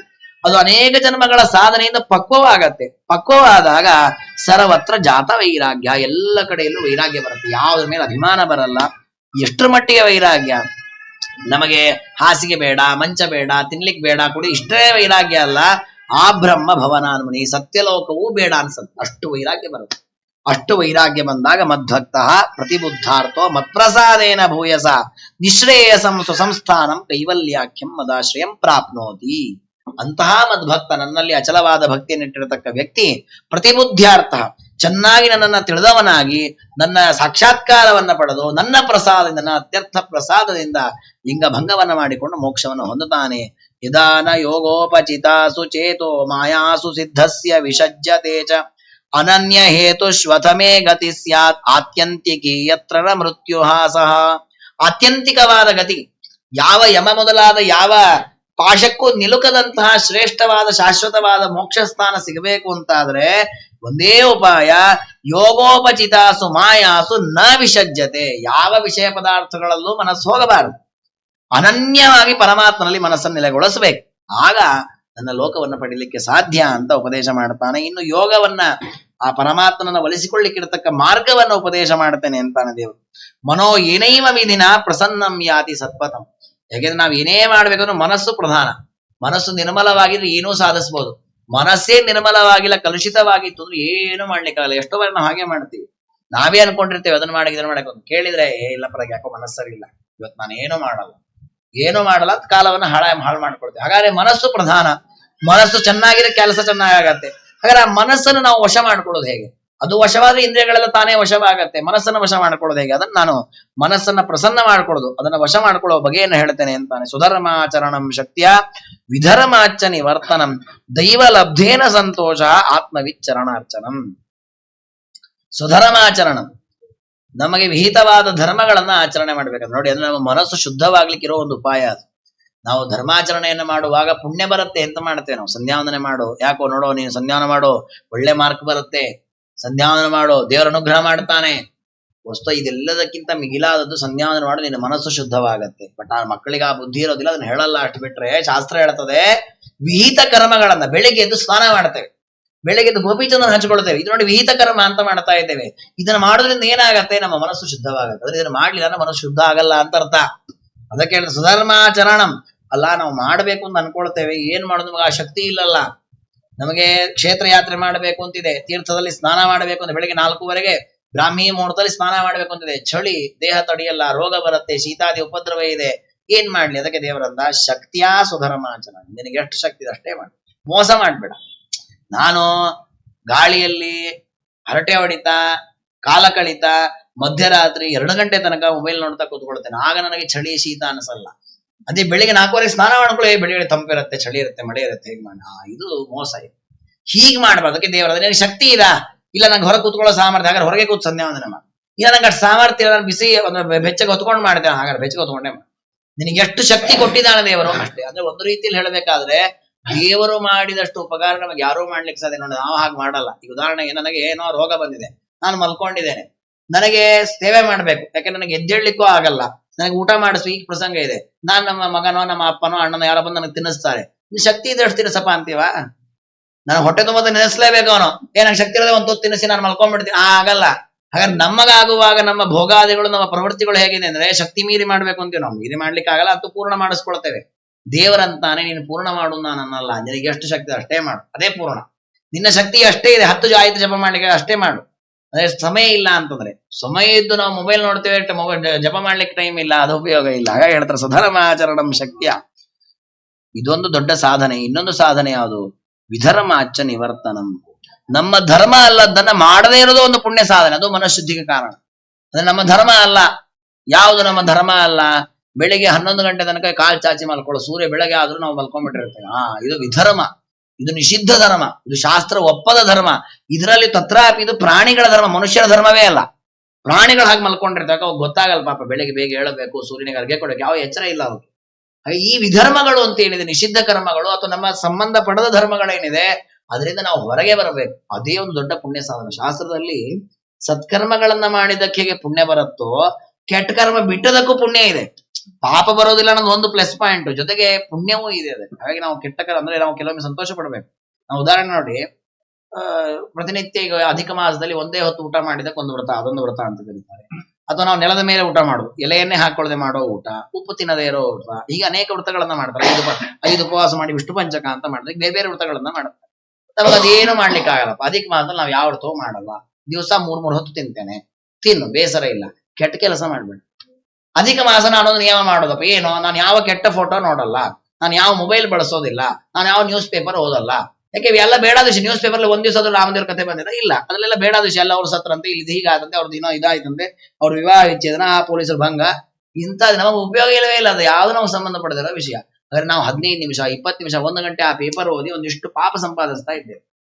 ಹಾಗಾದ್ರೆ ಈ ವಿಧರ್ಮದಿಂದ ನಿವೃತ್ತಿ ಮಾಡ್ತೇವಲ್ಲ, ಈ ವಿಧರ್ಮಗಳನ್ನ, ಈ ಅಧರ್ಮಗಳನ್ನ ನಾನು ಆಚರಣೆ ಮಾಡಲ್ಲ ಅಂತ ಒಂದು ತಿಂಗಳು ಮಾಡಿದ್ರೆ ಅದಕ್ಕೆ ಪುಣ್ಯ ಇದೆ ನೋಡಿ. ಎಷ್ಟು ಸುಲಭ ಉಪಾಯ. ನಾವು ಯಾವ ಕಷ್ಟಪಡ್ಲಿಲ್ಲ, ದೇಹ ದಂಡನೆ ಮಾಡ್ಲಿಲ್ಲ, ಉಪವಾಸ ಮಾಡ್ಲಿಲ್ಲ, ದುಡ್ಡು ಖರ್ಚು ಮಾಡ್ಲಿಲ್ಲ, ಕೆಟ್ಟ ಕೆಲಸ ಮಾಡೋದು ನಿಲ್ಲಿಸಿದ್ದೇನೆ, ಅಷ್ಟಕ್ಕೆ ಪುಣ್ಯ ಇದೆ. ಹಾಗಾಗಿ ದೇವರಂತ, ನಿನ್ನ ಮನಸ್ಸು ಶುದ್ಧವಾಗಬೇಕು, ನಿನ್ನ ಮನಸ್ಸು ನಿನ್ನ ವಶವಾಗಬೇಕಾ, ಬೇಕಾದ್ದನ್ನ ಮಾಡು, ಬೇಡ ಅದನ್ನ ಬಿಡು. ಯಾವ್ದು ಬೇಕಾದ್ದು ನನಗ್ ಬೇಕಾದ್ದಲ್ಲ, ಶಾಸ್ತ್ರ ಯಾವ್ದನ್ನ ನೀನು ಮಾಡು ಅಂತ ಹೇಳಿದ್ರೆ ಅದನ್ನು ಮಾಡು, ಯಾವ್ದನ್ನ ಮಾಡಬೇಡ ಅಂತ ಹೇಳಿ ಅದನ್ನು ಪೂರ್ಣವಾಗಿ ಬಿಟ್ಬಿಡು. ದೈವ ಲಬ್ಧೇನ ಸಂತೋಷ. ಹಿಂದೆ ಹೇಳಿದಾಗೆ ದೇವರೇನು ಕೊಟ್ಟಿದ್ದಾನೆ ಅದರಲ್ಲಿ ತೃಪ್ತಿಯನ್ನ ಪಡು. ತೇನ ತ್ಯಕ್ತೇನ ಭುಂಜೀತಾ ಮಾಘದ ಕಸ್ಯ ಸಿದ್ಧನಂ ಆತ್ಮವಿಚ್ಚರಣಾರ್ಚನಂ. ಪರಮಾತ್ಮನ ಚೆನ್ನಾಗಿ ತಿಳ್ಕೋ, ಅವನ ಪಾದದ ಅರ್ಚನೆಯನ್ನು ಮಾಡಿ. ನೋಡಿ, ಮನಸ್ಸು ಸರಿಯಾಗಿ ನಮ್ಮ ವಶವಾಗಬೇಕಂದ್ರೆ ಇಷ್ಟೆಲ್ಲ ನಾವು ಮಾಡಬೇಕು. ಆದ್ರೆ ಇದಕ್ಕೆ ಇನ್ನೊಂದು ತಿಳ್ಕೊಳ್ಬೇಕಾದ್ದೇನು ಅಂದ್ರೆ, ನಾವು ಪ್ರಾಣಿಯಾಗಿ ಹುಟ್ಟಿದಾಗ್ಲೂ ಮನಸ್ಸಿದೆ, ಆದ್ರೆ ಆಗ ಇದನ್ನೆಲ್ಲ ಮಾಡ್ಬೇಕು ಅನ್ನೋ ಪ್ರಜ್ಞೆ ಇಲ್ಲ. ಹಾಗಾಗಿ ನೋಡಿ, ನಮ್ಮ ಸಂಸ್ಕಾರ ಎಷ್ಟು ಹಾಳಾಗಿರ್ತದೆ ನಾವು ಆಲೋಚನೆ ಮಾಡ್ಬೇಕು. ನಾವು ನಾಯಿಯಾಗಿದ್ದಾಗ ಒಂದಿಷ್ಟು ಕೆಲಸ ಮಾಡಿದ್ದೇವೆ, ಅದೆಲ್ಲ ಮನಸ್ಸಿನಲ್ಲಿ ಸಂಸ್ಕಾರ ಆಗಿದೆ. ಹಂದಿಯಾಗಿದ್ದಾಗ ಒಂದಿಷ್ಟು ಮಾಡಿದ್ದೇವೆ, ಆನೆಯಾಗಿದ್ದಾಗ ಒಂದಿಷ್ಟು ಮಾಡಿದ್ದೇವೆ. ಇನ್ನು ಮನುಷ್ಯರಾಗಿಯೂ ಬೇರೆ ಬೇರೆ ಜಾತಿಯಲ್ಲಿ ಹುಟ್ಟಿದಾಗ ಬೇರೆ ಬೇರೆ ಕೆಲಸ ಮಾಡಿದಾಗ ಇದಿಷ್ಟೂ ಸಂಸ್ಕಾರ ಮನಸ್ಸಿನಲ್ಲಿದೆ. ಒಂದು ಬ್ರಾಹ್ಮಣ ಜನ್ಮದಲ್ಲಿ ವಿಹಿತ ಕರ್ಮ, ದೇವರ ಬಗ್ಗೆ ಜಪಾನುಷ್ಠಾನ, ಭಕ್ತಿ, ಇದನ್ನ ನೀವು ಉಪದೇಶ ಮಾಡಿದ್ರೆ ಎಷ್ಟು ಸಂಸ್ಕಾರ ಸಾಕಿದ್ವಿ. ನಮ್ಮ ಸಂಸ್ಕಾರ ಆಗಿದ್ದು ಕೋಟಿ ಕೋಟಿ ಸಂಸ್ಕಾರ ಆಗಿದೆ, ಕೆಟ್ಟ ಸಂಸ್ಕಾರಗಳು. ಒಳ್ಳೆ ಸಂಸ್ಕಾರ ಮಾಡಿ ನಾವು 5 10 ಅಷ್ಟೇ. ಅದಕ್ಕೆ ದೇವರಂತಾನೆ, ಈ ನೀನು ಸಂಸ್ಕಾರ ಮಾಡಿ ಆ ಎಲ್ಲ ಸಂಸ್ಕಾರಗಳನ್ನ ಬಗ್ಗಿಸ್ತೇನೆ ಅಂದ್ರೆ ಆಗೋದಿಲ್ಲ. ನನ್ನ ಪಾದಗಟ್ಟಿಡಿ, ನಾನು ಮಾಡ್ತೇನೆ ಅದಕ್ಕೆ. ಆತ್ಮವಿಚ್ಚರಣಾರ್ಚನ. ಪರಮಾತ್ಮರನ್ನು ತಿಳ್ಕೊಳ್ಳಿ. ನೀವೆಷ್ಟೇ ಧರ್ಮ ಕರ್ಮಗಳನ್ನ, ಇಂದ್ರಿಯ ನಿಗ್ರಹಗಳನ್ನ ಮಾಡಿದ್ರೂ ಕೂಡ ಆ ಸಂಸ್ಕಾರ ಬಲಿಷ್ಠವಾಗಿ ನಮ್ಮನ್ನು ಎಳ್ಕೊಂಡು ಹೋಗತ್ತೆ. ಅದಕ್ಕೋಸ್ಕರವಾಗಿ ವಿಹಿತ ಕರ್ಮವನ್ನ ಮಾಡು, ನಿಷಿದ್ಧ ಕರ್ಮಗಳನ್ನ ಬಿಡು. ನಿನ್ನ ಮನಸ್ಸು ನಿನ್ನ ಹತ್ರ ನಿಲ್ಲಬೇಕಲ್ಲ, ಅದಕ್ಕೆ ನನ್ನ ಸೇವೆ ಮಾಡು, ನನ್ನ ಪಾದ ಹಿಡಿ ನಾನು ನಿಲ್ಲಿಸ್ತೇನೆ. ದೈವ ಲಬ್ಧೇನ ಸಂತೋಷ ಆತ್ಮವಿಚ್ಚರಣಾರ್ಚನಂ. ಗ್ರಾಮ್ಯ ಧರ್ಮ ನಿವೃತ್ತಿಶ್ಚ ಮೋಕ್ಷ ಧರ್ಮ ರತಿಸ್ತದ. ಗ್ರಾಮ್ಯ ಧರ್ಮ ಅಂದ್ರೆ ಬೇರೆ ಬೇರೆ ವ್ಯಕ್ತಿಗಳ ವಿಚಾರ, ಅವರಿಗೆ ಪ್ರೀತಿ ಆಗುವ ಕೆಲಸ, ಅದರಿಂದ ನಿವೃತ್ತನಾಗು, ಅದನ್ನ ಯಾವುದು ಮಾಡ್ಬೇಡ. ನೋಡಿ, ಮಧ್ವಾಚಾರ್ಯರ ಕಥೆಯಲ್ಲಿ ಬರ್ತದೆ. ಮಧ್ವಾಚಾರ್ಯ ಸಂಚಾರ ಮಾಡ್ತಾ ಹೋಗ್ತಾ ಇರ್ತಾರೆ. ಸಂಚಾರ ಮಾಡ್ತಾ ಹೋಗುವಾಗ ತುಂಗಾ ಅಂತ ಒಂದು ನದಿ ತೀರ, ಆ ನದಿ ತೀರದಲ್ಲಿ ಒಂದು ದೊಡ್ಡ ಬಂಡೆ ಇರ್ತದೆ. ಅಲ್ಲಿರೋ ಊರ್ ಜನ ಎಲ್ಲ ಸೇರಿ ಇದನ್ನ ನದಿ ಮಧ್ಯೆ ಇಡಬೇಕು ಅಂತ ವಿಚಾರ ಮಾಡಿರ್ತಾರೆ ಅವರು. ಯಾಕೆಂದ್ರೆ ಅದು ಸ್ವಲ್ಪ ನೀರು ನಿಲ್ಲಿಸ್ಕೊಳ್ಳಿಕ್ಕೆ ಅನುಕೂಲ ಆಗತ್ತೆ, ನಮಗೆ ನೀರಿಗೆಲ್ಲ ಅನುಕೂಲ ಆಗತ್ತೆ ಊರಿನವರಿಗೆ ಅಂತ. 1000 ಜನ ಪ್ರಯತ್ನ ಪಟ್ಟರು ಅದನ್ನ ಅಲ್ಲಾಡಿಸ್ಲಿಕ್ಕೂ ಆಗಲ್ಲ. ಮಧ್ವಾಚಾರ್ಯ ಕೇಳ್ತಾರೆ, ಇದು ಯಾಕೆ ಇಲ್ಲಿ ಬಿದ್ದಿದೆ ಅಂತ. ಇಲ್ಲ, ಇದನ್ನೆಲ್ಲ ಇಡಬೇಕು ನೋಡಿ, ನಮ್ಮ ಹತ್ರ ಏನು ಮಾಡ್ಲಿಕ್ಕೆ ಆಗ್ತಾ ಇಲ್ಲ. ಮಧ್ವಾಚಾರ್ಯ ಒಂದೇ ಕೈ ಅದನ್ನ ಎತ್ತಿಡ್ತಾರೆ, ನಿಮ್ಗೆಲ್ಲ ಅನುಕೂಲ ಆಗುತ್ತೆ. ಮತ್ತೆ ಮುಂದಕ್ಕೆ ಹೋಗ್ತಾರೆ. ಅದನ್ನ ಇವತ್ತು ತೋರಿಸ್ತಾರೆ. ಇದು ಕಳಸ ಅಂತ ಒಂದು ಊರಿದೆ, ಅಂಬುತೀರ್ಥ ಅಂತ. ಅಲ್ಲಿ ಇವತ್ತು ಆ ನದಿ ಮಧ್ಯದಲ್ಲಿ ಆ ಒಂದು ಬಂಡೆ ಇದೆ. ಆ ಬಂಡೆ ಮೇಲೆ ಮಧ್ವಾಚಾರ್ಯ ಪ್ರತಿಮೆಯನ್ನು ಕಿತ್ತಿದ್ದಾರೆ. ಅದರಲ್ಲಿ ಮಧ್ವಾಚಾರ್ಯರು ಏಕಹಸ್ತದಿಂದ ಸ್ಥಾಪಿತವಾದ ಶಿಲೆ ಅಂತ ಬರೆದಿದ್ದಾರೆ. ಇದನ್ನ ಕಥೆಯನ್ನು ಮಧ್ವಜಯದಲ್ಲಿ ಹೇಳಿದ್ದಾರೆ. ನೋಡಿ, ಮಧ್ವಾಚಾರ್ಯರು ಈ ಕೆಲಸವನ್ನು ಯಾಕೆ ಮಾಡಿದ್ರು? ಯಾರೋ ಊರಿಗೆ ಸಂಬಂಧಪಟ್ಟಿರೋ ಕೆಲಸ, ತಮಗೇನು ಸಂಬಂಧಪಟ್ಟದಲ್ಲ. ಆದ್ರೆ ಆಚಾರ್ಯ ಏನ್ ಮಾಡಿದ್ರು? ಗ್ರಾಮ್ಯ ಧರ್ಮ, ಗ್ರಾಮದಲ್ಲಿ ಬದುಕುವವರಿಗೆ ಅನುಕೂಲವಾಗುವ ಧರ್ಮವನ್ನ ಮಾಡಿದ್ರು. ಹಾಗಾದ್ರೆ ಆಚಾರ್ಯ ಇದು ಬಂಧನ ಆಯ್ತಾ? ಆಗ್ಲಿಲ್ಲ. ಯಾಕೆಂದ್ರೆ ಆಚಾರ್ಯ ಮಾಡಿದ್ಮೇಲೆ ನಾನು ಇಷ್ಟು ಮಾಡಿದ್ದೇನೆ ಅಂತ ಅವರೆಲ್ಲ ಆಚಾರ್ಯ ಶಾಲಾ ಹಾಕಿ ಸನ್ಮಾನ ಮಾಡುದು, ಸಭಾ ಏನಿಲ್ಲ. ಅಂದ್ರೆ ಇಟ್ಟರು ಆಚಾರ ಮುಂದಕ್ಕೆ. ಯಾಕೆ ಆಚಾರ ಕೆಲಸ ಮಾಡಿದ್ರು ಅಂದ್ರೆ, ಇದೊಂದು ದೇವರ ಪೂಜೆ ಅಂತ ಮಾಡಿದ್ರು. ಮಧ್ವಾಚಾರ್ಯರೇ ತಿಳಿಸಿದ್ದಾರೆ, ನಾನಾ ಜನಸ್ಯ ಶುಶ್ರೂಷಾ ಕರ್ಮಾಖ್ಯ. ನಾನಾ ಜನರ ಸೇವೆ, 4 ಜನಕ್ಕೆ ಉಪಕಾರ ಆಗೋ ಕೆಲಸವನ್ನ ನಾವು ಮಾಡಿ, ಇದು ನಮ್ಮ ಕರ್ತವ್ಯ. ಆದ್ರೆ ಅದನ್ನ ಮಾಡಿದಾಗ ಅದರಿಂದ ಏನು ಫಲ ಸಿಗತ್ತೆ? ಮಠಕ್ಕೆ ಒಂದು ಫ್ಯಾನ್ ಡೊನೇಷನ್ ಕೊಟ್ಟಿರ್ತೀವಿ, ಆ ಫ್ಯಾನ್ ತುಂಬಾ ನಮ್ಮ ಹೆಸರು ಪಡಿಸ್ಬಿಟ್ಟಿರ್ತೀವಿ. ಇದು ನಾನು ಕೊಟ್ಟದ್ದು, ನನ್ನ ಕೊಡುಗೆ, ಇಂಥ ದಿವಸ ಕೊಟ್ಟದ್ದು, ಇಂಥ ಕಾರ್ಯಕ್ರಮಕ್ಕೆ ಕೊಟ್ಟದ್ದು. ತಿರ್ಗದಾಗೆಲ್ಲ ನಮ್ಮ ತಲೆ ತಿರುಗಬೇಕು ಅಂತ ಕಲ್ಲಲ್ಲಿ ಹಾಕಿಸ್ತೇವೆ. ನಾನು 10,000 ಕೊಟ್ಟಿದ್ದೇನೆ, ಇಷ್ಟು ಕೊಟ್ಟಿದ್ದೇನೆ. ಹಾಕದೇ ಅವ್ರಿಗೆ ಕೇಳ್ತೀವಿ, ಏನ್ರಿ ನಮ್ಮ ಹೆಸರೇ ಹಾಕಿಲ್ಲ, ದುಡ್ಡು ಇಸ್ಕೊಳ್ಬೇಕಾದ್ರೆ ಬಂದು ಇಸ್ಕೊಂಡು ಹೋದ್ರಿ, ಎಷ್ಟು ಮಾತಾಡ್ತೇವೆ ಅಂದ್ರೆ ತಾತ್ಪರ್ಯ ನಮ್ದು ಏನೇ ಮಾಡುವಾಗ್ಲೂ ಹೆಸರು ಬರಲಿ, ಪ್ರಸಿದ್ಧಿ ಆಗ್ಲಿ, ದೇವರ ಪ್ರೀತನಾಗ್ಲಿ ಅನ್ನೋ ಭಾವನೆ ಇಲ್ಲ. ಅದಕ್ಕೆ ದೇವರಂತಾನೆ ಗ್ರಾಮ್ಯ ಧರ್ಮ ನಿವೃತ್ತಿಸಿ, ಈ ರೀತಿಯಾದ ಬಾಲಿಶವಾದ ಪ್ರವೃತ್ತಿಯಿಂದ ಅದರಿಂದ ನಿವೃತ್ತನಾಗು, ನಿನ್ನ ಕರ್ತವ್ಯ ಮಾಡು, ಎಲ್ಲೂ ಫಲಾಪೇಕ್ಷೆ ಪಡಬೇಡ, ಅದರ ಕಡೆ ನೀನ್ ಗಮನ ಹರಿಸ್ಬೇಡ. ಮೋಕ್ಷ ಧರ್ಮ ರತಿಸ, ಮೋಕ್ಷಕ್ಕೆ ಬೇಕಾದ ಧರ್ಮಾಚರಣೆ ಮಾಡೋದ್ರಲ್ಲಿ ಅತ್ಯಂತ ಆಸಕ್ತನಾಗು. ಮಿತ ಮೇಧ್ಯಾದನಂ ಶಶ್ವತ ವಿವಿಕ್ತ ಕ್ಷೇತ್ರ ಸೇವನಂ, ಮಿತವಾಗಿ ಆಹಾರ ತಗೋ. ಅದು ಯಾವ ಆಹಾರ? ಹೋಟೆಲ್ ಅಂಗಡಿಗಳ ಆಹಾರ ಅಲ್ಲ. ಮೇಧ್ಯಾದನಂ, ತಿನ್ಲಿಕ್ಕೆ ಯೋಗ್ಯವಾದ, ದೇವರಿಗೆ ಅರ್ಪಿತವಾದ, ಯಜ್ಞಶಿಷ್ಟವಾದಂತಹ ಪದಾರ್ಥವನ್ನೇ ಸ್ವೀಕಾರ ಮಾಡು. ಅದು ನಿನ್ನ ಮನಸ್ಸನ್ನು ಶುದ್ಧ ಮಾಡುತ್ತೆ. ಇದನ್ನ ಇವತ್ತಿನ ವಿಜ್ಞಾನ ಒಪ್ಕೊಳ್ಳುತ್ತೆ. ನಾವು ತಿನ್ನುವ ಪದಾರ್ಥವನ್ನು ನೀವು ಚೆನ್ನಾಗಿ ಅದನ್ನು ಜರ್ಜರಿತ ಮಾಡಿ ಅದರ ಪೂರ್ಣವಾದಂತಹ ಹೊಲಸನ್ನು ಹೊರಗೆ ಹಾಕತ್ತೆ. ಅದೇ ಆ ಅನ್ನಾದಿಗಳಲ್ಲಿರತಕ್ಕ ಸಾರವಾದ ಕೆಲವು ಭಾಗ ಮಾಂಸ ರಕ್ತಾದಿಗಳಿಗೆ ಹೋಗತ್ತೆ, ಇನ್ನೊಂದು ಭಾಗ ಮನಸ್ಸಿನಲ್ಲಿ ಪರಿಣಾಮ ಬೀರುತ್ತೆ. ಹಾಗೆ ನಾವು ತಿನ್ನುವ ಪದಾರ್ಥ ನಮ್ಮ ಮೇಲೆ ಪರಿಣಾಮ ಬೀರುತ್ತೆ. ಇದಕ್ಕೆ ಪ್ರಾಚೀನ ದೃಷ್ಟಾಂತ ಅಶ್ವತ್ಥಾಮಾಚಾರ್ಯರು. ಅವರೊಂದು ಹಾಲು, ಆ ಹಾಲಿನ ಅಪೇಕ್ಷೆಯಿಂದ ದುರ್ಯೋಧನ ಮನೆಗೆ ಹೋಗಿ ಒಂದು ಬಾರಿ ಹಾಲು ಕುಡಿದದ್ದು ಎಷ್ಟು ದೊಡ್ಡ ಯುದ್ಧಕ್ಕೆ ಕಾರಣ ಆಯ್ತು. ಹಾಗಾದ್ರೆ ನಾವು ಜೀವನದಲ್ಲಿ ಒಂದು ಬಾರಿ ಹಾಲು ಕುಡಿಯೋದ್ರೆ ಪ್ರತಿಯೊಂದು ಹಾಲು ಆ ಹಾಲೇ ಕುಡಿಯೋದು. ನಾವು ಕಲಿ ಕೊಟ್ಟಿರೋ ಹಾಲನ್ನೇ ನಾವು ಕುಡಿಯೋದು. ಹಾಗಾದ್ರೆ ಮಿತವಾಗಿ ಆಹಾರವನ್ನು ತೆಗೆದುಕೋ. ತಿನ್ನುವ ಪ್ರತಿಯೊಂದು ಪದಾರ್ಥವೂ ಕೂಡ ದೇವರಿಗೆ ಅರ್ಪಣೆ ಮಾಡಿ ಸ್ವೀಕಾರ. ಮೇಧ್ಯಾದನಂ ಶಶ್ವತ ವಿವಿಕ್ತ ಕ್ಷೇತ್ರ ಸೇವನಂ, ನಾನಾ ಜನರು ಬರದೇ ಇರತಕ್ಕಂತಹ ಪ್ರದೇಶದಲ್ಲಿ ವಾಸ ಮಾಡ್ಕೋ. ಅಹಿಂಸಾ ಸತ್ಯಂ ಅಸ್ತೇಯಂ ಯಾವದರ್ಥ ಪರಿಗ್ರಹ, ಯಾರ ಹಿಂಸೆಯನ್ನ ಮಾಡಬೇಕು. ಯಾರ ಹಿಂಸೆ ಅಂದ್ರೆ ಬಾಯಿಯಿಂದ, ಕಿವಿಯಿಂದ, ಮೂಗಿನಿಂದ, ಯಾವ ಇಂದ್ರಿಯಿಂದಲೂ ಹಿಂಸೆ ಮಾಡ್ಲಿಕ್ಕೆ ಬರುತ್ತೆ. ಕೆಲವೊಮ್ಮೆ ನೋಡಿ, ನಾವು ಯಾರಿಗೂ ಏನನ್ನಲ್ಲ, ಯಾರಿಗೂ ಹೊಡೆಯಲ್ಲ, ಬಡಿಯಲ್ಲ, ಏನೂ ಮಾಡಲ್ಲ. ಕೆಲವರಿಗೆ ಊದಿನ ಕಡ್ಡಿ ಕಂಡ್ರೆ ಆಗಲ್ಲ, ಅವ್ರಿದ್ರೆ ಹಚ್ಚಿಟ್ಬಿಟ್ಟು ನಾವು ಅವ್ರಿಗೆ ಬೈಯೋದಿಲ್ಲ, ಅನ್ನೋದಿಲ್ಲ, ಏನೂ ಮಾಡಲ್ಲ. ಅವ್ರಿಗೆ ಪಾಪ ಮೂಗಿ ಏನೋ ಸಮಸ್ಯೆ, ಊದಿನ ಕಡ್ಡಿನ ಅವ್ರಿಗೆ ಅಲರ್ಜಿ, ಅವ್ರಿಗೇನೋ ಬೇಡ ಅಂತ ಜೋರಾಗಿ 2 ಊದಿನ ಕಡ್ಡಿ ಹಚ್ಚಿಬಿಡು, ಅವರೇ ಪಾಪ ಎದ್ದೋಗ್ಬಿಡ್ತಾರೆ, ಇಲ್ಲಿ ಇರೋದೇ ಬೇಡ ಅಂತ. ಈ ರೀತಿ ನಾವು ಕೆಲವೊಮ್ಮೆ ಏನು ಮಾಡ್ತೇವೆ, ಅವ್ರಿಗೆ ಇದೊಂದು ರೀತಿ ಇದು ಹಿಂಸೆ. ಇದು ನಾವೇನ್ ಅನ್ಕೊಂಡಿದ್ದೇವೆ, ನಾನು ಹೊಡಿಲಿಲ್ಲ, ಅವರಿಗೆ ಚುಚ್ಚಲಿಲ್ಲ, ನಾನೇನು ಹಿಂಸೆ ಮಾಡ್ಲಿಲ್ಲ. ಈ ರೀತಿ ಮಾಡುದು ಹಿಂಸೆ. ಕಟುವಾಗಿ ಮಾತನಾಡುದು, ಅವಮಾನ ಮಾಡುದು, ಈ ರೀತಿ ಯಾರಿಗೂ ಹಿಂಸೆಯನ್ನ ಮಾಡಬಾರದು. ಸತ್ಯವನ್ನ ಹೇಳಬೇಕು. ಸತ್ಯವನ್ನ ಹೇಳಬೇಕು ಅಂದಾಗಲೂ ಆಚಾರ್ಯ ಹೇಳ್ತಾರೆ, ಯಾವುದು ಸತ್ಯ? ಸಜ್ಜನರಿಗೆ ಹಿತವಾಗುವುದನ್ನೇ ಸತ್ಯ ಅಂತ ಹೇಳ್ತಾರೆ. ಸತ್ಯ ಕೂಡ ಇದ್ದದನ್ನ ಇದ್ದಾಗ ಹೇಳ್ಬಿಡೋದು ಸತ್ಯ ಅಲ್ಲ. ಅದನ್ನ ತಾತ್ಪರ್ಯದಲ್ಲಿ ಆಚಾರ್ಯ ಒಂದು ಕಥೆಯನ್ನು ಹೇಳ್ತಾರೆ ಮಹಾಭಾರತದ. ಒಬ್ಬ ಬ್ರಾಹ್ಮಣ ತಪಸ್ಸು ಮಾಡ್ತಾ ಕೂತಿರ್ತಾನೆ. ಅವನ ಊರಿನ ಜನರೆಲ್ಲ ಸೇರಿ ಓಡಿ ಅಲ್ಲಿಗೆ ಬರ್ತಾರೆ, ಆ ತಪಸ್ಸು ಮಾಡುವ ಋಷಿಗಳ ಆಶ್ರಮಕ್ಕೆ. ಯಾಕೆ ಅಂದ್ರೆ ಅವ್ರ ಊರಿಗೆ ಕಳ್ಳರು ಬಂದ್ಬಿಟ್ಟಿರ್ತಾರೆ. ಅದಕ್ಕೆ ತಮ್ಮ ಪದಾರ್ಥಗಳನ್ನು ಉಳಿಸ್ಕೊಳ್ಬೇಕು, ತಾವು ಬದುಕಬೇಕು ಅಂತ ಹೇಳಿ ಆ ಆಶ್ರಮದಲ್ಲಿ ವಾಸ ಮಾಡ್ತಾರೆ. ಅವ್ರು ಹೇಳ್ತಾರೆ ಆ ಋಷಿಗಳಿಗೆ, ನೋಡ್ರಪ್ಪ, ನಮ್ಮನ್ನ ಕಳ್ಳರು ಬಂದು ನಮ್ಮನ್ನೆಲ್ಲ ದೋಚ್ಕೊಂಡು ಹೋಗ್ಲಿಕ್ಕೆ ಬಂದಿದ್ದಾರೆ, ನಮ್ಮನ್ನು ಕೊಲ್ತಾರ ನಾವಲ್ಲಿದ್ರೆ, ಅದಕ್ಕೆ ನಾವು ನಿಮ್ಮ ಆಶ್ರಮದ ಒಳಗೆ ಅಡ್ಕೊಂಡ್ಬಿಡ್ತೇವೆ, ನಮ್ಮ ಧನಾದಿಗಳನ್ನು ಇಲ್ಲಿ ಇಡ್ತೇವೆ, ಅವ್ರು ಬಂದು ನಾವು ಯಾರು ಗೊತ್ತಿಲ್ಲ, ಇಲ್ಲಿ ಯಾರು ಬಂದಿಲ್ಲ ಅಂತ ಹೇಳಿಬಿಡಿ ನೀವು ಅಂತ. ಈ ಋಷಿ ತಪಸ್ಸು ಮಾಡ್ತಾ ಕೂತಿರ್ತಾನೆ. ಕಳ್ಳರೆಲ್ಲ ಊರು ತುಂಬಾ ಹುಡುಕ್ತಾರೆ, ಯಾರು ಸಿಗೋದಿಲ್ಲ. ಇಲ್ಲಿ ಬರ್ತಾರೆ ಈ ಋಷಿ ಆಶ್ರಮಕ್ಕೆ, ಬಂದು ಕೇಳ್ತಾರೆ, ಇಲ್ಲಿ ಊರಿನಲ್ಲಿ ಯಾರು ಇಲ್ಲಲ್ಲ, ಧನ ಕನಕಾದಿಗಳನ್ನೆಲ್ಲ ದೋಚಲಿಕ್ಕೆ ಬಂದವರು, ನಾವು ಎಲ್ಲಿದ್ದಾರೆ ಅವರು ಅಂತ. ಆಗಿ ಋಷಿ ಆಲೋಚನೆ ಮಾಡ್ತಾನೆ, ಇವರೇ ಹೇಳಬೇಡ, ನಾವಿಲ್ಲ ಅಂತ ಹೇಳು ಅಂತ ಹೇಳಿದ್ದಾರೆ. ಅವರು ಕೇಳ್ತಾ ಇದ್ದಾರೆ, ನಾನು ಸತ್ಯ ಹೇಳಬೇಕು, ಸತ್ಯಂಬೋದಂತ ವೇದ ಹೇಳಿದೆ. ಅವ್ರು ಹೇಳ್ತಾರೆ, ಇಲ್ಲೇ ಒಳಗಿದ್ದಾರೆ ನೋಡಿ ಅವರೆಲ್ಲ ಅಂತ. ಅವ್ರ ಒಳಗೆ ಹೋಗ್ತಾರೆ, ಅವ್ರನ್ನೆಲ್ಲ ಹೊಡಿತಾರೆ, ಅವ್ರನ್ನ ಕೊಲ್ತಾರೆ, ಧನಾದಿಗಳನ್ನು ದೋಚ್ಕೊಂಡು ಓಡಿ ಹೋಗ್ತಾರೆ. ಇವನಿಗೆ ಸಂತೋಷ, ನಾನು ಸತ್ಯ ಹೇಳಿದ್ದೇನೆ ಅಂತ. ಇವನ್ ಜೀವನ ಪೂರ್ಣ ಹೋದ್ಮೇಲೆ ಯಾವ್ದಾದ್ರು ನರಕಕ್ಕೆ ಕರ್ಕೊಂಡು ಹೋಗ್ತಾರೆ, ಸರಿಯಾಗಿ ಹೊಡಿತಾರೆ. ಇವನ್ ಕೇಳಿದ, ನಾನೇನು ಅನ್ಯಾಯ ಮಾಡಿದ್ದೇನೆ, ನೀವು ಸುಳ್ಳು ಹೇಳಿದೆ, ಸತ್ಯ ಹೇಳಿದೆಯಲ್ಲ, ಅದಕ್ಕೆ ನಿನಗೆ ಶಿಕ್ಷೆ ಅಂದ್ರೆ. ಅಲ್ಲ, ಸತ್ಯ ಹೇಳಿದಕ್ಕೆ ಶಿಕ್ಷೆ ಕೊಡ್ತೀರಾ? ಅದು ಸತ್ಯವೇಲ್ಲ, ನೀನ್ ಹೇಳಿದ್ ಸುಳ್ಳು, ನೀನ್ ಸತ್ಯ ಅನ್ಕೊಂಡಿದ್ದಿ. ಯಾಕೆ ಅಂದ್ರೆ ಯಾವ್ದು ಸಜ್ಜನರಿಗೆ ಹಿತವಾಗತ್ತೆ ಅದು ಸತ್ಯ. ನೋಡಿ, ಒಂದು ಮದುವೆ ಮಂಟಪದಲ್ಲಿ ದೊಡ್ಡ ಮದುವೆ ನಡೀತಾ ಇರ್ತದೆ, ದೊಡ್ಡ ಕಾರ್ಯಕ್ರಮ. ಅದರಲ್ಲಿ ವರನ ಸಂಬಂಧಿಕರಿಗೆ ಒಂದು ತಮಗೆ ಬಿಸಿನೀರು ಕಡಿಮೆ ಆಗಿರುತ್ತೆ, ಎಷ್ಟು ದೊಡ್ಡ ಗಲಾಟೆ ಮಾಡ್ತಾರೆ, ಎಷ್ಟು ಯುದ್ಧ ಮಾಡ್ತಾರೆ. ಅದ್ರ ಬದಲು ನೀರೆಲ್ಲ ಚೆನ್ನಾಗಿತ್ತು ಅಂತ ಒಂದು ಸುಳ್ಳು ಹೇಳಿದ್ರೆ ನಮ್ ಗಂಟೆ ಏನ್ ಹೋಗ್ಬೇಕು. ಅವ್ರು ಕೇಳ್ತಾರೆ, ನೀರೆಲ್ಲ ಚೆನ್ನಾಗಿತ್ತು, ಏನ್ರಿ ನಾವು ಸ್ನಾನ ಮಾಡಕ್ಕೆ ಒಂದು ಬಕೆಟ್ ತುಂಬಾ ನೀರಿಲ್ಲ ಸರಿಯಾಗಿ, ಅದನ್ನ ದೊಡ್ಡ ವಿಷಯ ಮಾಡಿ ರಂಪಾಟ ಮಾಡಿ ಆ ದೊಡ್ಡ ಕಾರ್ಯಕ್ರಮ ಹಾಳು ಮಾಡಿದಕ್ಕೆ ಎಷ್ಟು ದೊಡ್ಡ ಪಾಪ ಬರುತ್ತೆ. ಇವತ್ತು ನಾವು ನೋಡ್ತೇವೆ, ಬೇಕಾದಷ್ಟು ಆ ಸಣ್ಣ ಸಣ್ಣ ವಿಷಯಕ್ಕೆ ದೊಡ್ಡ ಗಲಾಟೆಗಳಾಗಿ ಮದುವೆ ನಿಂತದ್ದು ಇವೆ. ಅದ್ರ ಬದಲು ಆ ಒಂದು ಕ್ಷಣದಲ್ಲಿ ಒಂದು ಸುಳ್ಳು ಹೇಳಿದಿಲ್ಲಪ್ಪ, ನೀರು ಚೆನ್ನಾಗಿತ್ತು, ಚೆನ್ನಾಗಿ ಸ್ನಾನ ಮಾಡಿದ್ದೇನೆ, ಯಾರೋ ಕೋಪವೂ ಮಾಡ್ಕೊಳ್ಳಲ್ಲ, ಅದರಿಂದ ಯಾವ ಹಾನಿಯೂ ಇಲ್ಲ. ಹಾಗಾದ್ರೆ ಕೆಲವೊಮ್ಮೆ ಸುಳ್ಳು ಹೇಳುವುದು ಸತ್ಯ ಆಗತ್ತೆ, ಕೆಲವೊಮ್ಮೆ ಸತ್ಯ ಹೇಳುವುದು ಸುಳ್ಳಾಗತ್ತೆ. ಹಾಗಾಗಿ ಸತ್ಯ ಅಂತ ದೇವರು ಹೇಳಿದ್ದಾನೆ ಅಂದ್ರೆ ಯಾವುದು ಸಜ್ಜನರಿಗೆ ಹಿತವಾಗತ್ತೆ, ಲೋಕಕ್ಕೆ ಕ್ಷೇಮವಾಗತ್ತೆ, ಅಂತಹ ಮಾತುಗಳನ್ನೇ ನಾವು ಆಡಬೇಕು. ಆಮೇಲೆ ಅಸ್ತೇಯಂ, ಕಳ್ಳತನ, ಸುಳ್ಳುತನ ನಮ್ಮಲ್ಲಿ ಇರಬಾರ್ದು. ಯಾರ ಪದಾರ್ಥಗಳನ್ನು, ಪ್ರತಿಯೊಂದು ಪದಾರ್ಥವೂ ಕೂಡ ದೇವರ ಸನ್ನಿಹಿತವಾದ ಪದಾರ್ಥ, ಅದನ್ನು ಕದ್ದುಕೊಳ್ಳುವ ಸಾಮರ್ಥ್ಯ, ಆ ಅವಕಾಶ, ಆ ಯೋಗ್ಯತೆ ನಮ್ಮದಲ್ಲ. ದೇವರು ಕೊಟ್ಟದ್ದನ್ನ ಮಾತ್ರ ನಾವು ತಗೊಳ್ಬೇಕು, ಎಲ್ಲ ದೇವರೇ ಇರುವಂತಹ ಸನ್ನಿಧಾನ. ಈಗ ಅಸ್ತೇಯಂ, ಕಳ್ಳತನ ಇರಬಾರದು. ಯಾವದ ಅರ್ಥ ಪರಿಗ್ರಹ, ಮತ್ತೊಬ್ಬರ ಹತ್ರ ಯಾವ ವಸ್ತುವನ್ನು ಇಸ್ಕೊಳ್ಬಾರ್ದು. ಬಟ್ ಇದು ಕಷ್ಟ ಇದೆ, ಯಾಕೆ ನಮಗೆ ನಮ್ಮ ಜೀವನ ಶೈಲಿಯೇ ಹಾಗಾಗ್ಬಿಟ್ಟಿದೆ. 4 ಜನರ ಜೊತೆ ಬೆರೆತು ಅವ್ರದ್ದೆಲ್ಲ ಭೋಗ ಮಾಡ್ತಾರೆ, ಬದುಕುವುದಾಗಿದೆ. ಯಾಕೆಂದ್ರೆ ನಾವು ಯಾವ ಪದಾರ್ಥವನ್ನು ಯಾರ ಹತ್ರ ಇಸ್ಕೊಳ್ತೇವೆ ಅದರ ಪರಿಣಾಮ ನಮ್ಮ ಮೇಲೆ ಬೀರುತ್ತೆ, ಆ ವ್ಯಕ್ತಿಯ ಪರಿಣಾಮ. ಅದಕ್ಕೆ ಈ ದ್ರೋಣಾಚಾರ ಕಥೆಯಲ್ಲಿ ಬರುತ್ತೆ, ಅವರು ಅಪ್ರತಿಗ್ರಹ ವೃತ್ತಿಯಲ್ಲಿ ಇದ್ರಂತ, 1 ರೂಪಾಯಿ ಒಬ್ಬರ ಹತ್ರ ಇಸ್ಕೊಳ್ತಿರ್ಲಿಲ್ಲ. ಹಾಗಾಗಿ ಅವರಲ್ಲಿ ಯಾವ ಪರಿಣಾಮವೂ ಬೀರ್ತಿರ್ಲಿಲ್ಲ. ದೈವ ಸಂಕಲ್ಪದಿಂದ ದೊಡ್ಡ ಶೂರರಾದ್ರು, ಒಂದಿಷ್ಟ ಪಾಠ ಹೇಳಿಕೊಟ್ರು, ತಾವು ಯುದ್ಧ ಮಾಡಿದ ದುರ್ಯೋಧನಾದಿಗಳ ನಾಶದಲ್ಲಿ ತಾವು ಪಾತ್ರ ವಹಿಸಿರೋದು ಬೇರೆ. ಆದ್ರೆ ಅವ್ರ ಜೀವನದಲ್ಲಿ ಅವ್ರು 1 ರೂಪಾಯಿ ಹಾಕಿಸ್ಕೊಳ್ತಿರ್ಲಿಲ್ಲ. ಅಪ್ರತಿಗ್ರಹ ವೃತ್ತಿಯಲ್ಲಿ ಹಾಕಿದ್ರು ಅಂದ್ರೆ ಒಂದೊಂದು ರೂಪಾಯಿಯನ್ನು ನಾವು ತಗೊಂಡಾಗಲೂ ಕೂಡ ಆ ವ್ಯಕ್ತಿಯಲ್ಲಿರತಕ್ಕ ಗುಣಾದಿಗಳು ನಮ್ಮಲ್ಲಿ ಅದು ಸಂಚಿತವಾಗ್ತಾ ಹೋಗುತ್ತೆ. ಅದರಿಂದ ನಾನಾ ವಿಧವಾದ ವಿಕಾರಗಳಾಗತ್ತೆ. ಹಾಗಾಗಿ ಅದಾಗಬಾರದು ಅಂದ್ರೆ ಸಾಧ್ಯವಾದಷ್ಟು ಮತ್ತೊಬ್ಬರ ಧನಾದಿಗಳನ್ನ, ಮತ್ತೊಬ್ಬರು ಕೊಡತಕ್ಕ ಯಾವ ಪದಾರ್ಥಗಳನ್ನ ಸ್ವೀಕಾರ ಮಾಡಬಾರದು. ಬ್ರಹ್ಮಚರ್ಯಂ, ತಪಃ, ಶೌಚಂ, ಸ್ವಾಧ್ಯಾಯ, ಪುರುಷಾರ್ಚನಂ. ನಮಗೆ ವಿಹಿತವಾದ ಗ್ರಂಥಗಳ ಅಧ್ಯಯನ, ಅದರ ಪಾರಾಯಣ, ಅದರ ಪಾಠ, ಅದರ ಪ್ರವಚನ. ಶೌಚ, ಬಾಹ್ಯ ಆಂತರ, ಒಳಗೆ ಹೊರಗೆ ಎರಡೂ ಕಡೆಯಲ್ಲೂ ಶುದ್ಧನಾಗಿರಬೇಕು. ಜೊತೆಗೆ ಧರ್ಮಶಾಸ್ತ್ರ ತಿಳಿಸುವಂತೆ ನಮ್ಮ ದ್ರವ್ಯ ಶುದ್ಧವಾಗಿರಬೇಕು, ಅರ್ಥ ಧನ ಶುದ್ಧವಾಗಿರಬೇಕು, ಮನೆ ಶುದ್ಧವಾಗಿರಬೇಕು, ನಾವು ಮನೆಯನ್ನು ಶುಚಿಯಾಗಿ ಇಟ್ಕೊಂಡಿರ್ಬೇಕು. ಹೀಗೆಲ್ಲವನ್ನು ಶುದ್ಧವಾಗಿ ಇಟ್ಕೊಳ್ಳುವಂತಹದ್ದು. ತಪಸ್ಸು ಅಂದ್ರೆ ನಾನಾ ವಿಧವಾದ ವ್ರತಗಳನ್ನ ಮಾಡಬೇಕು, ಕಠಿಣವಾದ ದೇಹವನ್ನ ದಂಡಿಸುವಂತಹ ವ್ರತಗಳು. ಸಾಮಾನ್ಯ ನಮಗೆ ಏಕಾದಶಿ ಉಪವಾಸ ಸ್ಟಾರ್ಟಿಂಗ್ ಮಾಡುವಾಗ ಕಷ್ಟ ಆಗತ್ತೆ, ತಲೆನೋವು ಬರುತ್ತೆ, ಹಸಿವಾಗತ್ತೆ, ನೀರಡಿಕೆ ಆಗತ್ತೆ, ನಾನಾ ಕಂಪ್ಲೇಂಟ್ಗಳು ಬರುತ್ತೆ. ಆದ್ರೆ ಅದನ್ನ ನಾವು ನಿಗ್ರಹ ಮಾಡ್ಲಿಕ್ಕೆ ಅಭ್ಯಾಸ ಮಾಡೋಣ. ಮೊದಲು ಮಧ್ಯಾಹ್ನದವರೆಗೂ ಉಪವಾಸ ಮಾಡುವ, ಆಮೇಲೆ ಸಾಯಂಕಾಲ ತನಕ, ಆಮೇಲೆ ಇಡೀ ದಿವಸ. ಹಾಗೆ ಮಾಡಿದಾಗ ದ್ವಾದಶಿ ಬೆಳಿಗ್ಗೆ ಏಳ್ಲಿಕ್ಕಾಗಲ್ಲ, ಸಂಧ್ಯಾವನೆ ಮಾಡುವಷ್ಟು ಮನಸ್ಥಿತಿ ಇರಲ್ಲ. ನಿಜ, ಒಪ್ಕೊಳ್ತೇನೆ ನಾನು. ಅದೊಂದು 4-5 ಏಕಾದಶಿ ಹಾಗಾಗತ್ತೆ, ಆಮೇಲೆ ಸರಿ ಆಗತ್ತೆ. ಆದ್ರೆ ನಾವ್ ಯಾಕೆ ಅದನ್ನ ಅಭ್ಯಾಸ ಮಾಡಬೇಕು ಅಂದ್ರೆ ಹಾಗೆ ಅಭ್ಯಾಸ ಮಾಡಿದಾಗಲೇ ನಮ್ಮ ಇಂದ್ರಿಯಗಳು ನಮ್ಮ ವಶವಾಗತ್ತೆ. ಇಲ್ಲದೇ ಇದ್ರೆ ಆ ಇಂದ್ರಿಯಗಳು ಕರ್ಕೊಂಡು ಹೋದಾಗ ನಾವು ತಿನ್ನೋದು, ಭೋಗ ಮಾಡೋದು, ಕಾಲ ಕಳೆಯುವುದೇ ಆಗತ್ತೆ. ಅದಕ್ಕೋಸ್ಕರ ಆ ರೀತಿಯಲ್ಲಿ ತಪಸ್ಸನ್ನ ಮಾಡ್ಬೇಕು, ಹಿಂದೆ ದೇಹ ದಂಡನೆಯನ್ನ ಮಾಡಬೇಕು.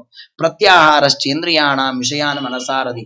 ಇನ್ನು ಇಂದ್ರಿಯಗಳಿಗೂ ವಿಷಯಕ್ಕೂ ಸನ್ನಿಕರ್ಷವಾಗ ತಡೆಯುವಂಥದನ್ನೇ ಪ್ರತ್ಯಾಹಾರ ಅಂತ ಕರೀತಾರೆ. ಅದನ್ನ ಮಾಡಬೇಕು. ಪ್ರಾಣಾಯಾಮವನ್ನ ಅಭ್ಯಾಸ ಮಾಡಬೇಕು. ಶುಚೌ ದೇಶೆ ಪ್ರತಿಷ್ಠಾಪಿ ವಿಜಿತಾಸನ ಆಸನಂ ತಸ್ಮಿನ್ ಸ್ವಸ್ತಿ ಸಮಾಸೀನ ರುಜುಕಾಯ ಸಮಭ್ಯತೆ. ಹೀಗೆ ಇವೆಲ್ಲವೂ ಕೂಡ ಯಮನಿಯಮಾದಿ, ಆಸನಾದಿ, ನಾನಾ ವಿಧವಾದಂತಹ ಒಂದೊಂದು ಧರ್ಮಾಚರಣೆಯು ಕೂಡ ನಮಗೆ ದೇವರ ಆರಾಧನೆಗೆ ಉಪಯುಕ್ತವಾಗತ್ತೆ. ಅದಕ್ಕೆ ಸಾಧಕರು ಏನ್ ಮಾಡ್ತಾರೆ? ಶುಚೌ ದೇಶೆ, ಶುಚಿಯಾದ ಸ್ಥಳದಲ್ಲಿ, ಪ್ರತಿಷ್ಠಾಪ್ಯ ಸ್ಥಿರಂ ಆಸನಮಾತ್ಮನಃ, ಒಂದು ಒಳ್ಳೆಯ ಆಸನವನ್ನು, ಅದು ಅನೇಕ ಆಸನ ದೇವರು ಹೇಳಿದ್ದಾನೆ, ಚೈಲಾಜಿನ ಕುಶೋತ್ತರಂ ಅಂತ. ಆ ಆಸನದಲ್ಲಿ ಕುಳಿತುಕೊಂಡು ಪ್ರಾಣಾಯಾಮಾದಿಗಳನ್ನ ಮಾಡಿ ದೇವರನ್ನ ಧ್ಯಾನ ಮಾಡಿ. ಇವತ್ತು ನೋಡಿ ನಮ್ಮ ದುರಂತ ಏನು ಅಂದ್ರೆ ನಮಗೆ ಶೌಚ ಇಲ್ಲ, ಆಚಾರ ಇಲ್ಲ, ಆಸನ ಇಲ್ಲ, ಪ್ರಾಣಾಯಾಮ ಇಲ್ಲ, ಏನೂ ಇಲ್ಲ. ನಮ್ದು ಒಂಥರ ಹೇಳ್ತಾರೆ ಪ್ರಾಣಿ ತರದ ಜನ್ಮ ನಮ್ದು. ಹಾಗೆ ಬದುಕಬಾರದು. ಅದಕ್ಕೆ ದೇವರು ಹೇಳ್ತಾನೆ, ನನ್ನನ್ನು ಧ್ಯಾನ ಮಾಡಬೇಕು ಅಂತಂದ್ರೆ ಶುಚಿಯಾದ ಪ್ರದೇಶದಲ್ಲಿ ಕುಳಿತುಕೊಂಡು ಧ್ಯಾನ ಮಾಡು. ನೋಡಿ, ಇದೇ ನಮ್ಮಲ್ಲಿ ಮೊದಲಿಗಿಲ್ಲ. ನಮ್ಮ ಪ್ರದೇಶಗಳೇ ಶುದ್ಧವಾಗಿಲ್ಲ. ನಾವು ನೋಡಿ, ಮನೆಯನ್ನ ನಾವು ಎಷ್ಟೋ ಶುದ್ಧವಾಗಿ ಇಟ್ಕೊಳ್ಳೋದು, ಮಠ ಮಂದಿರಗಳಿಗೆ ನೀವು ಹೋದಾಗಂತೂ ಶುಚಿಯಾದ ಪ್ರದೇಶ ಸಿಗೋದಿಲ್ಲ ನಿಮಗೆ, ಅಷ್ಟು ಹಾಳಾಗಿಬಿಟ್ಟಿರುತ್ತದೆ. ಯಾಕೆಂದ್ರೆ ಯಾರು ಶುದ್ಧ ಮಾಡ್ಬೇಕು ಅಂತ ಪ್ರಶ್ನೆ ಅಲ್ಲಿ. ಯಾಕಂದ್ರೆ ಯಾರಿಗೂ ನಮ್ಮದೊಂದು ಅಭಿಮಾನವೇ ಇರೋದಿಲ್ಲ.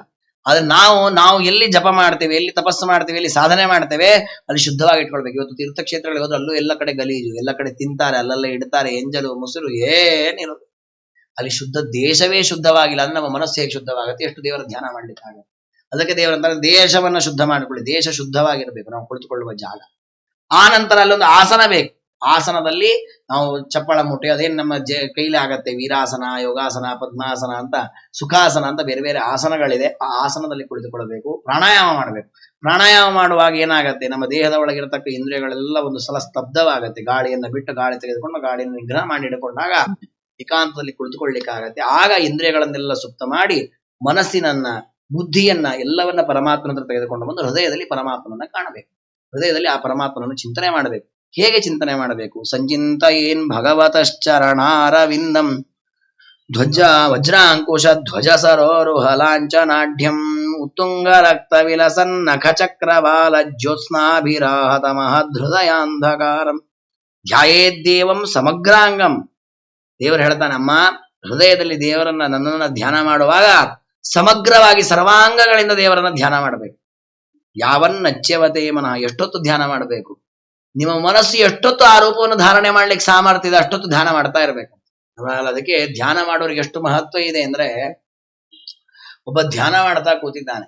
ಧ್ಯಾನ ಮಾಡ್ತಾ ಕೂತಾಗ ಅವನು ಬೆಳಿಗ್ಗೆ 4:15 ಧ್ಯಾನ ಕೂತ್ಕೊಂಡ, 11 ಆಯ್ತು, 12 ಆಯ್ತು, 13, 4 ಗಂಟೆ, ಸಾಯಂಕಾಲ, ರಾತ್ರಿ ಆಯ್ತು, ಮರುದಿವಸ ಬೆಳಿಗ್ಗೆ ಒಂದು ಧ್ಯಾನ ಮಾಡ್ತಾನೆ ಇದ್ದಾನೆ. ಅವನಿಗೆ ಬೇರೆ ಯಾವ ಕರ್ಮಗಳನ್ನ ಮಾಡದೇ ಇರುವ ಪಾಪವೇ ಬರೋದಿಲ್ಲ. ನೋಡಿ, ಅವ್ನು ಬೆಳಗ್ಗೆ 4:15 ಧ್ಯಾನ ಕೂತ, 6 ಗಂಟೆಗೆ ತನಕ ಜಪ ಮಾಡ್ಬೇಕಿತ್ತು, ಮಾಡ್ಲಿಲ್ಲ. ಆಮೇಲೆ ಸೂರ್ಯ ಉದಯ ಎಲ್ಲ ಆದ್ಮೇಲೆ ನಿತ್ಯ ಕರ್ಮ ಮಾಡ್ಕೊಂಡು ಯಜ್ಞಯಾಗಾದಿಗಳು ಮಾಡ್ಬೇಕಿತ್ತು, ಮಾಡ್ಲಿಲ್ಲ. ದೇವರ ಪೂಜೆ ಮಾಡ್ಬೇಕಿತ್ತು, ಮಾಡ್ಲಿಲ್ಲ. ಸಾಯಂಕಾಲ ಸಂಧ್ಯಾವಂದನೆ ಮಾಡ್ಲಿಲ್ಲ. ಏನೂ ಮಾಡ್ಲಿಲ್ಲ ಅವನಾಗಾದ್ರೆ. ದಾನ ಧರ್ಮಗಳನ್ನ ಮಾಡ್ಲಿಲ್ಲ, ಅತಿ ಸತ್ಕಾರ ಮಾಡ್ಲಿಕ್ಕೆ ಅವನು ಬರೀ ಕಡಿಮೆ ನೋಡಿ ಧ್ಯಾನ ಮಾಡ್ತಾ ಕೂತ್ಬಿಟ್ಟಿದ್ದಾನೆ, ದೇವರನ್ನ ಕಾಣ್ತಾ ಕೂತಿದ್ದಾನೆ. ಅವ್ನು ಇಷ್ಟು ಕರ್ಮ ಬಿಟ್ಟಿದ್ದಕ್ಕೂ ಅವನಿಗೆ ಪಾಪ ಬರ್ಲಿಲ್ವಾ? ದೇವರನ್ನ ಅವನು ಧ್ಯಾನ ಮಾಡುವಷ್ಟೊತ್ತು ಏನೇನು ಬಿಟ್ಟಿದ್ದಾನೆ ಅದು ಯಾವುದಕ್ಕೂ ಪಾಪ ಇಲ್ಲ. ಅವನು ಆರಾಮಾಗಿ ಅದನ್ನೆಲ್ಲ ಬಿಟ್ಟು ಆಮೇಲೆ ಮತ್ತೆ ಎಚ್ಚರ ಆದ್ಮೇಲೆ ಮತ್ತೆ ಮಾಡ್ಬೇಕು, ಮತ್ತೆ ಅವನು ಬಿಡಲ್ಲ, ಅದು ಆಮೇಲೆ ಅವ್ನು ಮಾಡ್ಲೇಬೇಕು. ಅದಕ್ಕೆ ಯಾವನ್ನ ಚೆವತೆ ಮನಃ, ಎಲ್ಲಿವರೆಗೂ ನಮ್ಮ ಮನಸ್ಸು ಪರಿಪೂರ್ಣವಾಗಿ ಪರಮಾತ್ಮನನ್ನು ಧಾರಣೆ ಮಾಡಿ ಧ್ಯಾನ ಮಾಡ್ಲಿಕ್ಕೆ ಸಮರ್ಥವಾಗಿದೆಯೋ ಅಲ್ಲಿಯವರೆಗೂ ನೀನು ಬೇರೆ ಎಲ್ಲವನ್ನು ಬಿಟ್ಟು ದೇವರ ಧ್ಯಾನವನ್ನು ಒಂದೇ ಮಾಡು ಸಾಕು, ನಿನಗೆ ದೇವರ ಉದ್ಧಾರ ಮಾಡು. ಯಾಕೆ ಅಂತಂದ್ರೆ ನಮ್ಮ ಧರ್ಮಾಚರಣೆ, ದಾನ, ಯಜ್ಞ, ಅತಿಥಿ ಸೇವಾ ಇದೆಲ್ಲ ಮಾಡ್ತಾ ಇರೋದು ಯಾಕೆ? ಮನಸ್ಸು ನಿಗ್ರಹಕ್ಕೆ ಬರ್ಲಿ, ಮನಸ್ಸಿನಲ್ಲಿ ದೇವರನ್ನು ಕಾಣ್ಲಿ ಅಂತ. ಅದನ್ನೇ ಭಾಗವತವೇ ವರ್ಣನೆ ಮಾಡಿದೆ. ಸರ್ವೇ ಮನೋನಿಗ್ರಹ ಲಕ್ಷಣ ಅಂತ ಪರೋಹಿ ಯೋಗೋ ಮನಸ್ಸ ಸಮಾಧಿ ದಾನಂ ಸ್ವಧರ್ಮೋ ನಿಯಮೋ ವ್ರತಶ್ಚ. ನಮ್ಮ ಯಮನಿಯಮಾದಿ ಆಸನಾದಿಗಳು, ಪ್ರಾಣಾಯಾಮ, ಚಾತುರ್ಮಾಸ್ಯಾದಿ ವ್ರತಗಳು, ಕಠಿಣವಾದಂತಹ ಏಕಾದಶಿಯಾದಿ ವ್ರತಗಳು ಇದೆಲ್ಲ ಮಾಡುವುದು ಯಾಕೆ? 100 ರೂಪಾಯಿ ದಾನ, ಅಧಿಕ ಮಾಸದ ಅಪೂಪದಾನ ಇದೆಲ್ಲ ಮಾಡಿದ್ಯಾಕೆ? ಮನೋನಿಗ್ರಹ ಲಕ್ಷಣ ಅಂತ, ಮನಸ್ಸು ನಮ್ಮ ವಶವಾಗ್ಲಿ ಅಂತ. ಮನಸ್ಸು ವಶವಾಗಿ ಪರಮಾತ್ಮನಲ್ಲಿ ಮನಸ್ಸನ್ನು ನೆಲೆಗೊಳಿಸಿದ್ದೇವೆ ಅಂದ್ರೆ ಮತ್ತೆ ಇನ್ಯಾಕ್ಬೇಕು ಇವೆಲ್ಲ? ಅದಕ್ಕೆ ಹೇಳಿದ್ರು ಯಾವನ್ನಚ್ಯವತೇಮನ, ಮನಸ್ಸು ನೀನು ಎಲ್ಲಿವರೆಗೂ ದೇವರಲ್ಲೇ ಇರ್ತದೆ ಅಲ್ಲಿವರೆಗೂ ಧ್ಯಾನ ಮಾಡು. ನೋಡಿ, ನಾವು ಶಮೀಕರ ಕಥೆಯಲ್ಲಿ ಕೇಳ್ತೇವೆ, ಪರೀಕ್ಷಿತ ರಾಜರು ಹೋಗ್ತಾರೆ, ಸತ್ತ ಹಾವನ್ನು ಕೊರಳಿಗೆ ಹಾಕ್ತಾರೆ, ನೀರ್ ಕೇಳ್ತಾರೆ, ನೀರ್ ಕೊಡ್ಲಿಲ್ಲ. ಆಮೇಲೆ ಶಮೀಕರು ಮಗ ಶೃಂಗಿ ಶಾಪ ಕೊಡ್ತಾರೆ, ಪರೀಕ್ಷಿತರು ವಾಪಸ್ ಹೋಗಿರ್ತಾರೆ. ಅವ್ರಿಗೆ ಶಮೀಕರು ತಮ್ಮ ಶಿಷ್ಯನ ಹತ್ರ ಹೇಳಿ ಕಳಿಸ್ತಾರೆ, ಇಲ್ಲಪ್ಪ ನಿನಗೆ ಶಾಪ ಬಂದಿದೆ, ಸಾಧನೆ ಮಾಡ್ಕೋ ಅಂತ. ಇಷ್ಟು ಕತೆ ಹೇಳ್ತೇವೆ. ಶಮೀಕರ ಪ್ರಾಯಶ್ಚಿತ್ತವೇ ಹೇಳೋದಿಲ್ಲ ನಾವು. ಶಮೀಕರ ಪ್ರಾಯಶ್ಚಿತ್ತ ಮಾಡ್ಕೊಳ್ಳೋ, ಅತಿಥಿ ಬಂದಾಗ ಅವ್ರಿಗೆ ಸತ್ಕಾರ ಮಾಡ್ಬೇಕಲ್ಲ. ಯಮದೇವರ ಕಥೆಯಲ್ಲಿ ಬರ್ತದೆ. ಯಮದೇವರು ನಚಿಕೇತ ಒಬ್ಬ ಪುಟ್ಟ ಬಾಲಕ ಅವ್ರ ಮನೆಗೆ ಹೋದಾಗ ಯಮದೇವರು ಬರೋ ತಡ ಆಯ್ತು ಅಂತೇಳಿ ಅವನಿಗೆ ಕ್ಷಮಾಪಣೆ ಕೇಳಿ, ನೀನು 3 ವರ ಕೇಳಪ್ಪ, ನಿಂಗೆ ವರ ಕೊಡ್ತೇನೆ. ಹಾಗಾದ್ರೆ ದೇವತೆಗಳೇ ಅತಿಥಿ ಸತ್ಕಾರ ಮಾಡಿದಕ್ಕೆ ಪ್ರಾಯಶ್ಚಿತ್ತ ಮಾಡ್ಕೊಳ್ತಾರೆ. ಮತ್ತೆ ಈ ಶಮೀಕರು ಒಬ್ಬ ಎಕ್ಕಷ್ಟಿದ್ ಋಷಿ, ಅದು ದೊಡ್ಡ ರಾಜ ಬಂದಿದ್ದಾನೆ ಅಂತ ನಮ್ಮ ಮನೆಗೆ, ಅದು ನೀರಡಿಕೆ ಆಗ್ತದೆ ಅಂತ ಕೇಳಿದ್ದಾನೆ. ಪಾಪ ಅರ್ಥಿಯಾಗಿ ಬಂದಿದ್ದಾನೆ, ಏನು ಕೊಡದೆ ವಾಪಸ್ ಕಳಿಸಿದಾರೆ. ಮತ್ತೆ ಅವರಿಗೆ ಪಾಪ ಬರ್ಲಿಲ್ವಾ? ನಯಾ ಪೈಸೆ ಪಾಪ ಇಲ್ಲ. ಯಾಕೆ ಅಂದ್ರೆ ಅವರು 3 ಸುತ್ತಾ ಇರ್ಲಿಲ್ಲ, ಏಕಾಂತದಲ್ಲಿ ಹೃದಯದಲ್ಲಿ ಪರಮಾತ್ಮನ ಧ್ಯಾನ ಮಾಡ್ತಾರೆ. ಹಾಗಾದ್ರೆ ನಮ್ಮ ಅತಿಥಿ ಸತ್ಕಾರ, ನಮ್ಮ ದಾನ ಧರ್ಮಗಳು ಇದೆಲ್ಲ ಇರುವುದು ಯಾಕೆ? ಮನಸ್ಸನ್ನ ವಶ ಮಾಡಿಕೊಂಡು ದೇವರನ್ನ ಕಾಣ್ಲಿಕ್ಕೆ. ಆ ಹಂತ ತಲುಪಿದ ಮೇಲೆ ಇದು ಯಾವ್ದ್ರ ಅವಶ್ಯಕತೆ ಇಲ್ಲ. ಹೇಗೆ ನಾವು ಡಿಗ್ರಿ ಎಲ್ಲ ಮಾಡಿದ್ರೆ 1ನೇ ಕ್ಲಾಸ್ ಪುಸ್ತಕ ಯಾವ್ದು ಓದಲ್ಲ ನಾವು, ಅದೆಲ್ಲ ಗುಜರಿ ಹಾಕಿಬಿಡ್ತೇವೆ. 1ನೇ ಕ್ಲಾಸ್ 2ನೇ ಕ್ಲಾಸ್ 3ನೇ ಕ್ಲಾಸ್ ಎಲ್ಲ. ಯಾಕಂದ್ರೆ ಯಾವ್ದು ಬೇಡ ನಮಗೆ. ಶಾಸ್ತ್ರದಲ್ಲಿ ಹಾಗಿದೆಲ್ಲ ವೇಸ್ಟ್ ಅಂತಲ್ಲ, ಇವೆಲ್ಲ ಬೇಕೇ, ಇದನ್ನ ಯಾವ್ದು ಬಿಟ್ಟಿಲ್ಲ. ಆದ್ರೆ ಆ ಧ್ಯಾನಕ್ಕೆ ತಲುಪಿದ ಮೇಲೆ ಇದನ್ನ ಮಾಡದೇ ಇದ್ರು ದೋಷ ಆಗಲ್ಲ. ಮತ್ತೆ ಧ್ಯಾನದಿಂದ ಎಚ್ಚೆತ್ತುಕೊಂಡ ಮೇಲೆ ಮತ್ತೆ ಸಂಧ್ಯಾವಂದನೆ, ಪೂಜೆ, ಜಪ, ಅನುಷ್ಠಾನ ಮಾಡ್ಲೇಬೇಕು. ಹಾಗಾಗಿ ಯಾವನ್ನಚ್ಯವತೆ ಮನಸ್ಸು ಎಷ್ಟೊತ್ತು ದೇವರಲ್ಲಿ ನೆಲೆಗೊಳಿಸ್ಲಿಕ್ಕೆ ಸಾಧ್ಯ ಅಷ್ಟೊತ್ತು ಆ ದೇವರ ರೂಪವನ್ನು ಧ್ಯಾನ ಮಾಡಬೇಕು. ತಸ್ಮಿನ್ ಲಬ್ಧಪದಂ ಚಿತ್ತಂ ಸರ್ವಾವಯವ ಸಂಸ್ಥೆ, ಎಲ್ಲಾ ಅವಯವಗಳ ಪೂರ್ಣವಾಗಿ ಪರಮಾತ್ಮನ ಧ್ಯಾನ ಮಾಡಬೇಕು ಅಂತ ಹೇಳಿ ಹಾಗಾಗಿ ಆ ಪರಮಾತ್ಮನ ರೂಪದ ಧ್ಯಾನವನ್ನೇ ಸಂಚೀತೇತ್ ಅಂತ ಹೇಳಿ ಪರಮಾತ್ಮ ಒಂದು 8 ಶ್ಲೋಕಗಳಲ್ಲಿ ತನ್ನ ರೂಪವನ್ನ, ಯಾಕೆಂದ್ರೆ ದೇವರು ಸರ್ವಾವಯವ ಚಿಂತನೆ ಮಾಡಬೇಕು ಅಂದಿದ್ದಾನೆ. ಪಾದದಿಂದ ತಲೆ ಪರ್ಯಂತ ಅವನ ಒಂದೊಂದು ಅವಯವಗಳು ಹೇಗಿದೆ ಅಂತ ವರ್ಣನೆ ಮಾಡ್ತಾರೆ. ಅದನ್ನ ನಾಳೆ ದಿನ ತಿಳಿದುಕೊಳ್ಳೋಣ. ಅದಾದ್ಮೇಲೆ ಪರಮಾತ್ಮ ಮುಂದೆ ಈ ದೇಹ ನಮಗೆ ಹೇಗೆ ಪ್ರಾಪ್ತವಾಗತ್ತೆ, ಅಲ್ಲಿ ಜೀವ ಹೇಗೆ ಹುಟ್ಟುತ್ತಾರೆ, ಹುಟ್ಟು ಜನ್ಮ ಹೇಗೆ, ಸಾವು ತನಕ ಅವನ ಜೊತೆಗೆ ಇರತಕ್ಕಂತಹ ಭೋಗಾದಿಗಳು ಎಷ್ಟು ಹೇಯ, ಅದರ ನಿರೂಪಣೆಯನ್ನ ಮಾಡಿ ಆ ನಂತರ ಪರಮಾತ್ಮ ಉದ್ಧಾರದ ಮಾರ್ಗವನ್ನು ತಾಯಿ ತೋರಿಸಿದ ಅಂತ ಮುಂದೆ ಬರುತ್ತೆ ಭಾಗವತದಲ್ಲಿ. ಅದನ್ನ ನಾಳೆ ದಿನ ತಿಳಿದುಕೊಳ್ಳೋಣ ಅಂತ ಹೇಳ್ತಾ ಇವತ್ತಿನ ಚಿಂತನೆಯನ್ನ ಗುರುಗಳ ಅಂತರ್ಯಾಮಿ ಮಧ್ವಪತಿ ಗೋಪಾಲಕೃಷ್ಣನ ಪಾದಾರವಿಂದಗಳಲ್ಲಿ ಸಮರ್ಪಣೆ ಮಾಡೋಣ. ಎಸ್ಸರ್ವಗುಣ ಸಂಪೂರ್ಣ ಸರ್ವದೋಷ ವಿವರ್ಜಿತ ಪ್ರಿಯತಾಂ ಪ್ರೀತಯೇವಾಲಂ ವಿಷ್ಣುರಮೇ ಪರಮಸ್ವರೂಪ. ಶ್ರೀಕೃಷ್ಣಾರ್ಪಣಮಸ್ತು. ಮಂಜೇಶ.